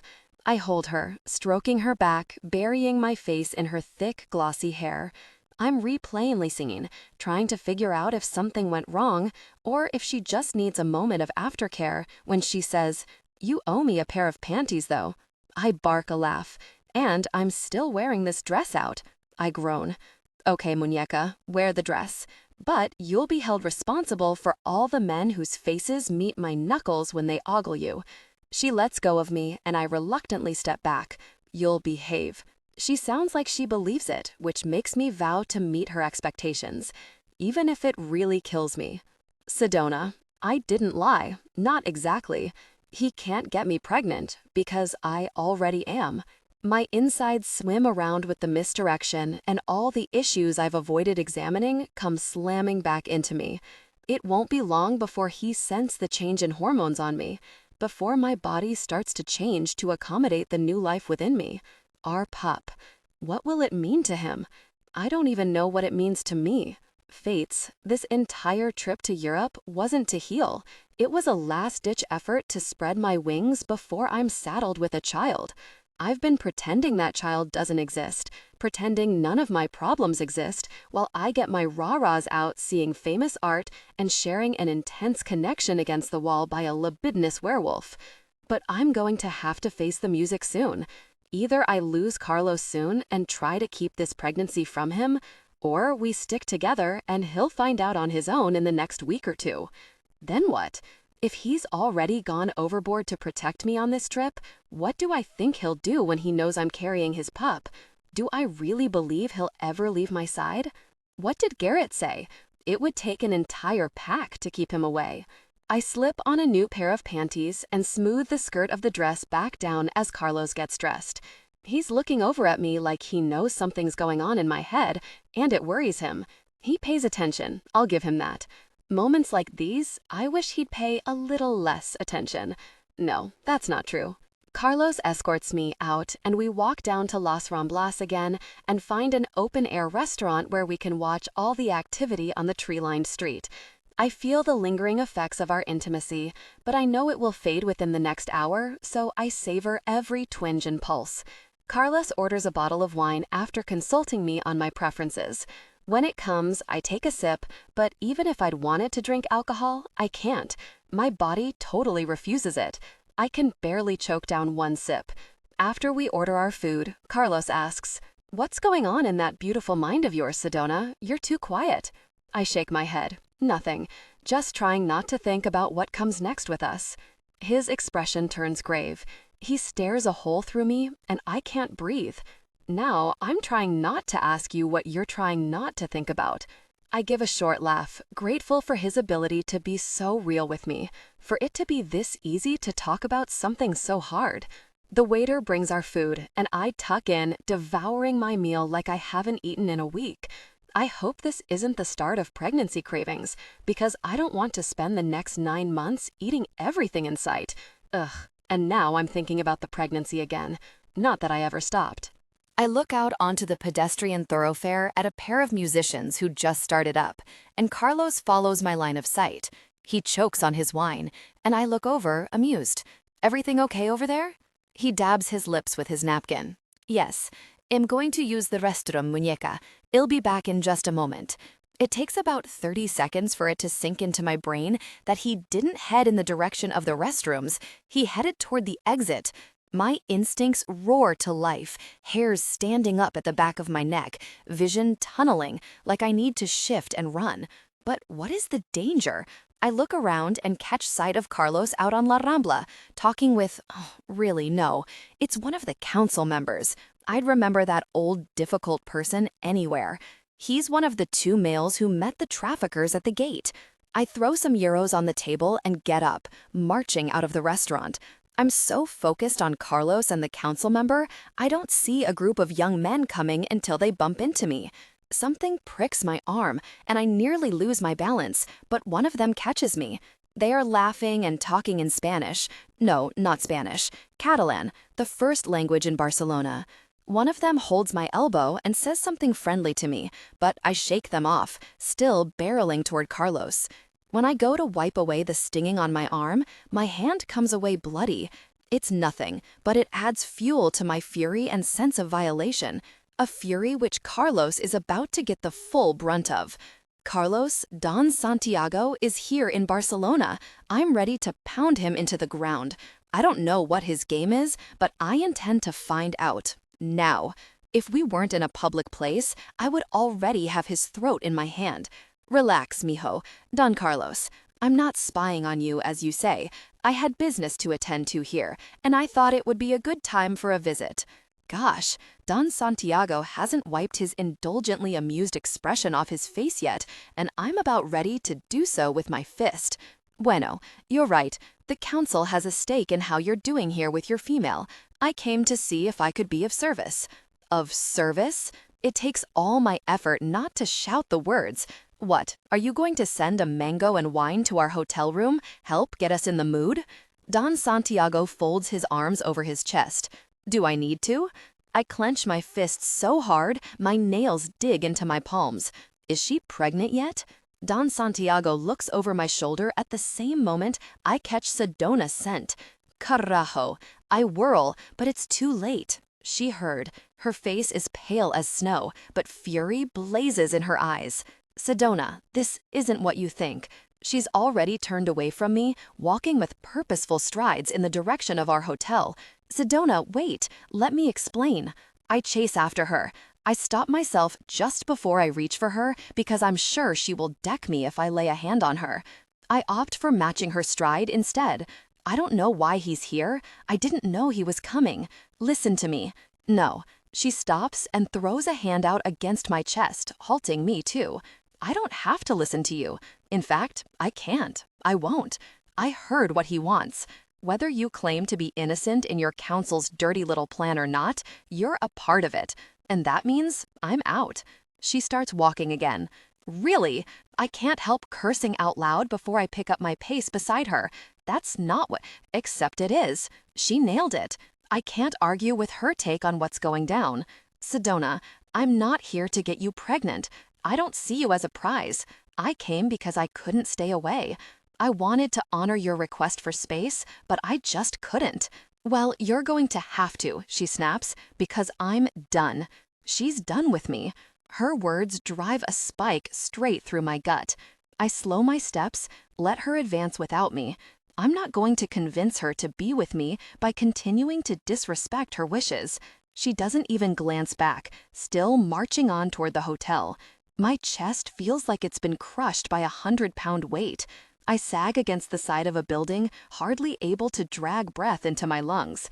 She's right. Our problems are insurmountable. She'll never be able to forget what the council did to her, and I am part of that horror. How could I even have hoped to bring her back with me? The idea is ludicrous. It would only ruin her, like Montelobo ruined my mother. All her light would go out. She'd die a little more every day until she was either crazy, like my mother, or nothing but a shell. Maybe if I had another plan to offer her, a different pack, another option.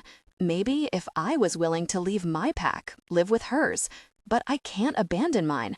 My absence is part of the reason everything's really there. The pack needs me. No, if I care about Sedona, truly care, and I do, then the only right thing is let her walk away, even if it means my chest caves in from the weight on it. Sedona. I sense the second Carlos drops back and lets me go. I know I should consider it a gift, but it wounds me as much as his deception. I march forward toward the hotel, refusing to look back.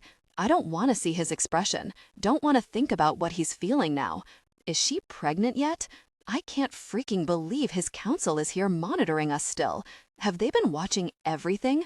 Our meeting in Tucson? Paris? I hate them. I really do. I hate them with a bitterness that runs so deep I might drown in it. But no, this anger is the other side of the coin to being a victim, which I'd decided not to be. They don't control me. They're not going to shape my life or my future. They're especially not going to shape my pup's future. I run up to our hotel room and throw my things in my suitcase. I'm going home. Maybe I'm running scared. Yeah, I am running scared. But I have more than my own safety to consider. I have the safety of my baby. And seeing that council member here shook me up, badly. Every hair on my arm stands up as I replay the scene. He was watching us. I may have thought I escaped when I left Mexico, but I didn't. They're still here with me, and they still believe I'm their breeder. Tears blur my vision as I grab my suitcase and head out of the hotel room. I half expect Carlos to be standing outside the room, or downstairs in the lobby, or on the sidewalk outside the hotel, but he's not. No one stops me when I hail a cab and ask for the airport. I know there's a chance I won't find any flights out at this time of night, but I don't give a gosh. Every cell in my body screams for me to get out of here, fast. I need to get back to my family, to my pack, who will protect me. Carlos can't be trusted. I don't even know if I can believe anything he said, anything that happened between us. It could have all been a fabrication to get me pregnant. I'm glad now I didn't tell him. There's a chance he's just as evil as his counsel. That thought hurts worse than any other. To believe Carlos duped me or played me, that he never cared, leaves me clutching my chest to rid the searing pain. I want to believe his feelings were real, but it's not enough. He may have a biological need to be near me and protect me because he's marked me, but it doesn't mean he loves me. It doesn't mean we're well suited as mates. I was vulnerable, and I read too much into his attention, but I need to harden myself now, for my pup's sake. Counsel Elder. I snap open the tiny vial of blood and inhale deeply. Good. The American is pregnant. I had a few humans bump into her and get a blood sample. It isn't enough for a lab test, but I can tell by the scent. Carlos is no longer needed. If he gives us any more trouble, we'll kill him off faster than he can whine. Don't call me mijo. And now I have his female's DNA too. Perfect for my gene manipulation tests. Soon I'll have harvested samples from every specimen of shifter on Earth. Enough to build a comprehensive DNA workup and determine the factors that improve or limit the ability to shift, to heal, to reproduce. What happened in my pack will never have to happen again, because I'll be able to manipulate genes to create super wolves, splicing in not only the best traits from werewolves, but also from other shifters. I walk through the warehouse with a clipboard and match each species with their blood sample data. A tiger throws itself against the metal bars, snarling at me as I stand in front of him. This one is beautiful. Where did you find him? I ask Alex. Bought him from an Iranian, but he comes from Turkey. A Caspian tiger? Very rare find. The animal counterpart is extinct. Good work. I'll pay a hefty bonus for this one. I'm counting on it. Alex folds his arms across his chest. He wants me to pay up now. I've made him and his brother Farron extremely wealthy over the past 10 years. They don't participate in any of the hunting of shifters, only the purchasing and storage, the blood draws and lab workups. Alex is the businessman, Farron is the bioscientist. They wouldn't be in for any of this, except I've promised to cure their sister of the genetic disease causing her to slowly waste away. The truth is, I could have cured her years ago, but I know as soon as I do, Alex and Farron will fold, and they're too valuable to me. Better to keep them working, seeking answers. The harvester needs his henchmen. 35 hours since Sedona left me. Every minute, every hour feels like an eternity. Every breath takes effort to pull in. Every heartbeat pangs my chest. I hire a car to drive me from LDF to Monte Lobo. I always feel heavy when I return to my home, but this time the weight at it makes it hard for me to even move. This must be what it feels like to be 100 years old, the ache of every year pressing on your bones. Except in my pace, it's the weight of every minute away from Sedona, every minute with my mind turning over our last moment together.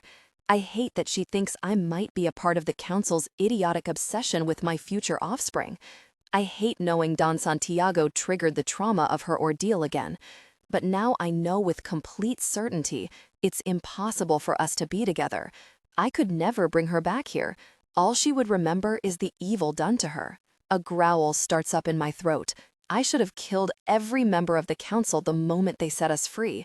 Am I such a coward to turn away from murder? I scrub my face, but it does nothing to clear the cobwebs hanging over my eyes. If only I could find my way out of this legacy of gloom. Juanito runs out to meet me, his childish face, sometimes appearing so old with the burdens he carries, shines. Don Carlos! He skids to a stop, reaches enthusiastically for my suitcase. I let him take it, not because he's a servant and I think it's his job, but because denying him would cause disappointment. I ruffle his hair. "What's new, my friend?" The boy shrugs. "Nothing. Did you bring your female back? They said you would." The hole in my chest blows open even wider. No, she can't return here. She would never forgive the council for taking her prisoner. Juanito looks up at me. "Do you?" "No, I don't. And I should really clean house, throw them all out at the very least. But I don't know if I have any allies here, apart from my 9-year-old friend." Juanito nods, like he expected that answer. Me neither. He pushes open my bedroom door and leaves the suitcase. I sigh and go to see my mother. The sooner I get that visit over with, the sooner I can get out and walk the land. Hope the answers somehow come to me. Tomorrow, heads will roll, even if one of them ends up being my own. It was easier to get a flight to Phoenix than Tucson, so that's where I go, calling my mom to pick me up from the airport. The moment I see her, I'm like a child again. I burst into tears and throw myself into her arms while she lets out a stream of mother babble. "Fates, Sedona, I've been so worried. Are you all right? Are you hurt? What did they do to you? Tell me everything." I pull away and dash at my tears with the back of my hand. I'm marked and pregnant. I thought I might be in love, but it's not going to work out. So I'm home. For good? My mom can't hide her joy. Of course she would love to have a grandpup around to spoil. "I don't know, Mom." The tears start again. I don't know what to do. She bustles me out to the car where my dad's waiting by the curb. He gets out and gives me a bear hug, and for once says nothing. Maybe I hurt him by going with Garrett after the Mexico thing. No, that's stupid. My dad doesn't get hurt. He's probably trying to give me space. First time for everything. He takes my suitcase and throws it in the trunk. "Sedona's pregnant," my mom whispers as I climb in the back seat. Great. My dad climbs in and pulls into traffic. "You okay, baby?" I swallow and nod. "Yeah." "Are they after you?" A chill runs through me. Are they? Did they send Carlos to bring me back, and when he failed, went themselves? Or, again, is Carlos really the mastermind behind the Breed Sedona project? No, I know in my bones he isn't. He can't be. My instincts aren't that off. "I don't know, Daddy," I admit. "Maybe. Or they will be when they find out about the pup. You'll stay here then, where I can protect you." I bristle, even though I knew that's what he'd say, and I truly need his protection. It's just that he doesn't ask, he orders. "Garrett can protect me," I say stubbornly, even though I don't want to return to Tucson, not now anyway. There's nothing for me there. But there's nothing for me here either, and there wasn't much for me in Europe until Carlos showed up. Hell, is this what it's like to have your heart broken? Life without your lover is nothing but a mess? Will this feeling of loss and loneliness ever go away? Can I find meaning again? Maybe with our child. Fates, I hope I can kick this overwhelming sadness before he or she comes. My dad gives a non-committal snort. I seriously hope he's not insinuating the reason I was kidnapped was because Garrett didn't do a good enough job. He starts the car and lurches out into traffic. "We've been looking into things. Your brother killed the men who kidnapped you, but they weren't the wolves in charge. There's someone bigger. No one knows his identity, but he's called the Harvester. He buys wolves, other shifters too. What does he do with them?" My voice is hoarse. It's unclear. None of the disappeared have returned, except for you. Something tickles my consciousness, my instincts gunning, and I rub a spot on my arm. I remembered the blood there after I bumped into the group of humans on Las Ramblas. I grip my arm and examine the area. There's nothing there. Why would that memory surface now? My blood. Had someone wanted my blood? Had that crowd of jostling humans been an excuse to draw a sample of blood from me? But why? Duh, to see if I'm pregnant. But was that the council or the harvester? Probably the council. I think they are after me, Daddy. My voice sounds so hoarse I don't recognize it. Who? Your mate or his pack? Or both? I don't know. His pack, I think. Sickness twists in my belly. I put a hand over my abdomen, sending a secret message of safety to my baby. I won't let them have you. There's a shifter up in Flagstaff who we think might be from their pack, old she-wolf. I've asked for a meeting. What did she say? I'm waiting to hear. I contacted their alpha. Hopefully he'll get back to me today and I can drive up to talk to her. I want to go too, I say. My father hesitates, meeting my eyes in the rearview mirror. He gives a single nod. I'm surprised. I'm used to him keeping me out of the fray. Things are changing. I storm into Don Jose's office. I've been back for a day, and it's time to make some changes around here. According to my calculations, we pull 50,000 ounces of silver out of that mine each year, and yet we're only selling 30. Where is the rest of it going? Surprise flits over Don Jose's face, but he quickly masks it. We're selling everything we pull out. What are you insinuating? That someone is stealing half our silver? Impossible. He scoffs and waves his hand like he wants to shoo me away. Come now, Carlos. You've been in a temper since you returned without your female. I know you blame Don Santiago and the rest of us for that failing, but now you're getting paranoid. I ignore the dig and slap the old ledgers on the desk. Here are the reports from each mine on their production output. I point at several columns of numbers. These don't match the reports turned in by Guillermo's team down at the mine. I set a dirty logbook from the mine on the desk. Don Jose picks up the book from the mine and scans the numbers himself, then matches them by month to the logbook. His brow furrows before it smooths. Who enters these numbers? I tap the ledger. I do, he snaps. But I don't use these mine logs. I use the reports generated by Don Santiago. Our eyes meet. Santiago. I know both of us are thinking it. Son of bitch. He must be using the money for whatever hobby science projects he has going. But Don Jose schools his face and says, Don Santiago knows what's going on. I'm sure these are raw numbers, and the one he enters are the final ones. If there's some discrepancy, the council will review it. I lunge for him, wrapping his shirt up in a fist under his chin. You're sure? You're sure about a lot, aren't you? You sure about why and how the wealth of this pack has been drained over the past 50 years, leaving the majority of our people in poverty? He doesn't struggle, probably because I would win a physical fight. But he doesn't give me the gratification of getting ruffled, maintaining his calm, condescending demeanor. You're off balance, Carlos. Get a grip, or we'll have to medicate you, like your mother.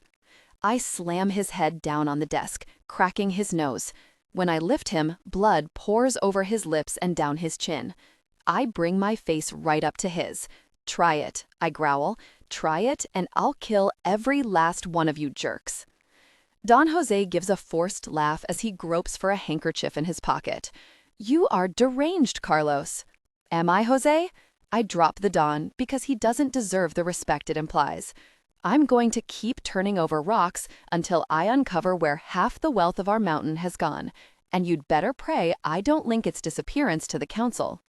I turn to stalk out and Don Jose pinches his nose with the handkerchief. My fight for control has begun. Carlos, I head down to the mine to return the logbook. I'm ashamed I haven't spent much time in the mines. I don't know all that goes into it, nor the names and faces of the men who work there. I find Guillermo, the foreman, who gave me the logbook, working right beside the rest of them. The mine consists mostly of silver and lead, but originally, when our Spanish ancestors settled here, they mined gold from it as well. Guillermo straightens when I come in. He's a huge wolf, face prematurely lined and craggy with hard work. He gives me an up and down sweep of his eyes, taking in my neatly pressed, fine Italian slacks and buttoned down. I look as out of place as a flower in a gosh pile here. His eyes land on my collar, and I pull it away from my face to see what he's looking at. Oh yeah, some of Don Jose's blood splattered on it. I don't offer any explanation. I don't have to. I'm alpha. I hold up the logbook. I brought back the records. Guillermo takes it. I swear I see suspicion under his neutral gaze, but I don't know what it's for. You find anything interesting? I nod. I'm not sure how much to share. I don't know who is working for the thief or thieves. I can't say if any wolf here would side with me when I try to bring him or them down. My guess is that the council's behind it, but I need more proof. Numbers don't match the council's reports. I opt for the truth and watch the faces around me absorb it. Some look wary, some angry. Most keep their faces carefully blank, like they're used to covering their thoughts. Guillermo crosses his arms over his massive chest. My numbers are good, I have no doubt. If anyone here was stealing silver from the pack, you sure as hell wouldn't report it in that logbook. Stealing from the pack or the council, one of them mutters. I can't tell who spoke because they all drop their eyes, as if afraid I'll get aggressive. The council doesn't own the mountain, the pack does. The wealth that comes out of these mines should be for the benefit of all. I'm campaigning now. If I'm going to make changes around here, I'll need support. None of them show any response to my words. Where's your female? Someone toward the back asks. The question hits me like a blow to the gut. I could have handled any inquiry, was prepared for any discussion but this one. Carajo. The pack wants an alpha with a female. They need to know I'm preserving our alpha line. It's what the council told me, but now I'm seeing how much it matters to them. Gosh, a leader doesn't blame others when he's found lacking. I'm not going to throw the council under the bus, even though I believe their interference ruined my chances with Sedona. Sedona. Fates. I've gone all day trying not to think of her, but now she's here, right in the forefront of my mind, the way I last saw her. Hurt, angry, and afraid. Her face pale with fury, blue eyes flashing. My Sedona. I nearly double over with the pain that seizes my gut. I clear my throat. I'm working on finding a mate. I promise I will take one soon to continue the Montelobo line. The wolves shift on their feet, and the scent of suspicion grows stronger. They know a gosh line when they hear one, I guess. I owe them more credit. Despite the pain in my chest, I try again. You may have heard I took a mate over the last moon, and it's true. But my mate was brought here against her will, stolen from her pack in America. I refused to keep her prisoner here. I released her. Unbelievably, some of the wolves nod, as if they agree with my decision. Maybe all they need is communication from me, so they understand the decisions their alpha is making. Rather than let the guilt at my failing as an alpha drag me under, I plow forward, give them more. I know I've been a poor alpha to you. I've been away while conditions here worsens, but I'm back now. I'm ready to dedicate myself to improving Montelobo for the good of all, not just those who live in the hacienda. I wave a hand toward the logbook. I'm starting with the finances. Some things don't add up, but I'm going to track where our money is going. Our pack should have greater wealth to make improvements here. Plumbing and electricity for everyone, for starters. Again, I sense suspicion. Or maybe it's skepticism. How can I fault them? I'm unproven as an alpha. I try one last time. My door is open. If you have anything to report or request, visit me at the hacienda. I want to hear from you. A few men nod. I incline my head slightly and turn to walk out of the mine with the weight of at least 20 pairs of eyes on me. Señor, someone calls as I step into the sun. I shield my eyes, blinking until I make out the weathered face. It's Marisol, the old farmer Paco's wife. Don Carlos, welcome home. She bobs a curtsy. Señora, I greet her. At least someone is glad to see me. She steps closer. My husband tells me not to bother you, but... She trails off, biting her lip. You are one of my pack. You are always welcome to approach me. The older wolf studies me. I catch a whiff of her emotions. Worry, resignation, a tinge of something more than nervousness. Terror? You have nothing to fear from me, I emphasize. Your father, he was a good wolf, she whispers. He wanted what's best for the pack. And you are like him. We see him in you. I didn't expect this, so I stay silent. She drops her gaze, shoulders hunching in submission. I don't mean any disrespect, Alpha. Marisol, I touch her shoulder. I am grateful you spoke. I hope to honor my father's memory. I search for the words. I also want what's best for the pack. Not a few wolves, but all of them. I promise I will work hard to be the alpha you deserve. I lean close. Things are going to change around here, for the better, whether the council likes it or not. One day, the pack might rally behind me. Until then, I will work to win their trust. The hope on Marisol's face tells me that day might soon come. "Bless you, Don Carlos," she whispers, dropping another curtsy. I let her slip away. I meant every word I said. Now, all I can do is fulfill my promises. Even if I don't have the motivation of making things perfect for Sedona, even if I'm not sure how my heart will go on beating without her, I will throw myself into my work and make a difference for my pack. And someday, maybe, I can try again with my lovely mate, Sedona. My father and I drive 2 hours up to Flagstaff to visit Rosa, the shifter from Mexico. I fiddle with the radio, but every station gives me a headache. For 4 days, I've lived in a stupor. The pregnancy makes me tired. I sleep 15 hours a night, but some of the fatigue must be depression. I see the worried glances my parents exchange when they think I'm not looking. Everyone treats me like I'm made of glass. It's exactly what I didn't want when I first came back from Mexico. Fates, I feel even worse now than I did then. I was confused then. Now I'm wrecked. Carlos ruined me for all other males, ruined me for love. I seriously don't see any light in my future. No, that's not true. I have this baby to look forward to. At least that gives me purpose. We pull up to a tiny cabin out in the woods. It's a sweet domicile for a wolf. All of Flagstaff is, a small town surrounded by mountains and woods. A short, sturdy Latina woman comes out onto the wooden porch, wiping her hands on a dishcloth. She watches me get out of the car with a steady gaze. My father marches over and shakes her hand. For some reason, my heart's beating faster than normal. She's a little sliver of Carlos, someone from his pack. I follow my father up the steps and into her little cabin. She waves us into seats at her round kitchen table, which is nestled in a corner under a big picture window. Her backyard sports a few pine trees and a doghouse. The dog, a black lab, is parked right beneath the window, sitting politely, ears cocked and tail wagging. She pours coffee and brings a carton of half and half to the table, along with a bowl of sugar. I dump 2 spoonfuls of sugar in my coffee and pour enough milk to turn it blonde. "So," Rosa says, sitting down with us at last, "how can I help you?" As I said on the phone, my daughter was taken by the Monte Lobo pack. We have her back, but we want to know everything you can tell us about them. They took you for their alpha, as a prize? Yes, I clear my throat. For Carlos. Carlos, yes.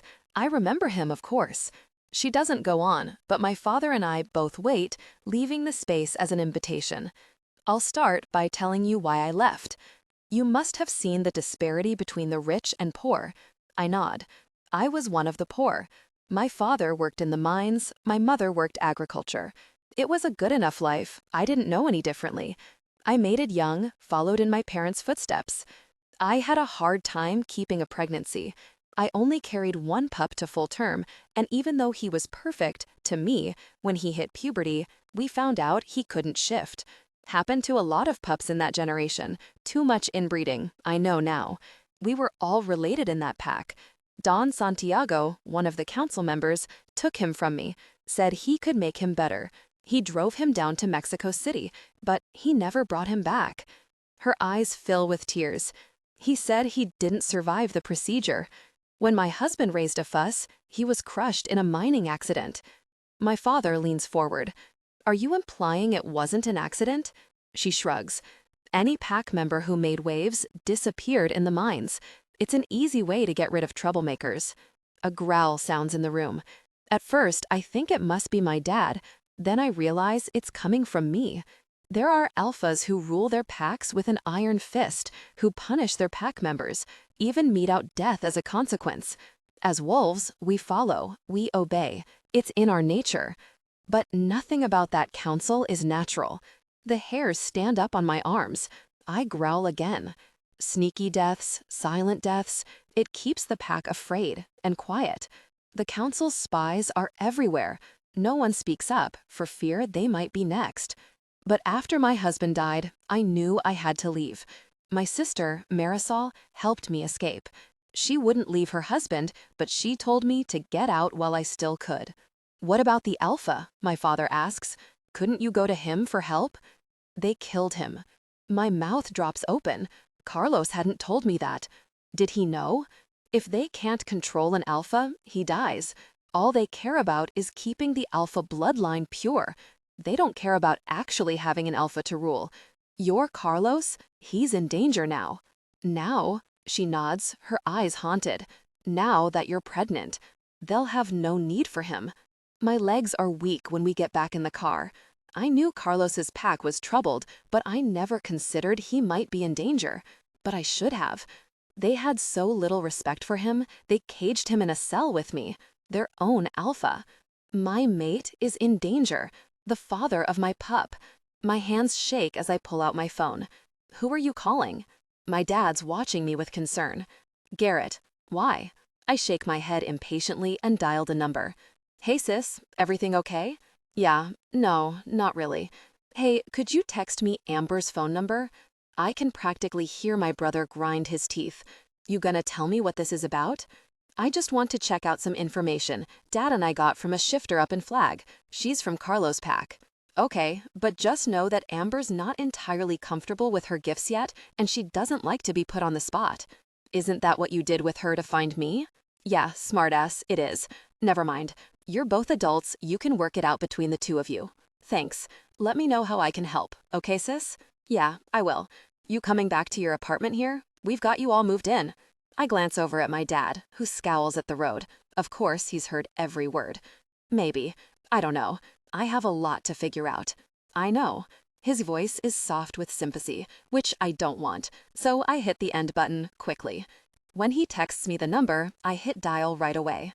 Amber answers in her professional voice. Amber Drake speaking.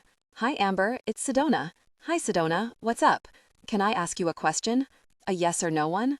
Amber's silent a moment, and I'm sure she's thinking of how to politely tell me to stop using her this way, but she says, I can try. Is Carlos in danger? She's quiet for a moment, then I hear her suck in her breath. Mortal danger, she chokes. Really? I mutter. Thank you. Thanks a lot. I appreciate it. I hang up. My dad frowns. I knew I should have torn that pack apart the day we picked you up. No, Dad, I snap, because you would have taken down Carlos too, and none of this is his fault. My dad's brows draw together. Well, go back. Take out just the council. Then you're free to make the right choice about your mate, about Carlos. I don't want your decisions clouded by fear for your safety, or your pup's, or even the pup's father. I nod mutely. This is why I love my dad. As much of a controlling jerk as he can be, he takes care of things. Carlos would do this much for our daughter too. For some reason, I'm suddenly certain our pup is a girl.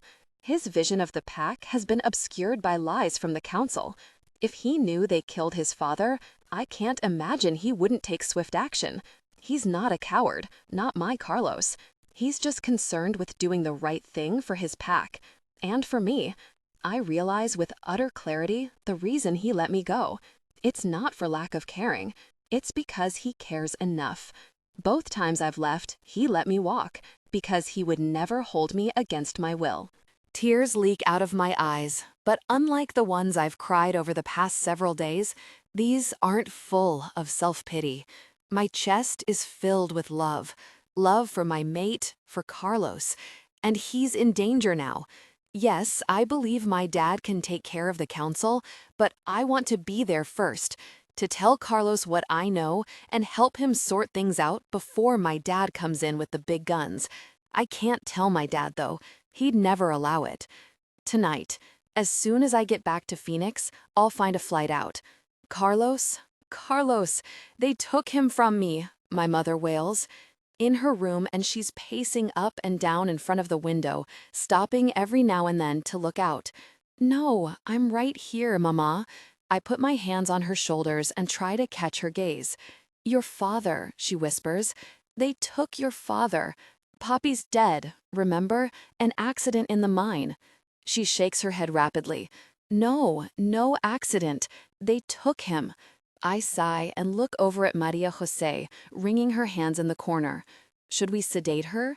For a second, I catch a glimpse of judgment in Maria Jose's expression, and I'm taken aback. Then I remember what she told me last time. You think that drugs make her worse. I haven't had her checked out yet. I stab my fingers through my hair. I'm sorry, I'll take her to the city tomorrow. Don Santiago's absence makes it easier to get a second opinion. Maria Jose's eyes widen and she steps forward. Yes, yes, Don Carlos, that would be good. Get her away from here. She's not safe. She stops speaking and I catch horror on her face before she turns away. My instincts sharpen. Vision tunnels like I'm about to shift. I force myself to remain gentle as I go to her and take her shoulders to turn her around. What do you mean she's not safe? She shakes her head rapidly. Nothing, senor, nothing. I tighten my grip. Don't lie. Never lie to me, I growl. When I see the whites of her eyes grow, I force myself to release her, take a breath. I won't get anywhere going in heavy. Maria Jose, this is my mother we're talking about. I need to know what you meant. The drugs, she wrings her hands again. What if the drugs make her crazy, not the other way around? I look at my mother, standing in her white and pink floral nightgown and yellow housecoat, watching us with uncertainty. It's been so long since she's been normal, but I glimpse her old self there now, as if she wants to understand what we're saying. She almost does. Think about it. When did the craziness start? Maria Jose whispers. After my father died. She was grieving. I break off when Maria Jose gives a slight shake of her head. Think about what she says about your father's death. They took him from me. It hits me like a bullet to the head. They're keeping her quiet. Maria Jose takes a step back, like she can't believe what she's done. I stalk to the dresser where her medicines are stacked up and shove them all to the floor. Get rid of these. No more medicine until she's been checked out. And don't leave her alone for a second. Does anyone but Don Santiago ever inject her? Maria Jose shakes her head. Good. I don't want anyone going near her. No one but you, understand? Yes, Don Carlos. She bobs her head approvingly. I look back over at my mother. She appears almost lucid, like she understands what we're saying. She points with a shaking hand to the floor by her bed. What is it, Mama? Fates, the Parkinson's-like tremors in her hands break my heart. A side effect of the drugs. My mother rushes over and drops to her knees on the floor. Carajo, more craziness. Mama, get off the floor. It's okay. I stop when I see she's prying one of the floorboards up. What's in there, Mama? I look a question at Maria Jose, who shakes her head. Gently lifting my mother to sit on the bed, I pull up the board and look underneath. There are hundreds of pills in a rainbow of colors and varying sizes. But underneath is a journal. I remember it from when I was a kid. My mom used to write poetry in it and read it to me. Is this a moment of nostalgia, or is she showing me something significant? I look over my shoulder at her, but her expression is simple and vacant. I pull out the journal, shaking off the pills, and tuck it in my pocket. I don't know if she's trying to tell me something, or if this is more of her crazy, but I'm taking it with me for safekeeping. I bend and kiss my mom on the top of the head and nod at Maria Jose. Pack a bag for both of you. We'll leave in the morning. When I see Maria Jose hesitate, I guess her fear. We'll bring Juanito too.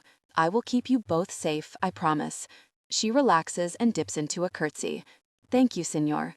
Sedona. By some miracle, I find a flight to Mexico City going out tonight and call an Uber to meet me at a block from my parents' house. The last thing I want to do is get some pack member in trouble for driving me to the airport, and I know my dad would never let me leave. I slip out of the house with nothing more than a backpack because, yeah, a suitcase might signal to my family that I'm going somewhere. I know they'll be on my tail, and that's fine. I just want to get there first. I board the plane, strong with determination. I'm not letting anyone take my pup's father from her, or from me. It's funny how things become crystal clear when you stand to lose it all. I won't lose Carlos. He's mine, my mate, the father of my pup. He has an enormous heart, cares deeply for his mother, the little servant boy who set me free, his pack. For me. It's so obvious now to me how much he both cares for and respects me. He showed me great affection and respect. I'm not willing to live without him. I don't know how we'll make it work, but we'll figure something out. If the council is eliminated from the picture, my trauma and resentments from my captivity could be put to rest. I'd be willing to help him make the changes he envisions for his pack. If we worked together, I have no doubt we could do great things there. Look what my brother did in Tucson with just a little startup capital and a ragtag pack of young males. Now he has a thriving real estate business, a nightclub, and a strong, loyal pack, willing to do anything for him. And a mate. Having Amber will change things even more. I can't wait to see how. Maybe they'll provide a cousin for our pup. But I'm getting way ahead of myself. I have to save Carlos first. The rest, we'll figure out. Carlos. I wake up with my head on my desk, drool running down my chin. I must have fallen asleep reviewing the books. I spent the night poring through more financial journals, following the trails of money. Since Don Santiago was the only tech-savvy member of El Consejo, he's been the one to handle the online accounts. He appears to be the one stealing from the pack. Whether it's with the complicity of El Consejo or not, I can't be sure. I swore for a moment I saw surprise in Don Jose's eyes when I told him what I'd found, but he quickly covered it up. That was what pissed me off. El Consejo always operates alone, without bringing me in on discussions or decisions. I know that's not how it should be. My father was a member of the council. I remember him being locked in the conference room for long hours, coming out looking beaten down and haggard, angry and stressed by whatever discussion they'd had. I haven't even been invited in on such meetings. I'm ready to disband the whole, really, council. If I thought I had support from the pack, I'd do it today, this minute, before I drive my mom down to LDF. Which reminds me, I never looked at her journal. I pull it out of my pocket and skim through the pages. It's what I remembered. Poetry, quotes, snippets of beauty my mother liked to share with me. I thumb toward the back of the journal. Does she still write in this thing? I wouldn't think she'd even be capable with her shaky hands and addled brain. No, the last entries are dated 15 years ago, which would be around the time of my father's death. I slow down and read. Her handwriting is messier, as if writing in a hurry or under duress. The ink on the last pages is smeared with tears. My mate, my Carlos, disappeared today. How will I go on without him? How can this be? I know who killed him. It's as plain to me as day. The argument with the council last night had gone on late. When he came back, he told me they seized control over all the monetary assets, told him he is no longer allowed to make financial decisions for the pack.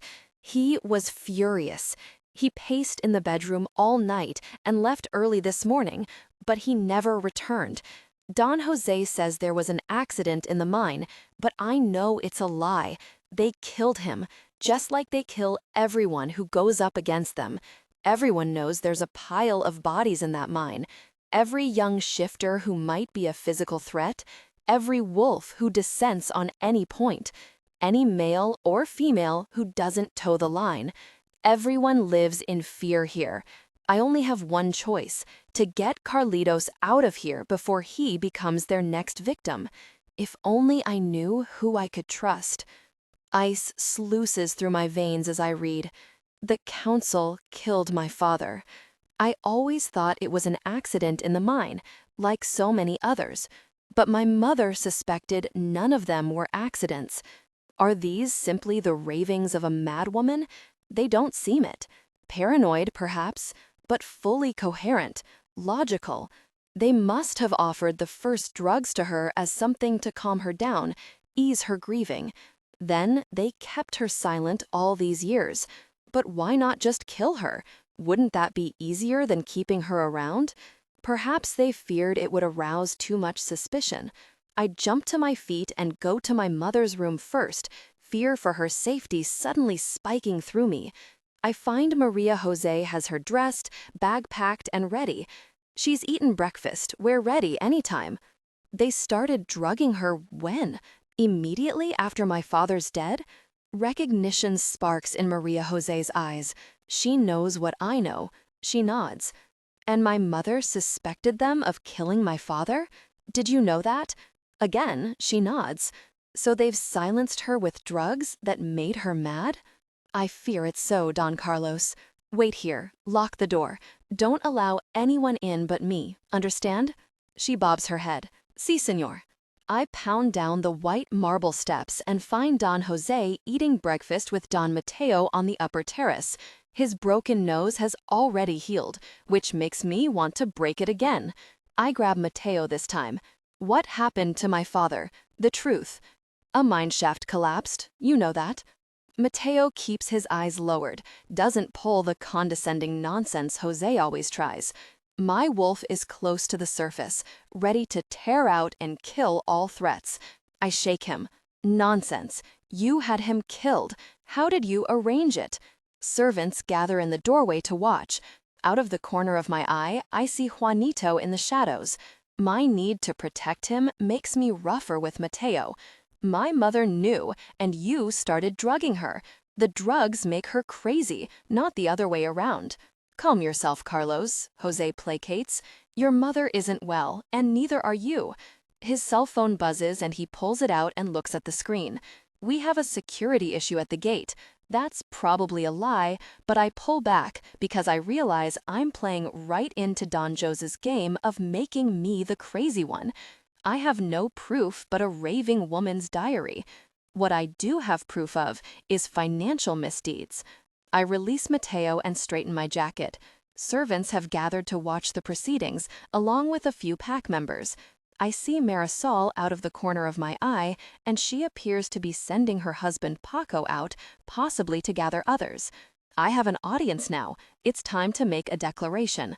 I'm taking over the finances of this pack.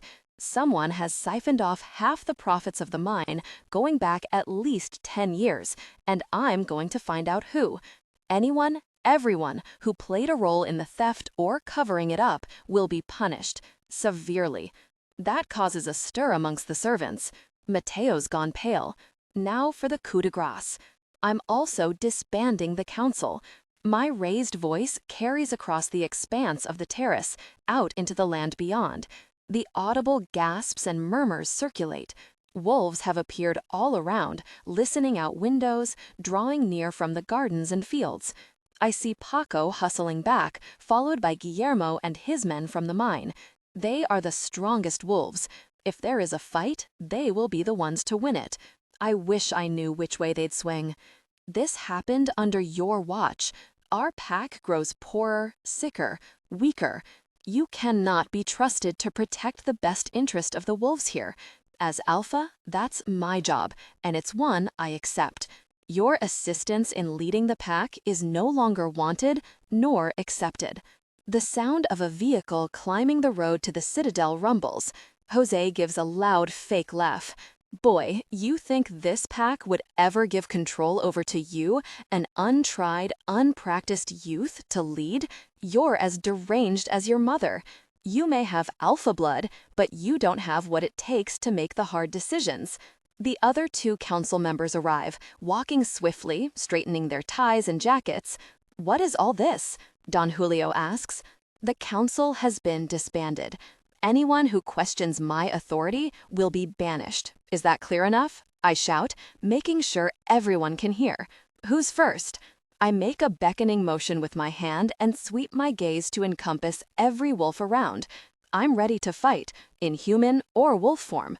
The boy's gone mad, Don Julio proclaims loudly. He's dangerous. Grab him and put him in the dungeons. It's on. 3 of council's lackey servants strip to shift. The 4 members of the council advance on me. Alone, I could take any of them, probably even all 7. But will the others stay back to watch, or will they join in? Out of the corner of my eye, I see Guillermo taking off his boots, preparing to fight. I guess I'll find out which side he's picked. Growling, I tear off my shirt and yank down my pants, shifting the minute my clothes are off. Growls erupt all around. I leap, not waiting for the elders to strip and shift, not waiting for the pack to choose sides. The warning bell tolls, calling all the pack in to join the melee. I take down one of the council's lackeys and knock his flying body into another. I tear deep into his shoulder. We roll on the ground, but he doesn't give the submissive whine to signal defeat. To the death then. I release my jaws, adjust, and sink into his throat. Two other wolves attack me from both sides, but Guillermo's wolf knocks one of them down, snapping his neck with a crunch of bone. I tear the flesh of the third wolf. In a blur of movement, every pack member prepares to shift. Wasting no time, I flip up to my feet and lunge for the council elders, who seem to think they're exempt from the fight. I launch into the air for Don Mateo. Shots ring out and pummel my chest. Too late, I see the gun in Mateo's hand. My body twists in the air. I lose my breath and my bearings and land on my side. Snarls and yips, the sounds of a full wolf fight fill the air. Before my vision clears, I spring up again, snarling, fully expecting attack from the wolves closing in from all directions. A blur of white fur flashes in front of me. I lunge on instinct, then whine and twist away so fast I skid out on the blood pooling on the marble. Sedona. Somehow, my white wolf is here, fangs bared, feet planted in front of me. No, it can't be. This is some hallucination. Did I die from the gunshot wounds? I scramble back to my feet, vision swimming. A tight circle of fur and legs closes around us. Only, can it be? The wolves are facing out, away from us. They're protecting their alpha and his mate, his pregnant mate. I snarl with a furious need to protect her when I realize the change in Sedona's scent. I spin in a circle, checking all around for danger, but we're completely protected. She growls at my side, really magnificent, bigger, healthier than any wolf here. The ferocious sounds of wolves fighting to the death reaches my ears, but I can't see over the wall of wolves guarding us. It goes against my nature to let others fight for me. I nip at the flanks of my guards to get through, and they reluctantly fall back, dropping to their bellies as I pass to show deference. The terrace teems with wolves and those in human form who cannot shift. Every pack member must be here, the mines and fields empty. Dead bodies strew the terrace. 1, 2, 3, 9. All the council members, minus Don Santiago, who hasn't returned from Europe.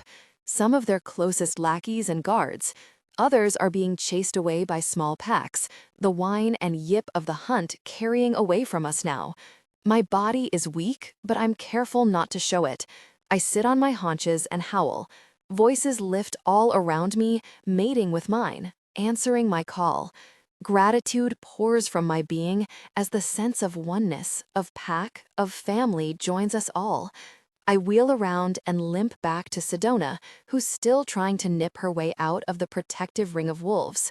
When they see me coming, they once more go down on their bellies, and she rushes out, meets me halfway. We whine and lick and circle each other, and every wolf there drops down, honoring us. They're alphas, if I can convince Sedona to stay. Sedona Juanito takes away the bloody towels and spreads a blanket over Carlos. I curl up on the bed with him because it's the only way I can get him to stay lying down. He refuses to be parted from me, won't take his eyes off me for a second. I twitch the blanket higher over his mostly naked form. He did put on boxer briefs in deference to his mother, who insisted on sponging the blood from him. She appeared lucid to me, although she did babble a lot about a wolf fight that I think must have been in the past. Carlos reaches for me, and I nestle closer so he doesn't have to move. Just lie still and let your body take care of the bullet wounds, I chide.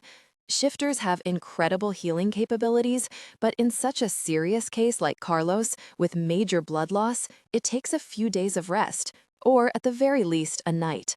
We're nose to nose, and he strokes my hair back from my face, leaning his forehead against mine. Mi corazón. I feared I'd never be this close to you again. What does corazón mean? My heart. You are my heart. What made you come here? He strokes a hand over my hip. Did you come to tell me about our pup? I shake my head, experiencing a pang of guilt at keeping that from him the whole time we were in Europe. Carlos, I stop, unsure how to tell him what I learned. He stiffens, like he thinks I'm breaking up with him again. I met a shifter from your pack. She told me the council killed your father. I blurt it out quickly so he won't have to suffer any suspense. He nods gravely. You knew? No, I discovered last night that my mother believed so. I now think the council drugged her to keep her quiet. I plan to take her to the city today to see a human psychiatrist. I don't know how much permanent damage has been done, but I'm hoping there's a chance her mental faculties can be restored. Were all the council members killed today? All but one, Don Santiago, who we saw in Barcelona. He's still away, but I'll deal with him when he returns. He's the one who's been stealing from the pack. I rubbed the place my arm had been pricked again. I think he drew blood from me there. What? Carlos surges upright and I have to tug him back down to the mattress. When you were talking to him, these humans jostled up against me and something poked my arm. I think he was testing to see if I'm pregnant. Carlos's grim face pales. Santiago, playing doctor with my mother? With you? Interested in gene mapping? Healthy young wolves disappearing from this pack like Juanito's brother and father. Huge amounts of money disappearing? Could he be the so-called harvester? I shiver involuntarily. There were lots of cages in the warehouse where I was held. Many wolves had been prisoner there. And they took my brother and his packmates prisoner rather than killing them.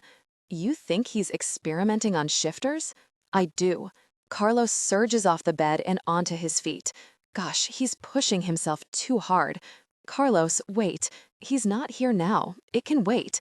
Or do what you need to do in bed.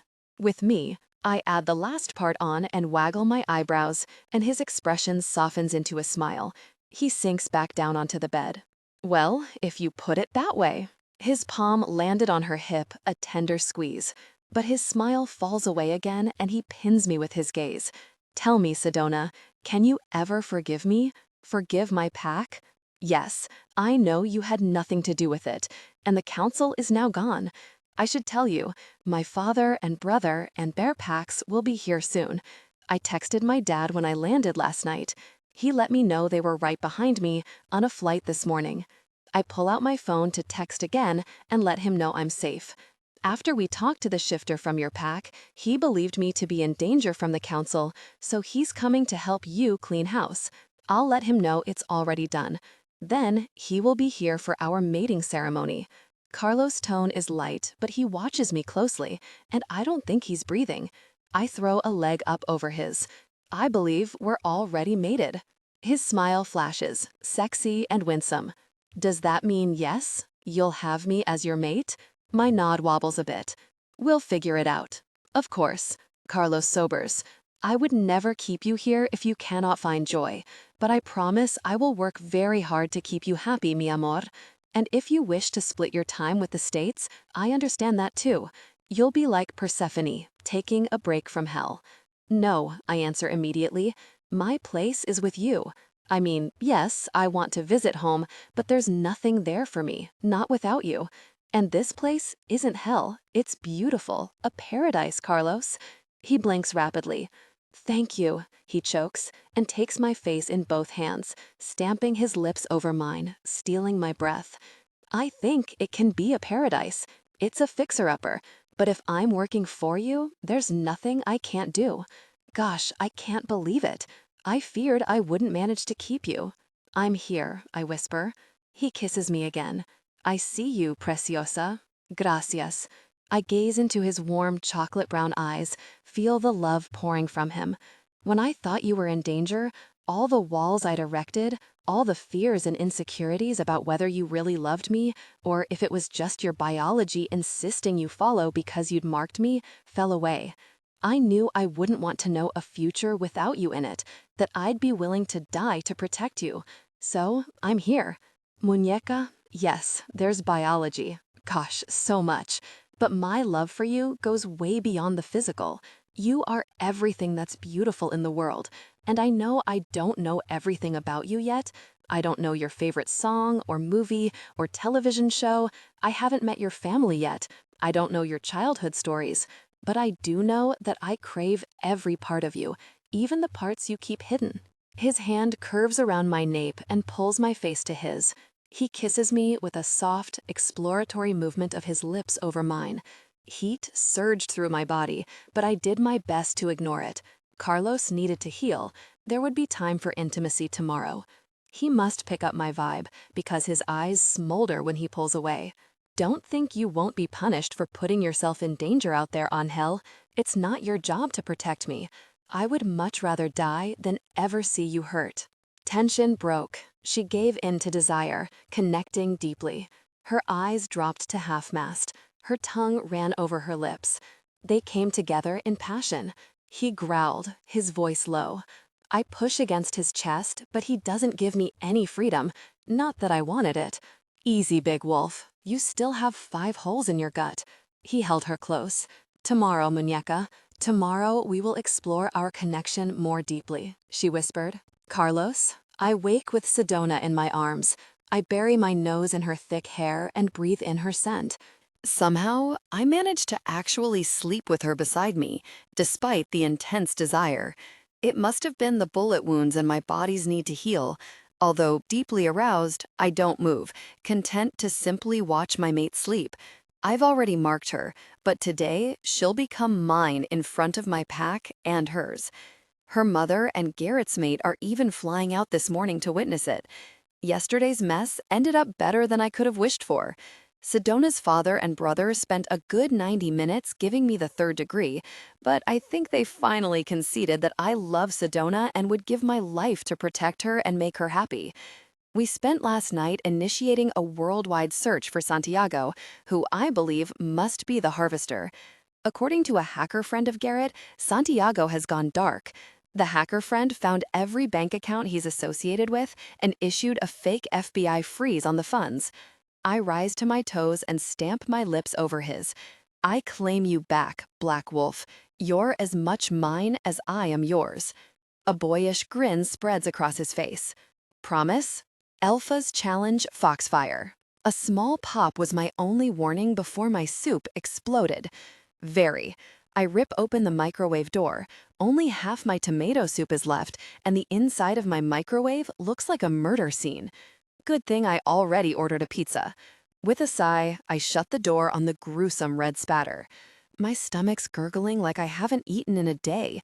Maybe I haven't. I barely know what day it is. Day 8 of the breakup from hell, and the only thing keeping me connected to the outside world is my best friend.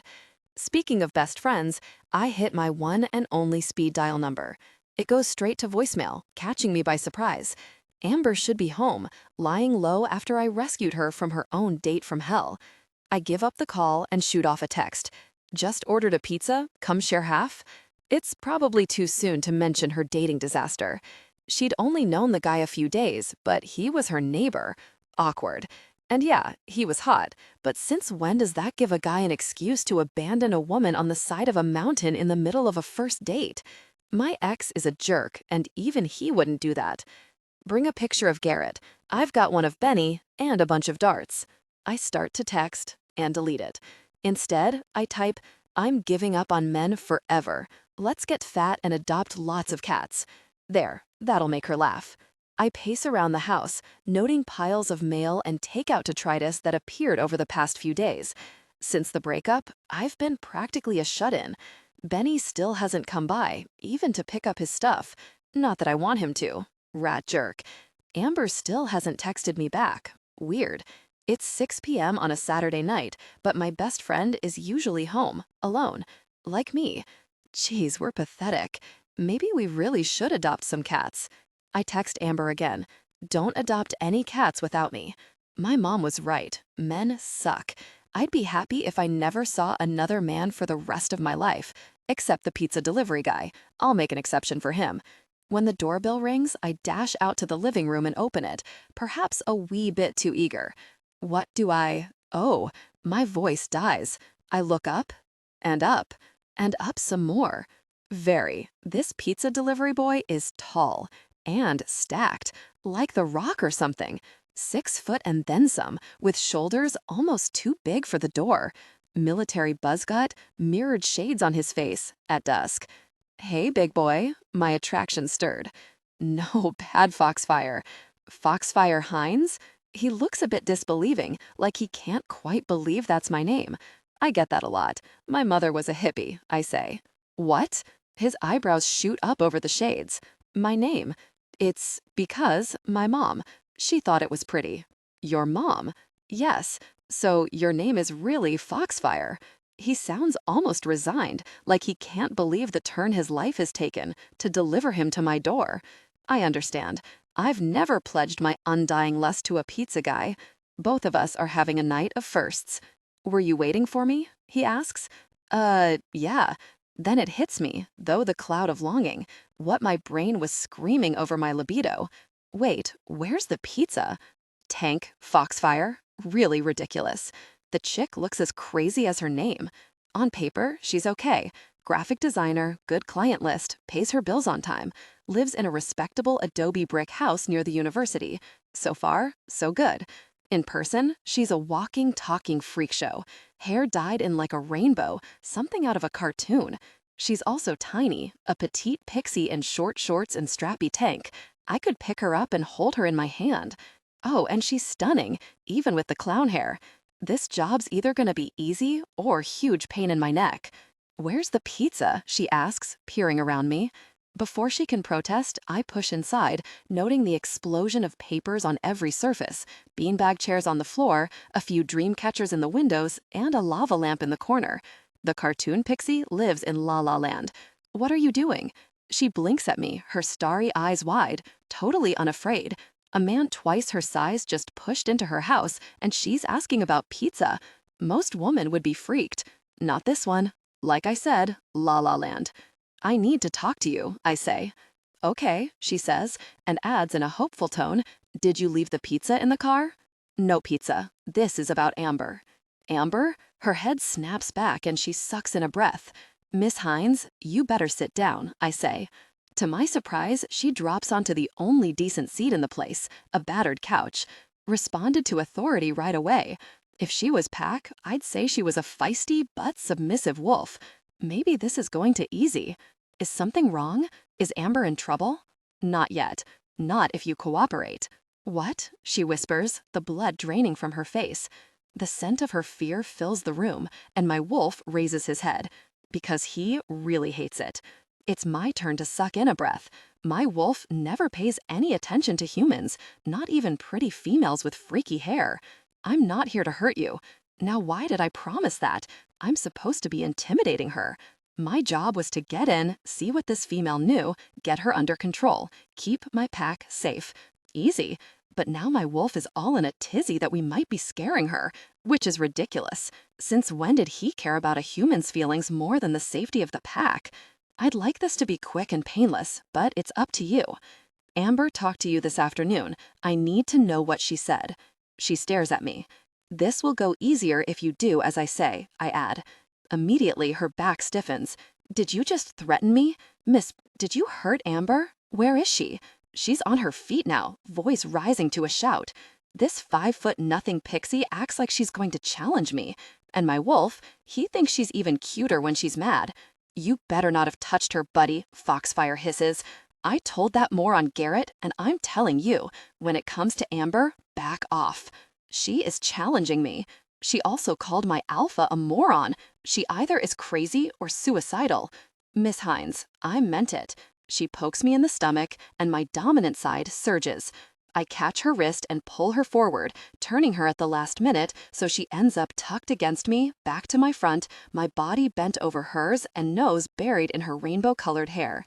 I catch the scent of her, strawberry shampoo, printer's ink, a bit of hippie incense, and a wild smell that hovers out of reach, familiar, but not something I can place. She struggles, but she's trapped, a slender armful curved in all the right places. My body reacted with an unfortunate surge of arousal. "Let me tell you how this is going to go, sweetheart," I whisper in her ear. "I'm going to ask the questions, you're going to give me answers. And if you're very, very good, you and your friend will be fine. Understand? Let me go." She rears up, stomping her feet on mine. Since mine are encased in biker boots and hers are bare, it probably hurts her more than it hurts me. I lift her off her feet and almost took a heel to my groin. I shift her to the side at the last moment, and her foot bounces off my thigh. "Help! Murder! Assault!" Foxfire shrieks. I clamp my hand over her mouth and she bites me. My wolf decides he's in love. In the next few seconds, we're down on the floor, my hand still over her mouth, my body weight pinning her. An interesting position, my wolf noted, for intimate connection. My body agreed. I flip her so she's facing me. Her chest rises and falls rapidly, her sense filled with fear, but her eyes spit fire. That's enough. I force enough dominance in my tone to cow a whole pack of wolves. "Are you going to cooperate, or do I have to tie you up?" She makes a noise against my palm that sounds a lot like no. I'm about to tell her I'd love to oblige when the doorbell rings. The gosh darn pizza is here. Maybe this isn't going to be so easy. Zandian breeding season. That was the last consideration in his mind before liberating his planet from the Fin. Breeding season. Xander sat at the round platform, looking at the faces of the elders he respected most, the ones who had risked their lives to save him when the Fin invaded Zandia and wiped out the rest of their species' solar cycles before. "You can't be serious?" "Dead serious, Daneth," the only Zandian physician left in the galaxy said, tapping his wristband. "You are the best male representative of the Zandian species, the only one left of the royal bloodline, and, more importantly, the only one young enough to produce healthy offspring. If you go to battle without first procreating, our species will die with us." He gestured around the room at the other members of his parents' generation. He leaned back in his chair and closed his eyes in exasperation. "And exactly which female do you think I will produce these offspring with? Last I heard, there is no Zandian female under the age of 60 left alive. You will have to crossbreed. I purchased a program and entered your genetic makeup. It uses all the known gene files in the galaxy, predicts the best possible mate for breeding." He raised his eyebrows. "So have you already run this program?" Daneth nodded. He looked around the table, his gaze resting on Saveka, his arms master and war strategist. "Did you know about this?" Saveka nodded once. "And you approve?" "This is foolish. My time should be spent training with the new battleships we bought and recruiting an army. Not," he spluttered to a stop. "The continuation of the species is paramount. What is the point of winning back Zandia if there's no Zandians left to populate it?" He sighed, blowing out his breath. "All right, I'll bite. Who is she? What species?" Daneth projected an image from his wristband. The image of a slight, tawny-haired young female appeared. Human. Lamira Taniaka. She's an Ocretian slave working in agri-farming. A human breeder. A slave. Vec. Xander didn't have time for this excrement. There's been a miscalculation. He waved his hand at the hologram. No mistake. I ran the program several times. This female bested every other candidate by at least 1,000 meta points. This female will produce the most suitable offspring for you. Impossible. Not a human. No. Humans were the lowest of the social strata on Ocretia, the planet where his palatial pod had been granted airspace.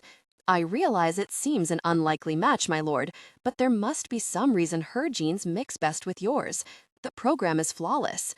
I thought you might suggest someone worthy of formal mating, an arranged marriage with royalty of another species, not a breeder, not a pet. Humans were not mates, they were slaves to the Ocretians, an inferior species. He hadn't had much to do with them, but from what he understood, they were weak, fragile. Their lifespan was short, they did not recover from injuries quickly, they spread disease and died quickly. They lacked honor and fortitude. They lied. Zandians, his species, never lied. I was not seeking a life mate for you. I found the best female for producing your offspring. If you wish to find a mate, I will search the databases for the female most compatible to your personality and lifestyle preferences after you have bred. But this is the one you must breed, and now, during the traditional Zandian breeding season. He closed his eyes and shook his head.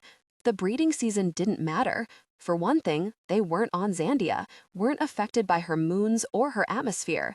For another, he wouldn't be breeding with a Zandian female coming into cycle. But Daneth was like a shark hound on a hunt. He'd stop until the stated goal had been reached. He'd been his father's physician and had served on Xander's council as a trusted advisor since the day they'd evacuated Zandia during the Finns' takeover. He'd been only 14 sun cycles then. He'd spent the last 15 sun cycles working every day on his plan to retake his planet. He'd settled in Okrisha, where he'd amassed a small fortune through business and trade, making connections and preparing resources, training for war. I will take care of everything. I will purchase her and bring her here. Until you impregnate her, once it's done, you can send her away. I'm sure you'll be satisfied with the results. The program is never wrong. She's human and a slave. You know I don't believe in keeping slaves, so set her free when she's served you. Lewim, his tactical engineer, spoke. A slave will have to be imprisoned, guarded, disciplined. She's beautiful. Would it be such a hardship to have this woman in your quarters? This from Eric, his trade and business advisor. Beautiful? He looked again at the holograph. The female looked filthy, with dirt covering her hands and cheeks, her unkempt hair pulled back and secured at her nape. But upon closer inspection, it seemed Eric was right. She was pretty, for a human. Her tangled hair was an unusual copper color, and wide-set green eyes blinked at the imager. A smattering of light freckles dusted her golden skin. She wore drab, shapeless work garments, but when Daneth hit a command to reveal her form, it appeared to be in perfect proportion. A strong attraction stirred within him. Vek. He hadn't had that reaction to a female of another species before. He'd only felt such strong desire looking at old holograms of Zandian females from the archives. For the love of Zandia, he didn't want a human. He wanted the impossible, one of his own species, or if not, then a female of a species that was superior to his own, not inferior. Why do you suppose her genes are best? What else do you know about her? Well, there's this. Daneth flashed up a holograph of a human man, dressed in combat gear, a light ray gun in his hand, blood dripping from his forehead. He was her father, a rebel warrior who fought in the last human uprising before her birth. He may have even led it. He made a non-committal sound. His species were warriors. Why would he need the human genome for that? What about her mother? Not much to be found. She's still alive. They're together now, working on Earth-based plant and food growth production. Keeping their heads down is my guess. The data about her father isn't in the Okretian database file. My program gene matched to give me that information. I'm surprised the Okretians don't do more gene study. I'll probably overwhelm her the first time we are intimate. Humans aren't built for Zandian physicality. The program can't be wrong. He sighed. Is she even for sale? No, but you are a highly esteemed royalty and unofficial ambassador from Zandia. I'm sure she can be purchased for the right price. Daneth referred to his position on the United Galaxies. Since the Finns were not recognized by the UG due to their genocidal practices, Xander served as the Zandian ambassador. Not that it did much good. No one on the UG was willing to put their resources behind him to overthrow the Finns. He made a grumbling sound in his throat. Fine, but don't spend too much. Our resources are needed for recruiting soldiers. Your offspring are top priority. Even over the war plans, Seek said. The male didn't speak often, and when he did, it always had a definitive ring to it, as if his word was the last and only word. As you wish. I'll breed her. But if she doesn't survive the initial intimacy, her death is on all of you. Daneth chuckled. Humans aren't that weak.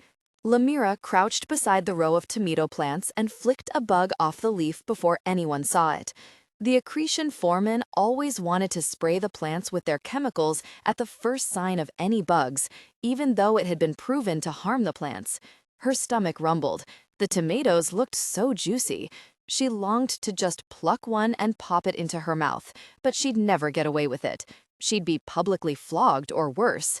The fresh earth-based fruits and vegetables they cultivated were only for Okretians. Human slaves had to live on packaged food that wasn't fit for a dog. Still, her life was far better than it might be in another sector, as her mother always reminded her. They lived in their own tent and had little contact with their owners after work hours. It might be worse. She could be exploited like the sister she'd never met, her body subjected to harsh treatment by others every day. The longer we walked, the lower the sun sank in the sky. The more I knew my stepfather was trying to trick me, that there was no rich man waiting for these wares. When the path curved and my stepfather stepped out from behind a boulder to surprise me, I was half ready. But before I could reach for my dirk, he struck me so hard I fell. I woke tied to a tree. The light was lower, heralding dusk. I struggled silently, frantic gasps escaping from my scarred throat. My stepfather stepped into view, and I felt a second of relief at a familiar face, before remembering the evil this man had wrought on my body. Whatever he was planning, it would bode ill for me and my younger sisters. If I didn't survive, they would eventually share the same fate as mine. "You're awake," he said, "just in time for the sale." I strained, but my bonds held fast. As my stepfather approached, I realized that the scarf that I wrapped around my neck to hide my scars had fallen, exposing them. Out of habit, I twitched my head to the side, tucking my bad side towards my shoulder. My stepfather smirked. "So ugly," he sneered. "I could never find a husband for you, but I found someone to take you. A group of warriors passing through who saw you and want to claim you. Who knows, if you please them, they may let you live. But I doubt you'll survive these men. They're foreigners, mercenaries, come to fight for the king, berserkers. If you're lucky, your death will be swift when they tear you apart." I'd heard the tales of berserker warriors, fearsome warriors of old. Ageless, timeless, they'd sailed over the seas to the land, plundering, killing, taking slaves. They fought for our kings and their own. Nothing could stand in their path when they went into a killing rage. I fought to keep my fear off my face.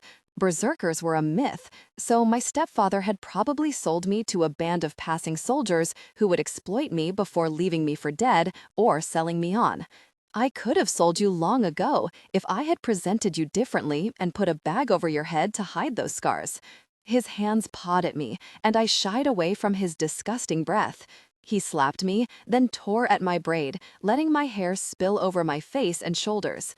Bound as I was, I still could glare at him. I could do nothing to stop the sale, but I hoped my fierce expression told him I'd fight to the death if he tried to assault me. His hands started to wander down towards my breast when a shadow moved on the edge of the clearing. It caught my eye, and I startled. My stepfather stepped back as the warriors poured from the trees. My first thought was that they were not men, but beasts. They prowled forward, dark shapes almost one with the shadows. A few wore animal pelts and held back, lurking on the edge of the woods. Two came forward, wearing the garb of warriors, bristling with weapons. One had dark hair, and the other long, dirty blonde with a beard to match. Their eyes glowed with a terrifying light. As they approached, the smell of raw meat and blood wafted over us, and my stomach twisted. I was glad my stepfather hadn't fed me all day, or I would have emptied my guts on the ground. My stepfather's face and tone took on the wheedling expression I'd seen when he was selling in the market. "Good evening, sirs." He cringed before the largest, the blonde with hair streaming down his chest. They were perfectly silent, but the blonde approached, fixing me with strange golden eyes. Their faces were fair enough, but their hulking forms and the quick, light way they moved made me catch my breath. I had never seen such massive men. Beside them, my stepfather looked like an ugly dwarf. "This is the one you wanted," my stepfather continued. "She's healthy and strong. She will be a good slave for you." My body would have shaken with terror if I were not bound so tightly.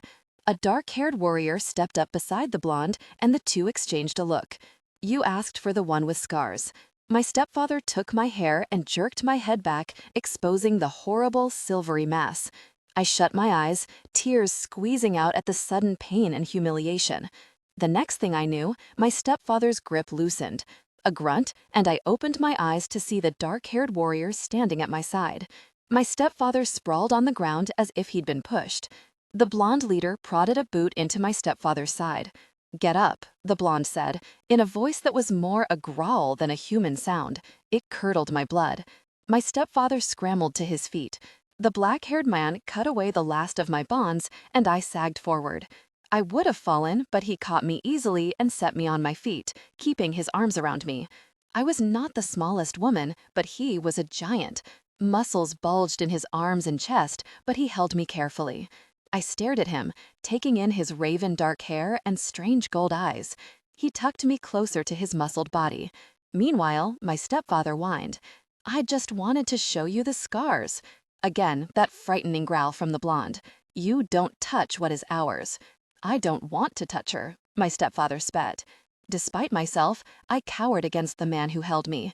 A stranger I had never met, he was still a safer haven than my stepfather. "I only wish to make sure you are satisfied, milords." "Do you want to examine her?" my stepfather asked in an evil tone. He wanted to see me torn apart. A growl rumbled under my ear, and I lifted my head. Who were these men, these great warriors who had bought and paid for me? The arms around my body were strong and solid, inescapable, but the gold eyes looking down at me were kind. The warrior ran his thumb across the pad of my lips, and his fingers were gentle for such a large, violent-looking warrior. Under the scent of blood, he smelled of snow and sharp cold, a clean scent. He pressed his face against my head, breathing in a deep breath. The blonde was looking at us. "It's her," the black-haired man growled, his voice so guttural. "This is the one." One of his hands came to cover the side of my face and throat, holding my face to his chest in a protective gesture. I closed my eyes, relaxing in the solid warmth of the warrior's body. A clink of gold, and the deed was done. I'd been sold.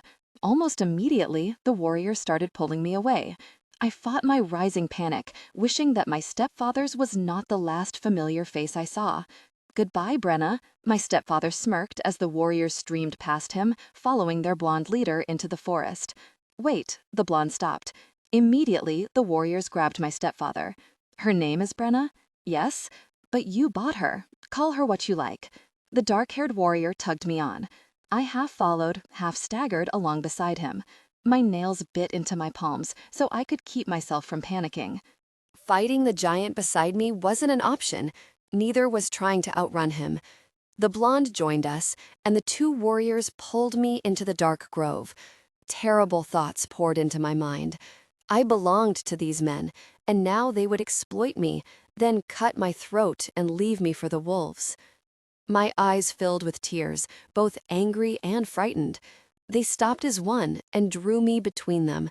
I shut my eyes in defiance, and the tears leaked out.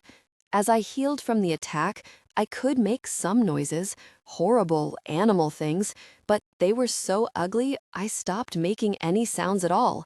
Sometimes, when alone, I'd sink into the river, open my mouth, and try to scream, but no sound came out anymore. My throat had forgotten my voice. Now the only sound in the grove was my harsh breathing. I sensed the warriors on either side of me, their massive shapes towering over my fragile body. I was much smaller than them, tiny and petite beside their massive forms. Right now, I tried to remember to breathe and submit to these men. One blow and they could kill me. My heart beat so hard it was painful. I was ready to die. But when they touched me, they were gentle. A hand brushed back my hair, then stroked my jaw. One steadied me from behind as the other cupped my head and turned my head this way and that. The one behind me gathered my hair behind me. I held my breath as the two massive warriors handled me. I realized the smell of blood had fallen away, replaced by another scent, an animal musk that was much more pleasant. A finger ran over my neck, near the scar, and I sucked in a breath. The hands dropped away. Their faces dipped close to mine, and I felt their breath on my skin as if they took deep scents of my hair. "So good," one of them groaned. I didn't understand. I was afraid of them taking me, but I didn't know why they weren't. "It's working," one murmured to the other. The witch was right.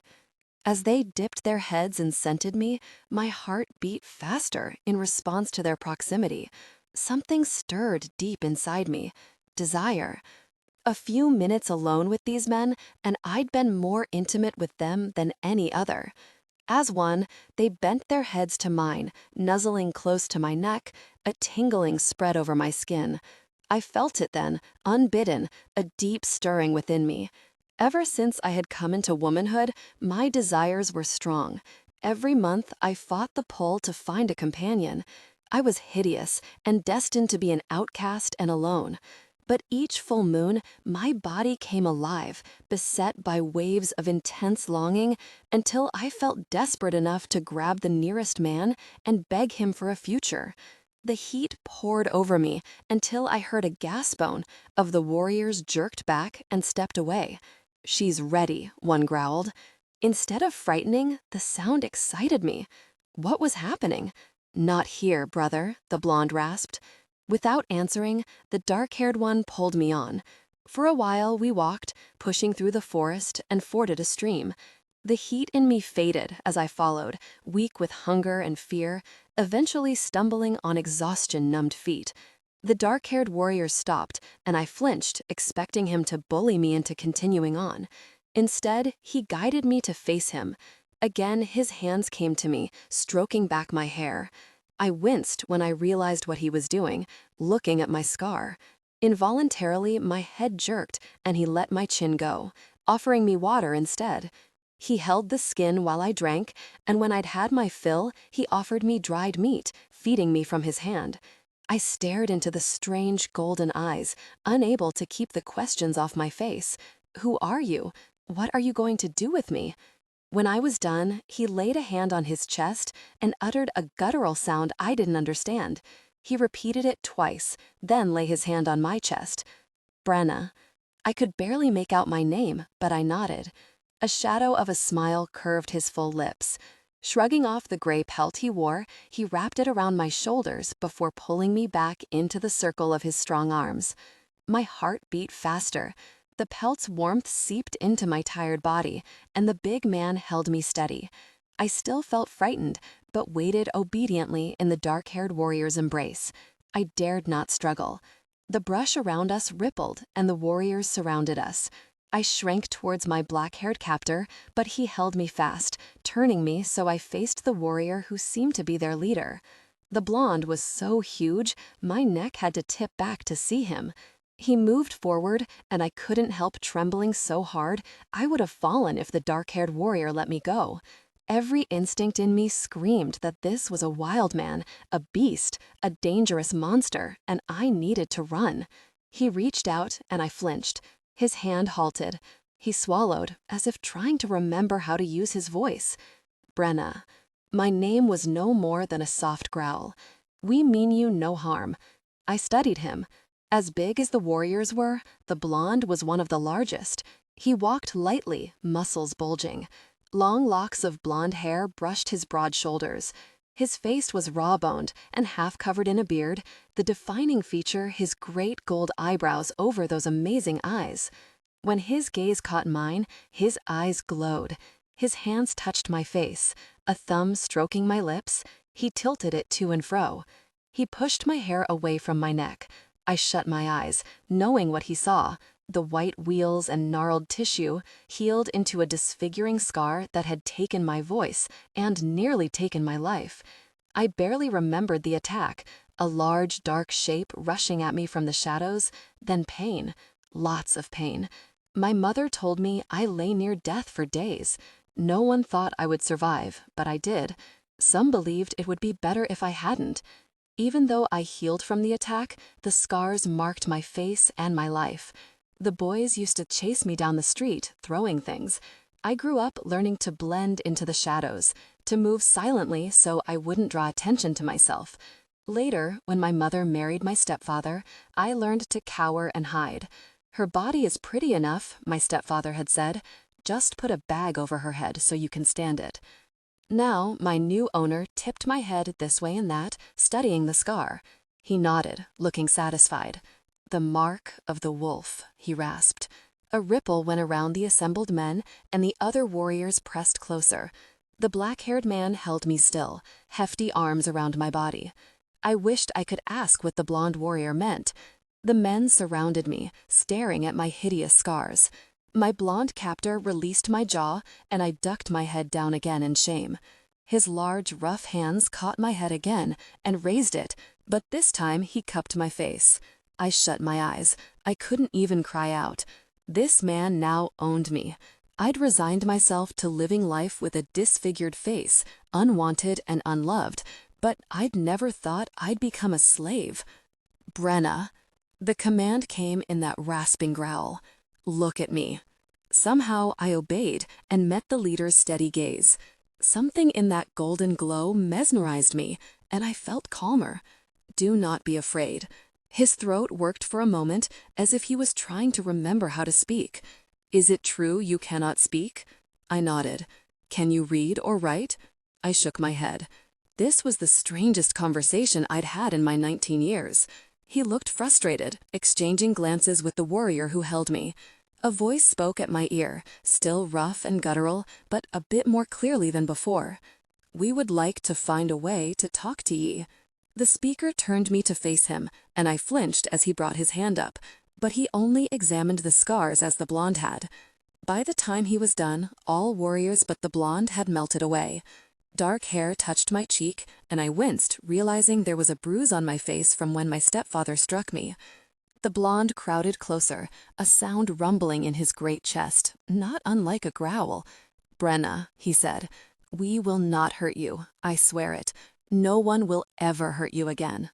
The dark-haired one took a few locks of my hair in his hand, gripping them lightly and raising them to his face. He breathed in my scent, then looked at me with glowing eyes and said in a clear voice, "Ye belong to us now." Can captivity lead to love? And when she discovers the truth behind the myth of the fearsome warriors, can she accept her place as the berserker's true mate?